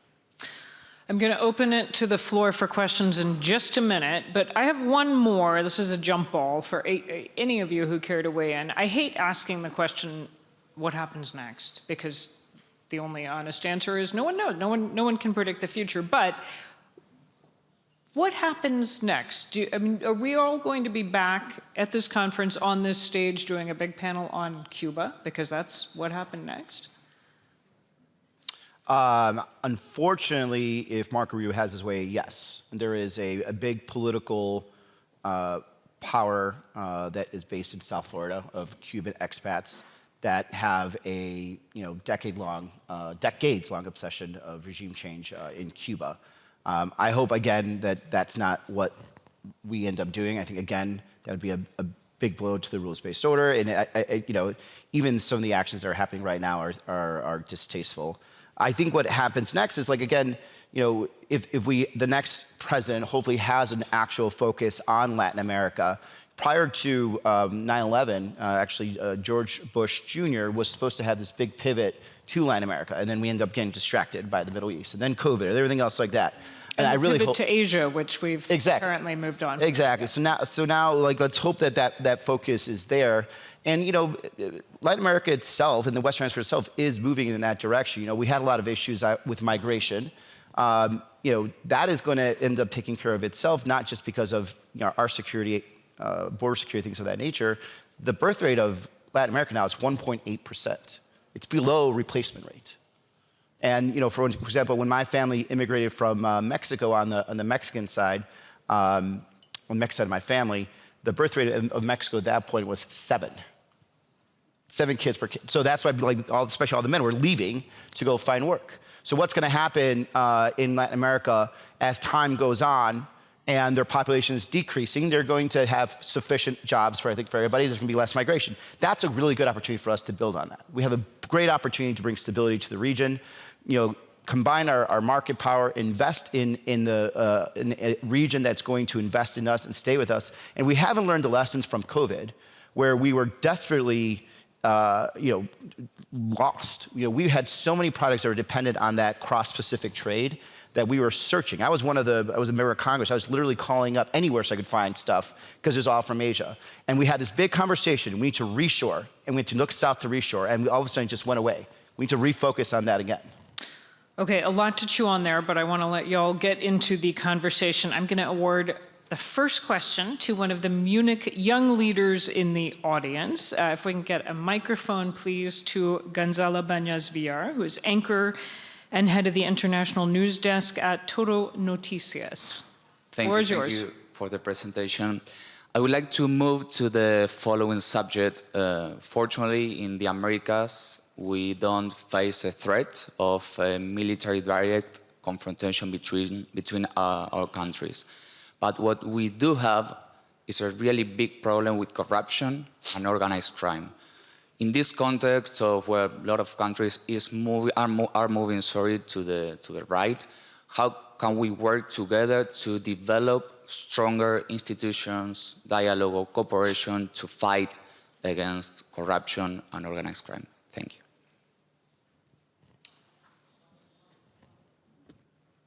Working together to build. Well, at least for us, you know, us rescinding some of our anti-corruption laws was a horrible mistake. And when this administration went in and did that, it sent signals out there to what we're willing to accept as a country. Number two, the fact that we can also now, you know, there used to be a law on the books that if you're an American company, you cannot engage in bribery to get contracts. That's now off the books. So we're setting very bad standards. On the other hand, there are ways for us to work together, especially in terms of knowledge, technology transfers, access to technology. With the rise of AI and the digitization of the economy as well as just of everything, it's going to be easier actually to find corruption. And I think it's going to be great for specifically the press to actually be the first anchor in that to expose it. But then you actually have to have institutions that are actually going to do something about that. You know, for me, it's scary that we're actually setting a really horrible example. We have an administration that's one of the most corrupt administrations since the 1870s, where their sons and daughters are issuing crypto-backed money from, you know, different countries and foreign entities. So we're not the best example right now, but, you know, historically speaking, there are ways for us to work together. And, you know, technology plus institutions to do there, plus the laws, I think are going to be the key to that going forward. And we have the lawyers, the judges that can go down there and be helpful in, getting our knowledge out to our friends in Latin America. Yeah, I would like to add something because I think that Argentina right now is an example in terms of what we are doing, in terms of reforms. We are doing a lot of deregulation because when you have a lot of regulation, there's always a space also for corruption. And we used to have that in Argentina before.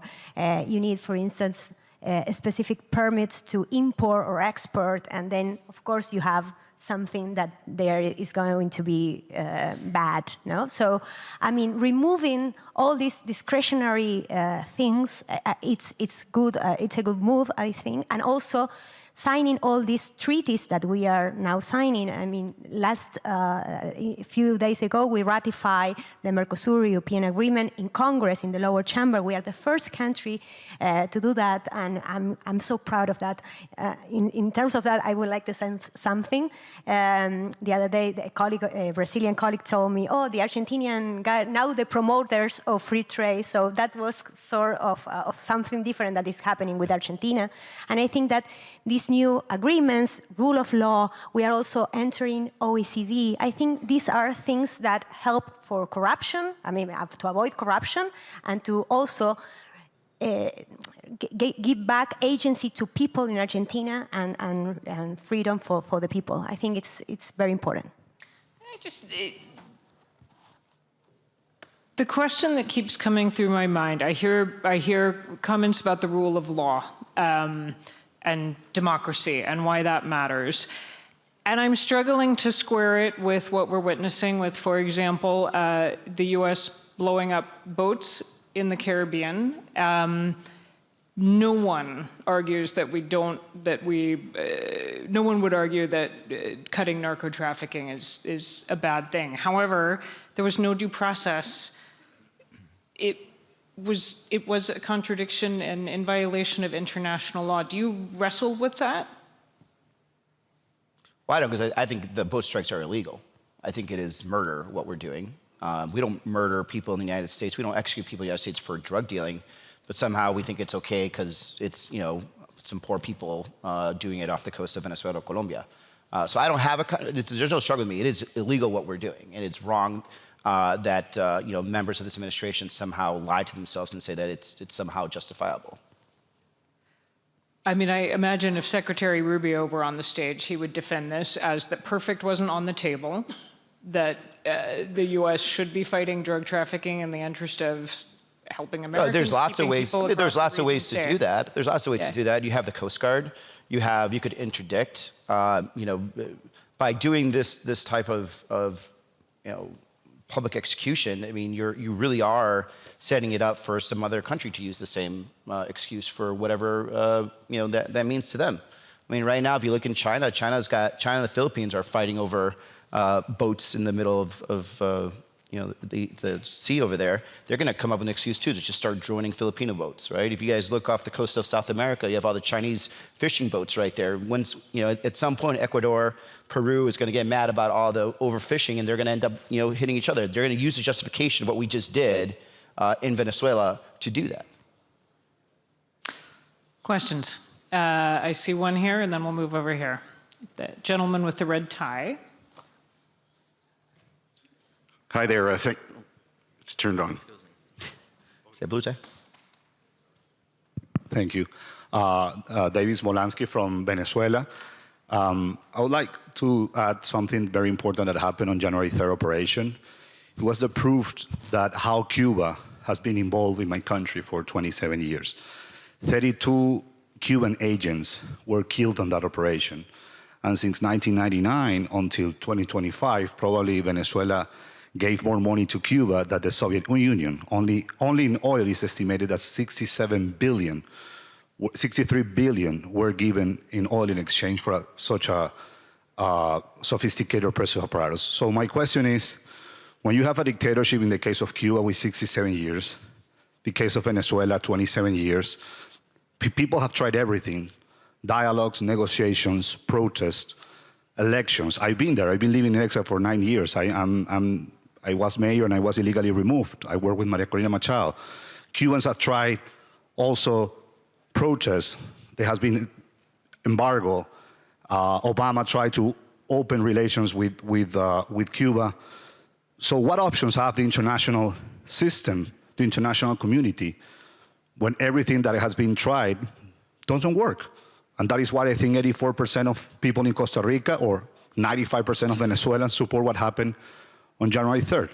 So Except what options? What options for the United States? What options? No, but it's for everyone, for Senator. Sorry, it's for everyone. So the question is not for you.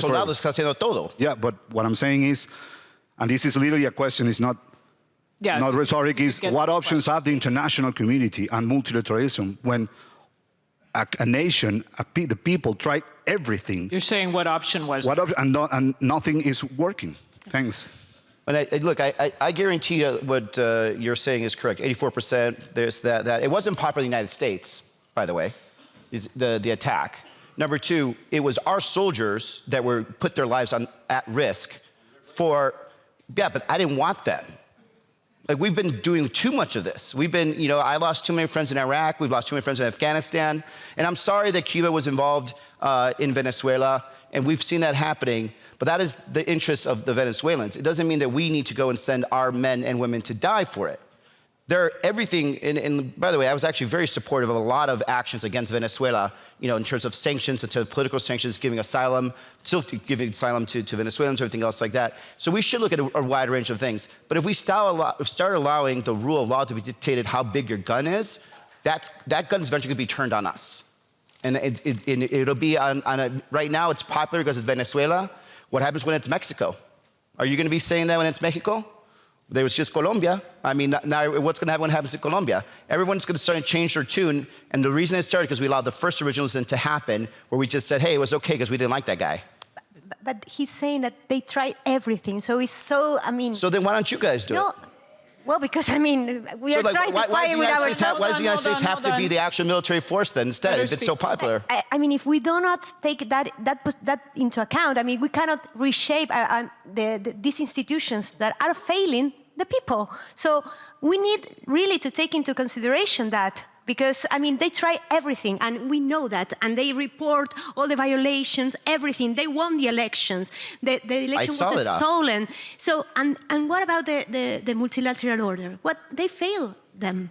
So we need to, to regain trust in multilateralism, we need to change that, because if we think, oh, no, it's okay, we don't have to do anything, then these things happen. And I want a rule-based order, because we are probably going to be bullied, not going to be, we're smaller. So I think that we need that, but we need a system that works for the people. For him, it's not working for him. That's no disagreement with that. I think not just in Venezuela, but entirely failed in the checks and balances to try to keep us out of war. But the fallback to that isn't in the eventually war then either. Thank you. Great question. Thanks for sparking that. Right here.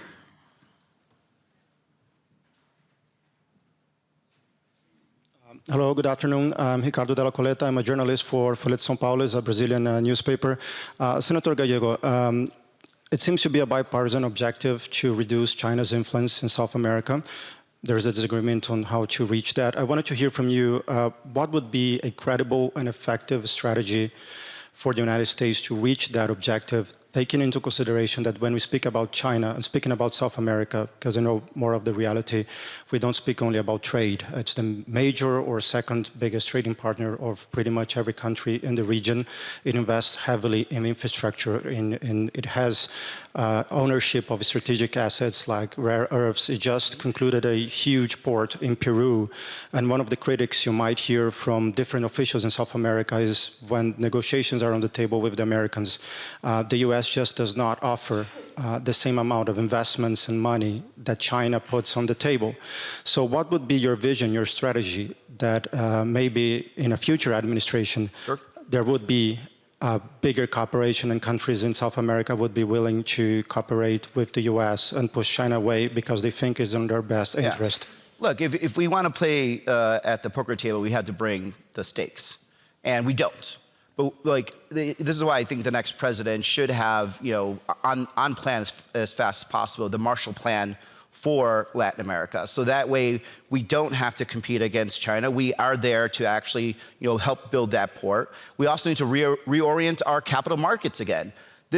We may be the first country in the history of the world that actually ends up arming and financing our opponent, right?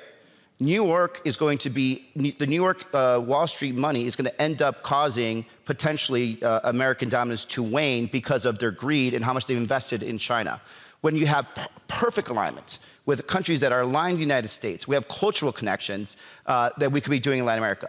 So on the trade front, yes, increase trade, increase collaboration, investment.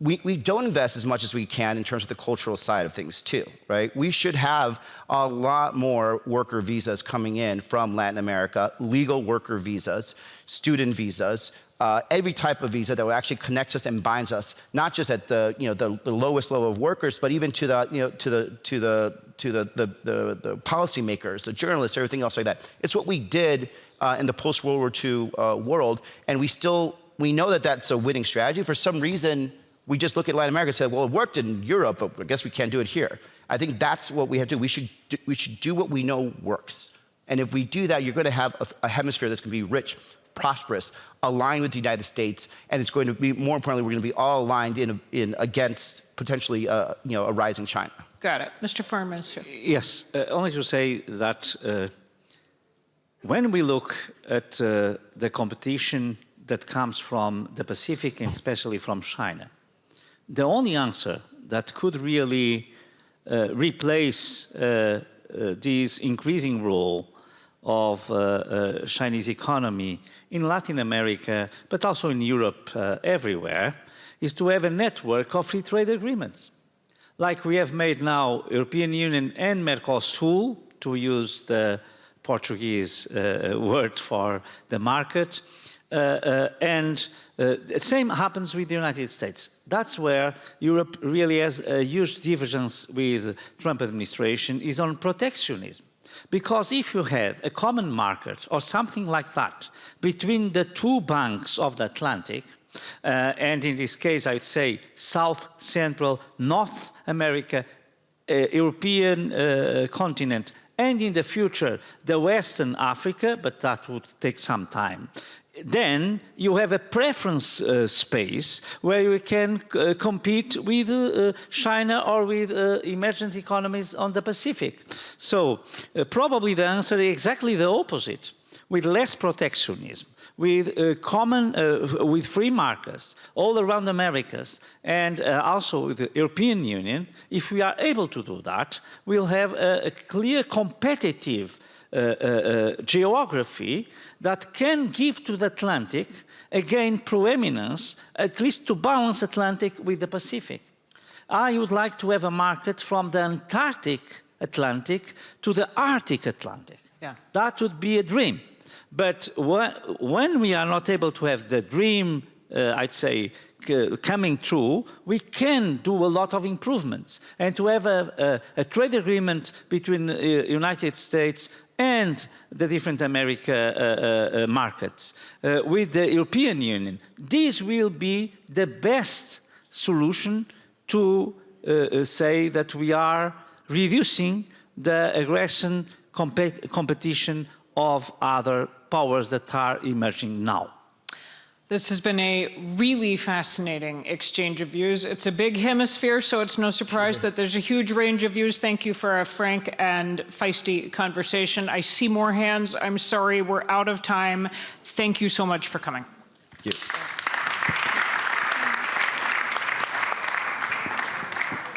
Ladies and gentlemen, the program in the main conference hall will continue at 6:30 with a panel discussion, 3 years of devastation, ending the war in Sudan. Ladies and gentlemen, we'll continue at 6:30 p.m. in the main conference hall with a panel discussion, 3 years of devastation, ending the war in Sudan.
Ladies and gentlemen, please join us in the main conference hall now.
Ladies and gentlemen, please make your way into the main conference hall where we will continue with the program shortly.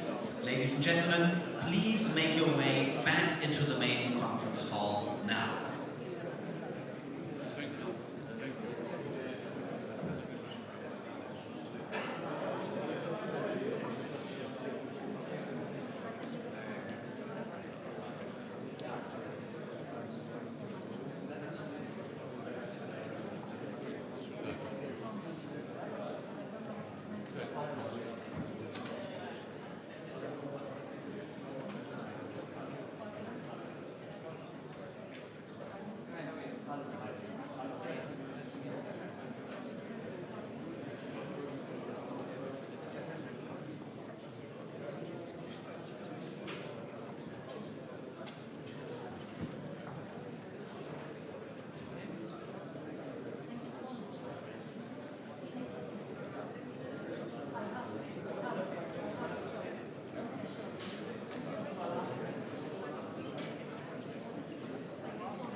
Ladies and gentlemen, we will continue with the main program in 5 minutes. Ladies and gentlemen, please make your way back into the main conference hall now.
Ladies and gentlemen, please take your seats in the main conference hall now.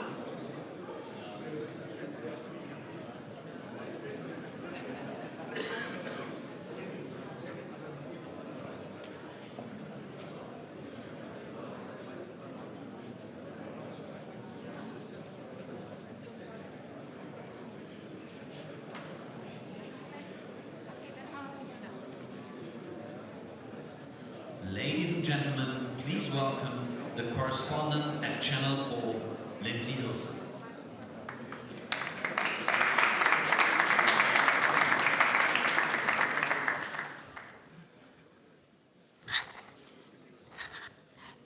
Ladies and gentlemen, thank you very much for coming to this session on the devastating three-year war in Sudan. And I'm very grateful to the Munich Security Conference for putting this on the main stage, because this is a war that really matters. I think you know some of the statistics: 14 million displaced, 30 million needing aid, 7 million facing famine. And this war is spreading. It is not stopping. Today, what I hope we're going to talk about is how to bring peace. Humanitarian aid is important, but we need to stop the war. The first part, this session is going to be in two parts. The second part will be the envoy of Donald Trump, President Trump, to this issue, and some foreign ministers. But first, let me welcome onto the stage Mr. Kamal Idris. Mr. Idris, will you come?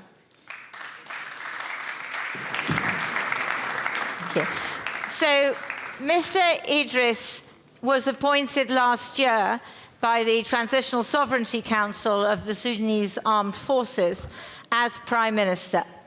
Now, not all the countries in the world recognize Mr. Idris as Prime Minister, but he is a very important person in any peace process that there may be. And so for that reason, we're very grateful to him for giving his time for the next 15 minutes in the first part of this session. So, Mr. Idris, there seem to be many different peace processes at the moment, and there is one which is called the Peace Roadmap, which I think has your name on, which you went to the UN with. I read a little bit of it. It seemed to involve the other side, the Rapid Support Forces, surrendering completely. How's that going to work as a peace process?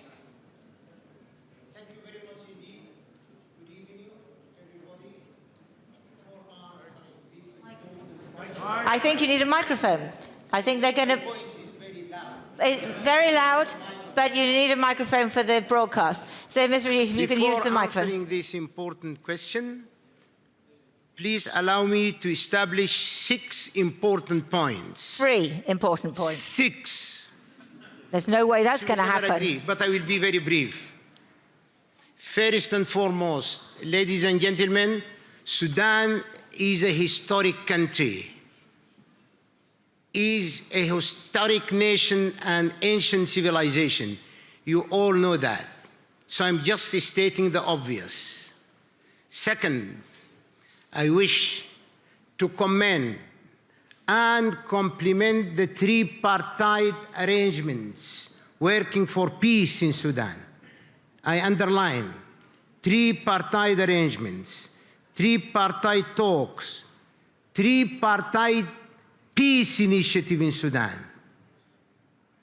initiated by His Excellency President Donald Trump of the United States of America, His Excellency President El-Sisi of the Republic of Egypt, and His Royal Highness Prince Mohammed bin Salman of Saudi Arabia.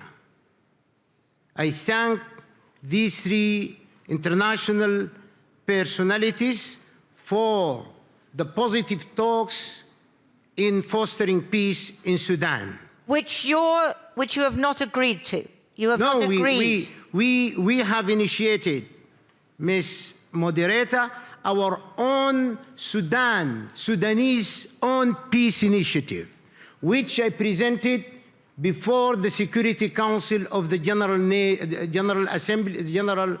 United Nations Security Council. This initiative presented by Sudan. This initiative creates complementarities and synergies with this tripartite initiative by the three leaders. And it involves the other side surrendering all the territory they control and going into camps to be vetted. Is that right? No, this is a global peace initiative. But that's one of the... It is a win-win. We are not How saying... do they win? I will tell you in a minute. And this initiative has been supported intensively and extensively, internally in Sudan, before the outside world. The majority of the Sudanese people, the overwhelming majority of my people supported this initiative. Then the United Nations, led by the Secretary General of the United Nations himself, the President of the African Union, the Secretary General of the League of Arab States, the Organization of the Great Lakes, the Organization of Islamic Conference, the World Muslim League, the World Council of Churches, and many others, people. And many others, internally and externally. But what we need to know is how is this going to bring peace? Because I have read what this proposal is, and what I don't see is compromise. And I think that what we know is that you make peace with your enemy, not your friend. So there has to be some compromise. Where is the compromise in this proposal? This initiative focuses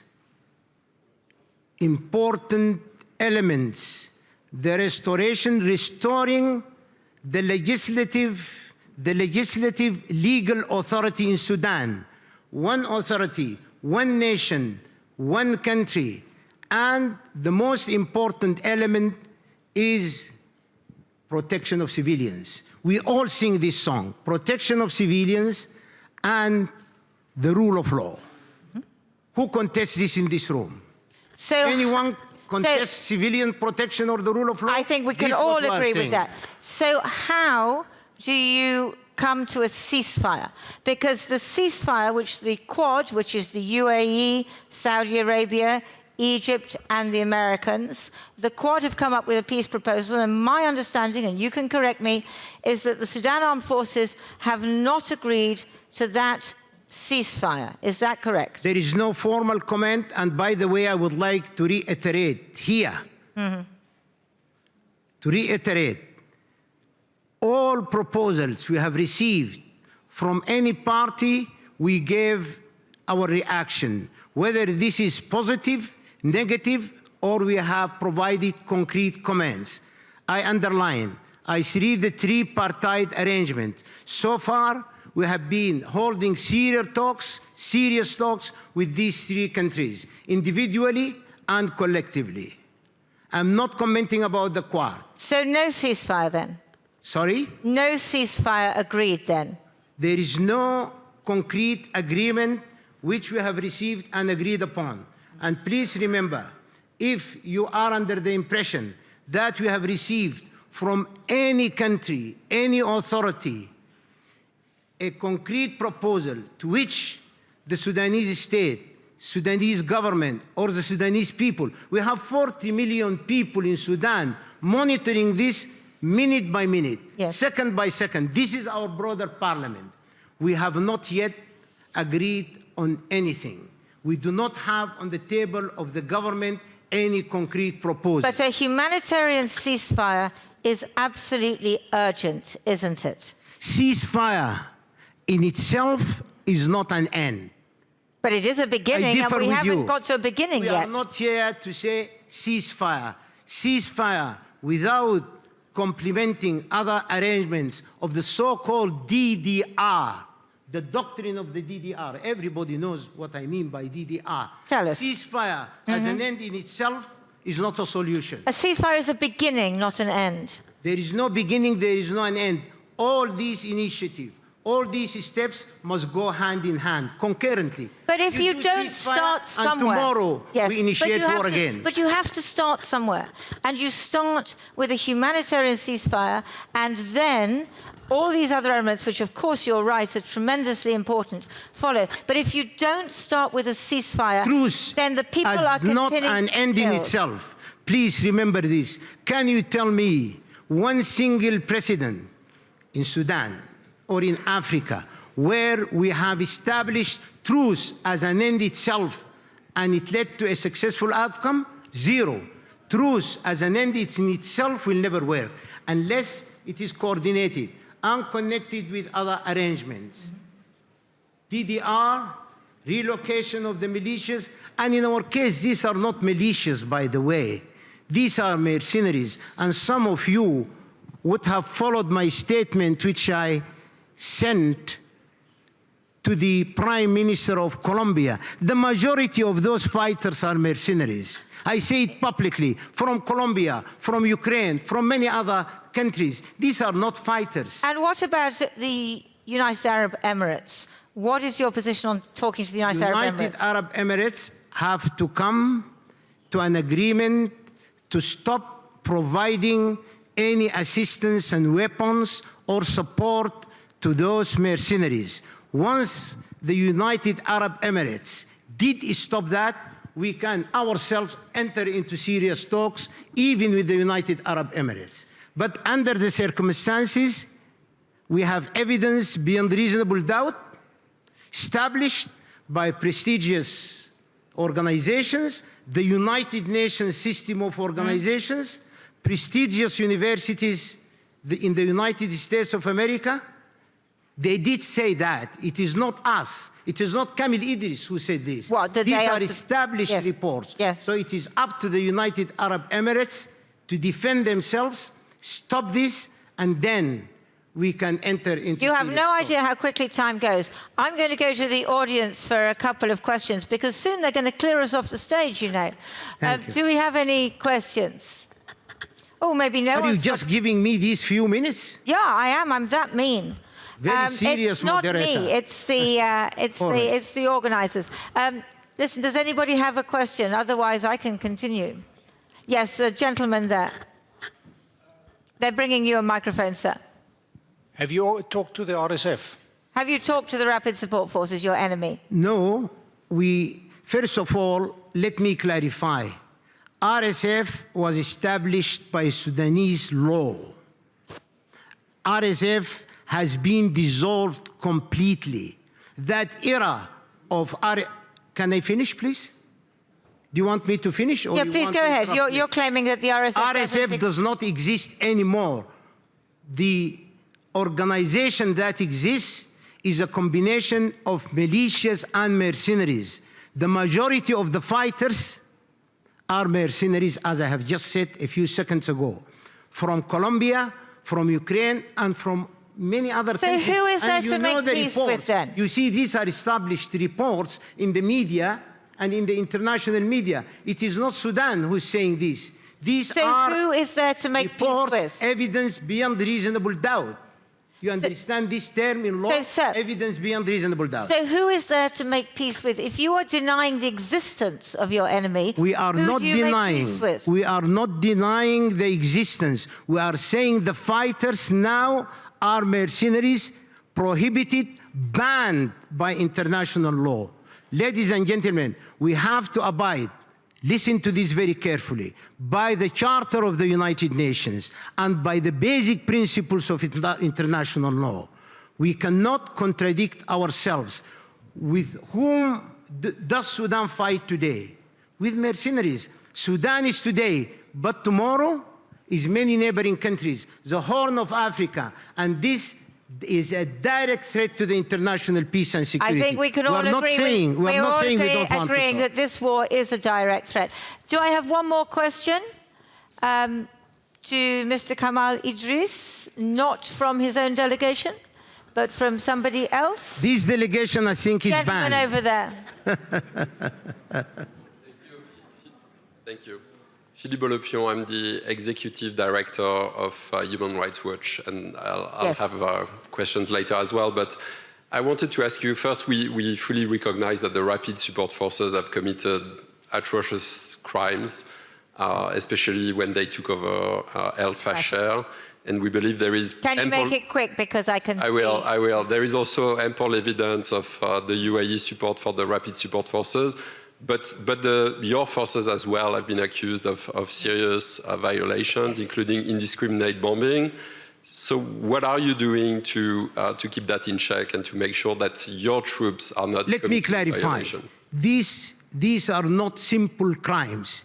These are war crimes. What, committed by the Sudan Armed Forces? Crimes against humanity.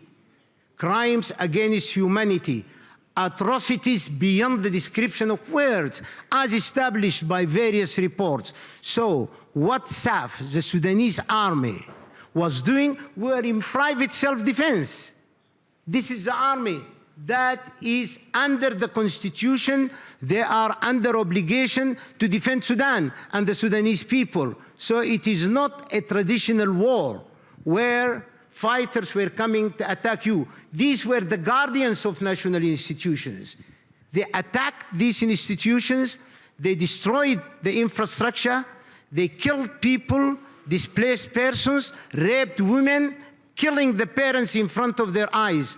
These are crimes beyond the description of words. And I would upgrade the word war crimes and crimes against humanity. This is a definition of a new type of crimes, and if I were to negotiate with the ICC, I would upgrade the level of crimes to a completely different level of crimes, which is not yet described by humanity.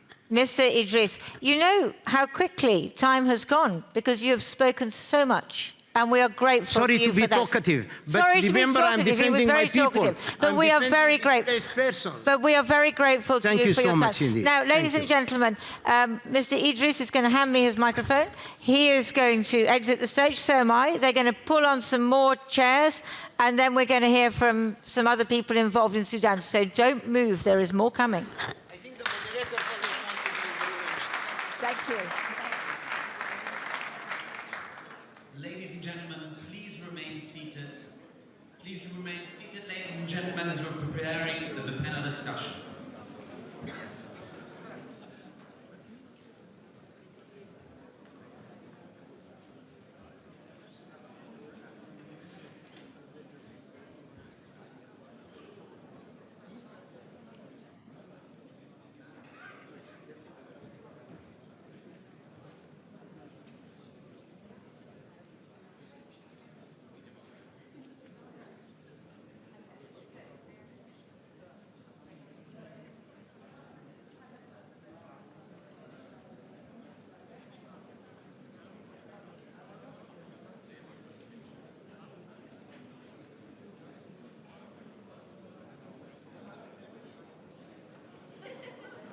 Ladies and gentlemen, please remain seated. We will continue momentarily. Ladies and gentlemen, I kindly ask you to remain seated.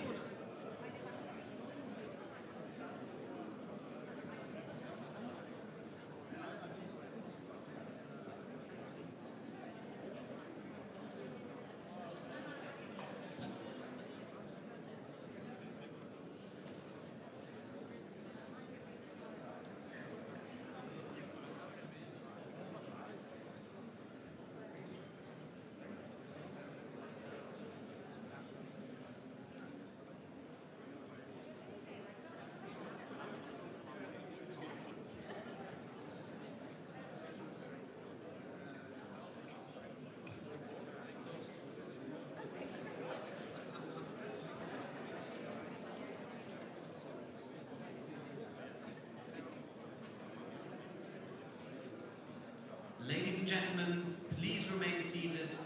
The session will continue in just a moment. Ladies and gentlemen, thank you for your patience. The session will continue in just a moment.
Please remain seated. The program will continue in just a moment.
Ladies and gentlemen, we'll continue in just a moment.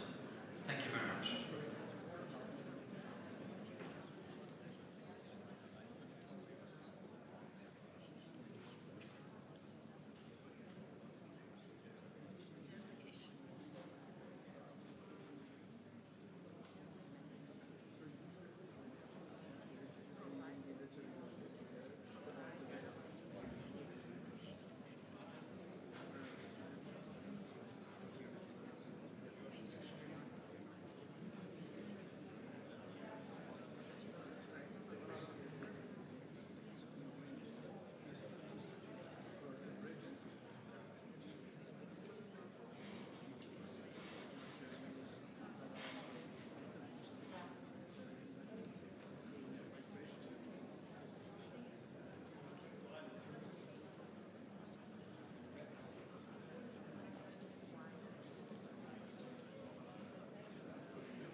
Ladies and gentlemen, please welcome back on the stage the correspondent at Channel 4, Lindsay Hilson. Thank you. And please welcome the team. Please come on up. Ladies and gentlemen, I'm delighted that we have this very high-level panel here to talk about this subject, which is very dear to my heart. So we have here Reem Alibali Radovan. She's moving across. She's from the Federal German Minister for Economic Cooperation and Development. Yvette Cooper is the British Foreign Secretary. Massad Boulos is President Trump's envoy to, I've got the Arab world, Middle East, and I think also Africa, just a small part of the world. And Mohammed Fateh Rahman, who is from Khartoum and from the Youth Alliance. Mr. Boulos, can we start with you, because you've been very involved in peace talks, particularly with the Quad, which we were talking about earlier, which is the US, Egypt, the UAE, and Saudi Arabia. So can you just update us? Is it peace in our time? Can we be hopeful? Thank you very much. First of all, it's a great honor to be here. Thank you for the invitation. It's also an honor to be here with the distinguished panelists, including Secretary Cooper, with whom we're working very closely, and I'll update on that, and the Honorable Minister Erdogan as well. And my dear friend Mohammed, thank you. Just by way of a quick update, and I'm not speaking on behalf of the Quad or any other country or organization, I'm speaking on behalf of the United States. We've done extensive work both with our Quad partners and many other partners, including the UK and many others, and we will list them as we go on. We've done extensive work. We've been in continuous contact with both parties to work on the Quad roadmap that we put out on September 12th. The roadmap starts with a humanitarian truce and ends with a political transition process.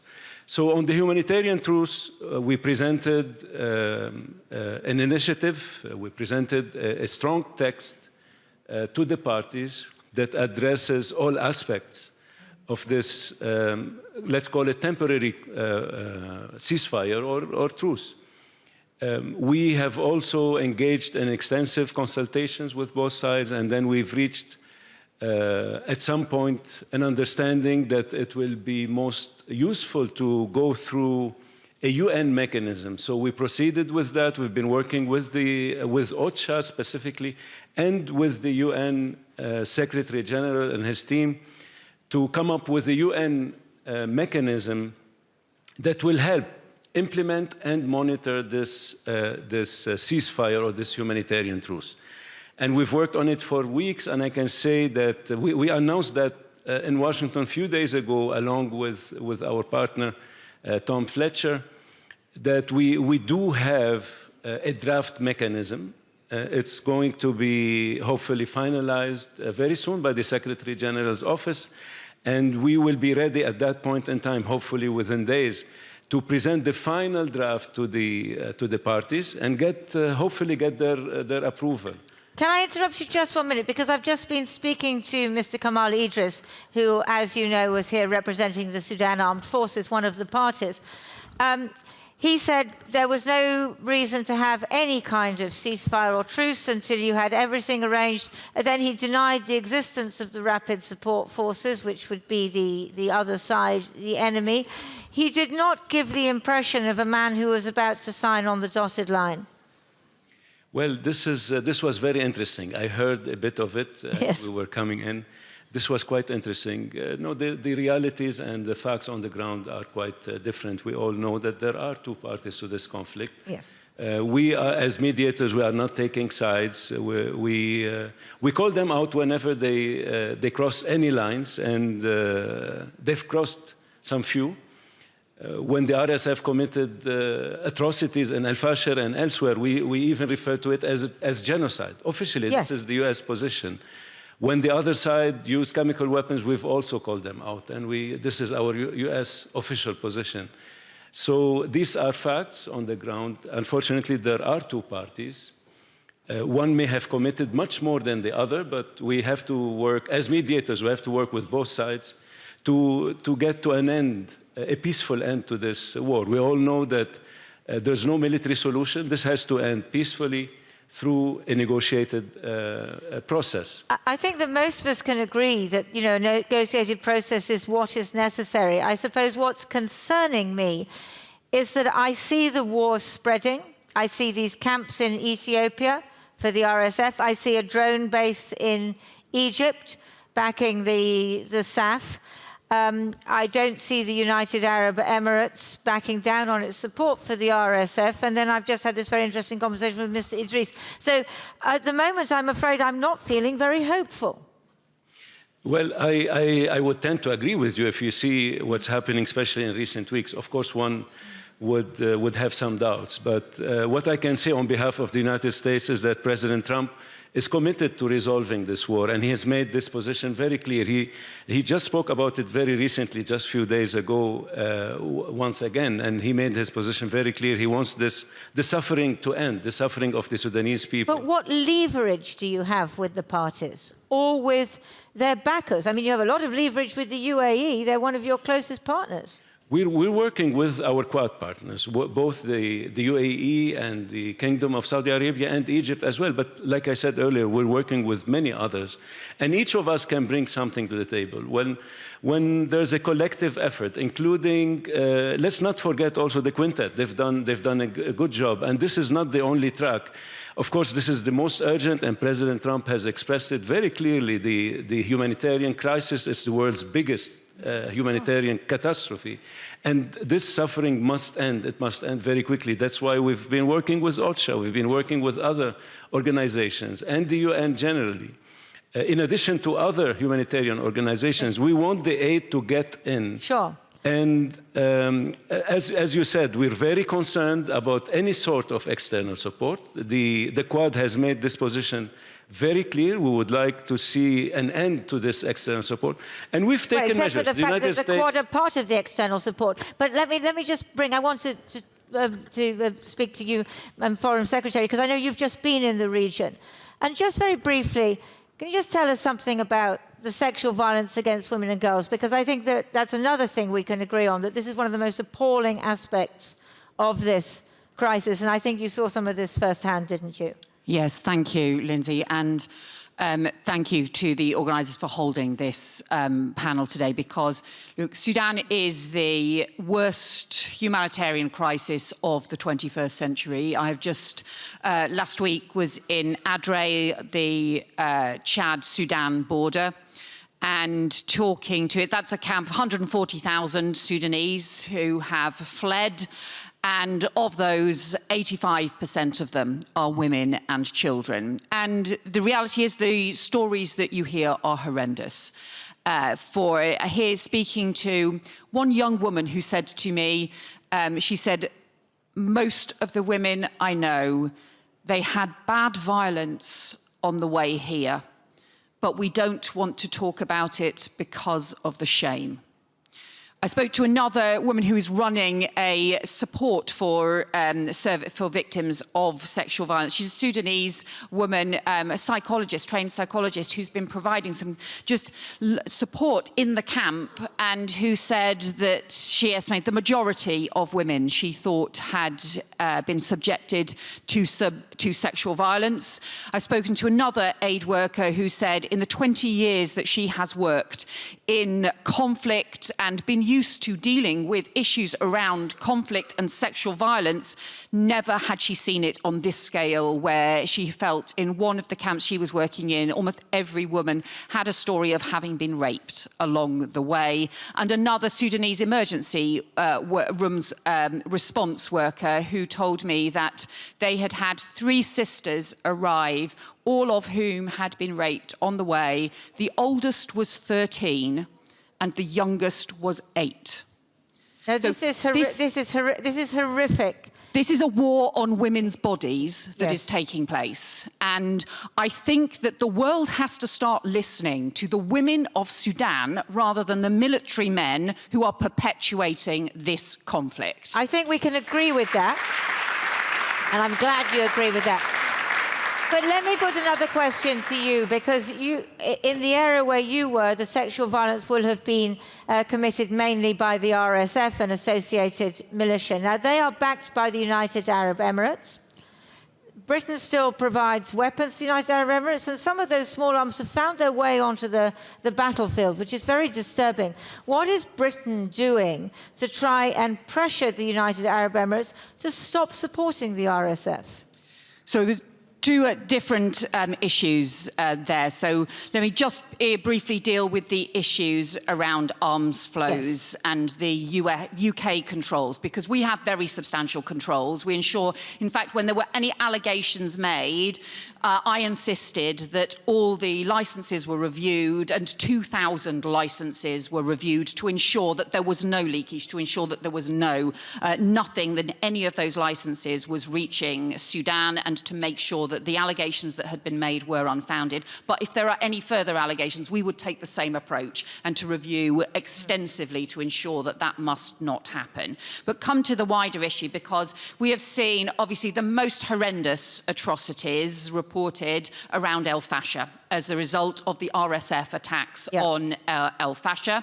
And we are due, as a result of some of the work the UK and other countries have done, we are due to get the report back for the UN fact-finding mission into what has happened in El Fasher to the UN before the end of February, because it is right that we hold people to account for those horrendous atrocities. We have also seen extremely disturbing reports, including around sexual violence, including, as Mossad said, around the use of chemical weapons. And we have had from both sides as well, and some of the SAF issues we have seen with the restrictions on humanitarian aid. And this is a time where Sudan is facing the reports of around 8 million people facing famine. That is the equivalent of the entire population of London, of our capital city. If you come to London, that could be everywhere. But what I'm asking you about very specifically, and then I'm going to come on to you as well, is about leverage. Again, what leverage does Britain have on the UAE? Because the UAE is supporting the RSF. I know they deny it, but there is plenty of evidence. And it seems to me that Britain has a very close relationship with the UAE. So what I'm asking is, what are you doing to pressure them? So we raise all of these issues with the UAE, with Saudi, with Egypt, all of the members of the Quad who are working with Mossad and continue to do so. And we also believe that this needs to be wider than the Quad. So I've raised this with the African Union, with all of the neighbouring states, with foreign ministers from all of the neighbouring states of Sudan. Our assessment is there's probably more than a dozen countries who are in some way involved in arms flows, maybe through funding, maybe through manufacture, maybe through transit, maybe through training, in different ways. And like you, I am concerned of evidence that some of those arms flows may be escalating rather than reducing. However, a huge amount of work has been done on what a ceasefire might look like. And that's why I think it's urgent now that there is that international engagement and pressure on all of the parties together, both to prevent arms flows, because at the moment, the reason that those two military sides think there is a military solution when there isn't is because they can still get the access to arms flows. But where we also need the huge amount of pressure, I think we need the same kind of energy and focus and spotlight on Sudan that we had on Gaza through the summer and in the build-up to the ceasefire in Gaza last year. So let me come to your German counterpart. Tell us what leverage Germany has got. You've talked about 12 countries. I mean, the main ones I think we know about, which are supporting one side or the other, are Saudi, Egypt, UAE, Turkey. What can Germany do? What is Germany doing? I mean, it's very clear, we are very clear on that also in the European Union and as German government, that all parties involved need to step up and need to end this man-made human catastrophe. It's not a natural disaster, it's all man-made, and man should stop this catastrophe. And I think what we heard from Mr. Boulos and the Quad Initiative, we support the efforts, but it's clear we can't wait. This cannot go on forever and forever. We need to pressure all parties involved. And we are, at the same time, we are facing this humanitarian catastrophe, the biggest crisis we're facing, as Ms. Cooper just said. So I am also worried not only about a long-lasting ceasefire that we need, I'm worried about the humanitarian situation. Sure. We have 10 to 15 million refugees fleeing within or from Sudan, yes. And we are facing public budget cuts everywhere. And this is why it was important to me also that we speak about Sudan at the MSC. And we will host, and we are very honored to host the conference on Sudan on behalf of the third year anniversary in Berlin on April 15 with the UK, with the United States, with the EU, with France and the African Union. And I'm glad that we have a young voice here from civil society. We're just going to come to. Because what Germany is keen on, and that's why we support also the Quad initiative, is that at the end of the day, a civil-led government has to take up the lead. It's clear neither parties involved can have a political future in Sudan with all the atrocities committed, with all the war crimes committed. So this is why we're supporting also the civil-led movement, which will be also part of the conference in Berlin. I think this is the moment to turn to Mohammed from the Youth Alliance. Has anything that you've heard on this stage given you any hope? How does it look to you? Actually, speaking as a Sudanese youth, when I enter the hall itself, I feel very desperate that Sudan itself is being on the sideline of the conference. There is no attention. There is no even people on the ground, like listening. And I think we reached to a point that we need to stop talking. We need to act. I mean, for the European Unions, for the US and everyone involved. I was been in Sudan. I am still in Sudan for the 3 years of war. And since the war started, we have been in the home when the RSF come and kick us out. We've seen the atrocities of the RSF itself on the ground. And the main supply within the country itself. And just to pick up on what Mr. Bose said, the last November, Mr. Secretary Roberts said, we need to end this. We need to stop supply, to cut off the weapon from the RSF. Yet we still see that the RSF is supplying through the country, within the neighboring countries, and also all over the region that we have. And I think this needs to be stopped. This needs to be stopped based on the documented reports that we have, based on the evidence in which I am and everyone in Sudan has witnessed as a first-hand experiences on the ground. And we need to stop talking. Really, we need to stop talking. We will not wait. We as Sudanese will not wait, because we have suffered a lot. We have suffered a lot. So can I ask you a question? What do you have Mr. Boulos here next to you. He is the person who is convening all of these different parties to try and come to some kind of peace deal. What is your advice to him? It's not an easy job he's got. Yeah, I know it's not an easy job, but what, like always said, that repeat the same solutions. We don't need half solutions for our problems, because it will keep repeating its cycle. We need like a long term. If you are talking about ceasefire, we need like a guarantee for the ceasefire itself, because all over the country we have the ceasefires going on. In each spot we have violation of the ceasefire itself. So we need to have a concrete action on the ceasefire itself, how it will be implemented, how it will be controlled, and how it will be guided throughout the way. And I just also want to comment on the humanitarian side. Please. We have seen and convened a lot of conferences on Sudan. We have seen a lot of pledge made on, but nothing is delivered on the ground. I have been in Sudan, I was in Khartoum, and we have short-cut funding from everything, from basic life necessity. And I think who's make the pledge need to be committed to that pledge. Otherwise, we are, as I said first, we just keep talking and there is no action. I think that's a very good point. Can I, at this point, just commend, many of you will be very aware of the emergency response RUBS, which is the Sudanese initiative. Sudanese who have looked after Sudanese when the international community turned its back. And I think that they are the people we should congratulate more than almost anybody else on the humanitarian front. But Mr. Boulos, I have to get back to you, and maybe a challenge which Mohammed brings, that there's enough talking. Because I understand that you bring together all these different parties, but it seems to me that this is the time, it's the time to get nasty, isn't it? Isn't it the time to put real leverage on the countries that are arming these factions? And the US has more leverage President Trump has more power than anyone else. Come on, you can do it. I agree with you. We've been quite patient and we've been quite accommodating. We wanted to make sure it's a successful process.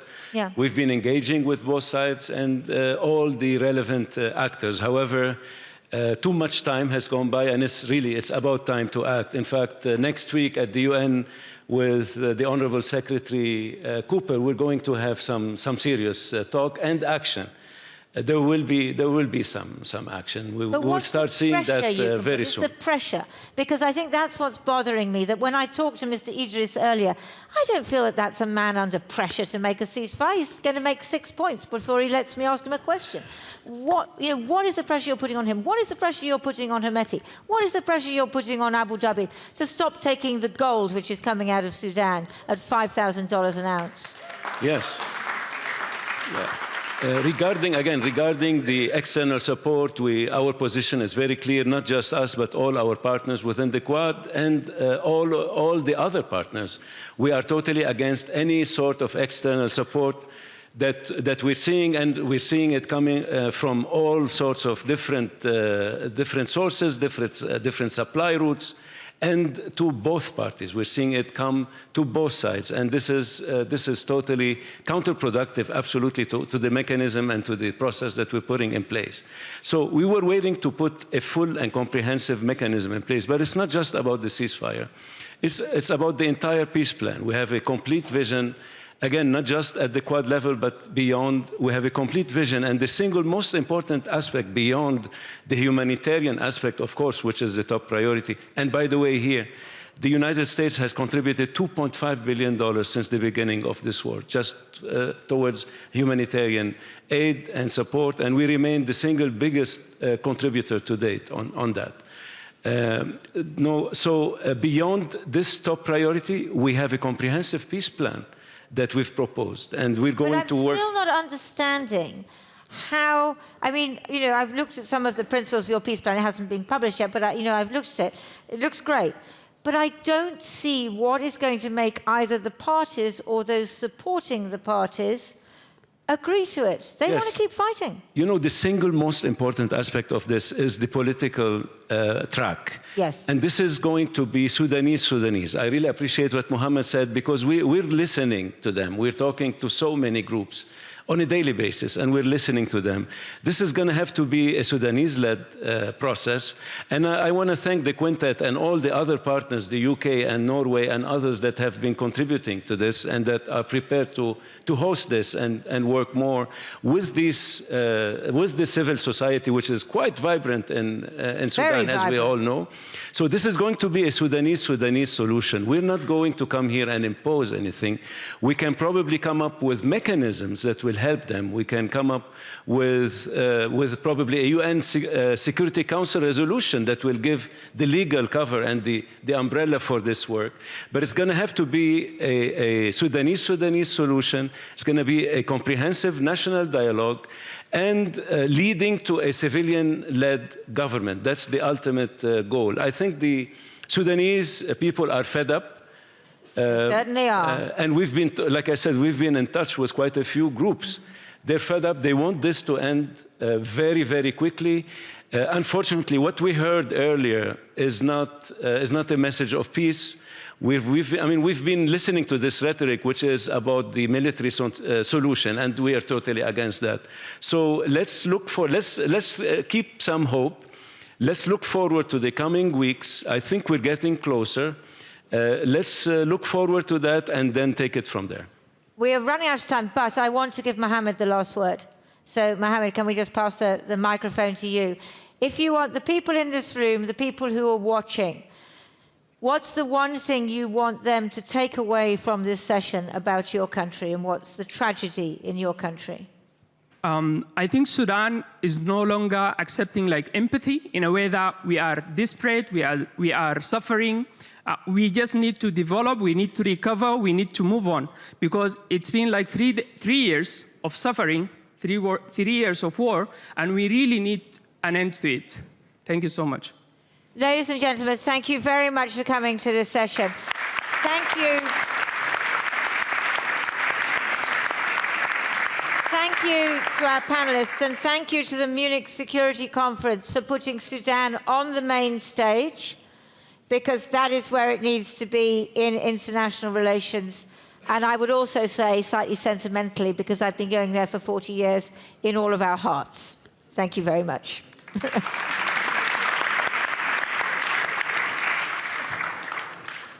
Ladies and gentlemen, the program will continue after dinners at 10 p.m. with a nightclub session in the public square, titled The West-West Divide, What Remains of Common Values.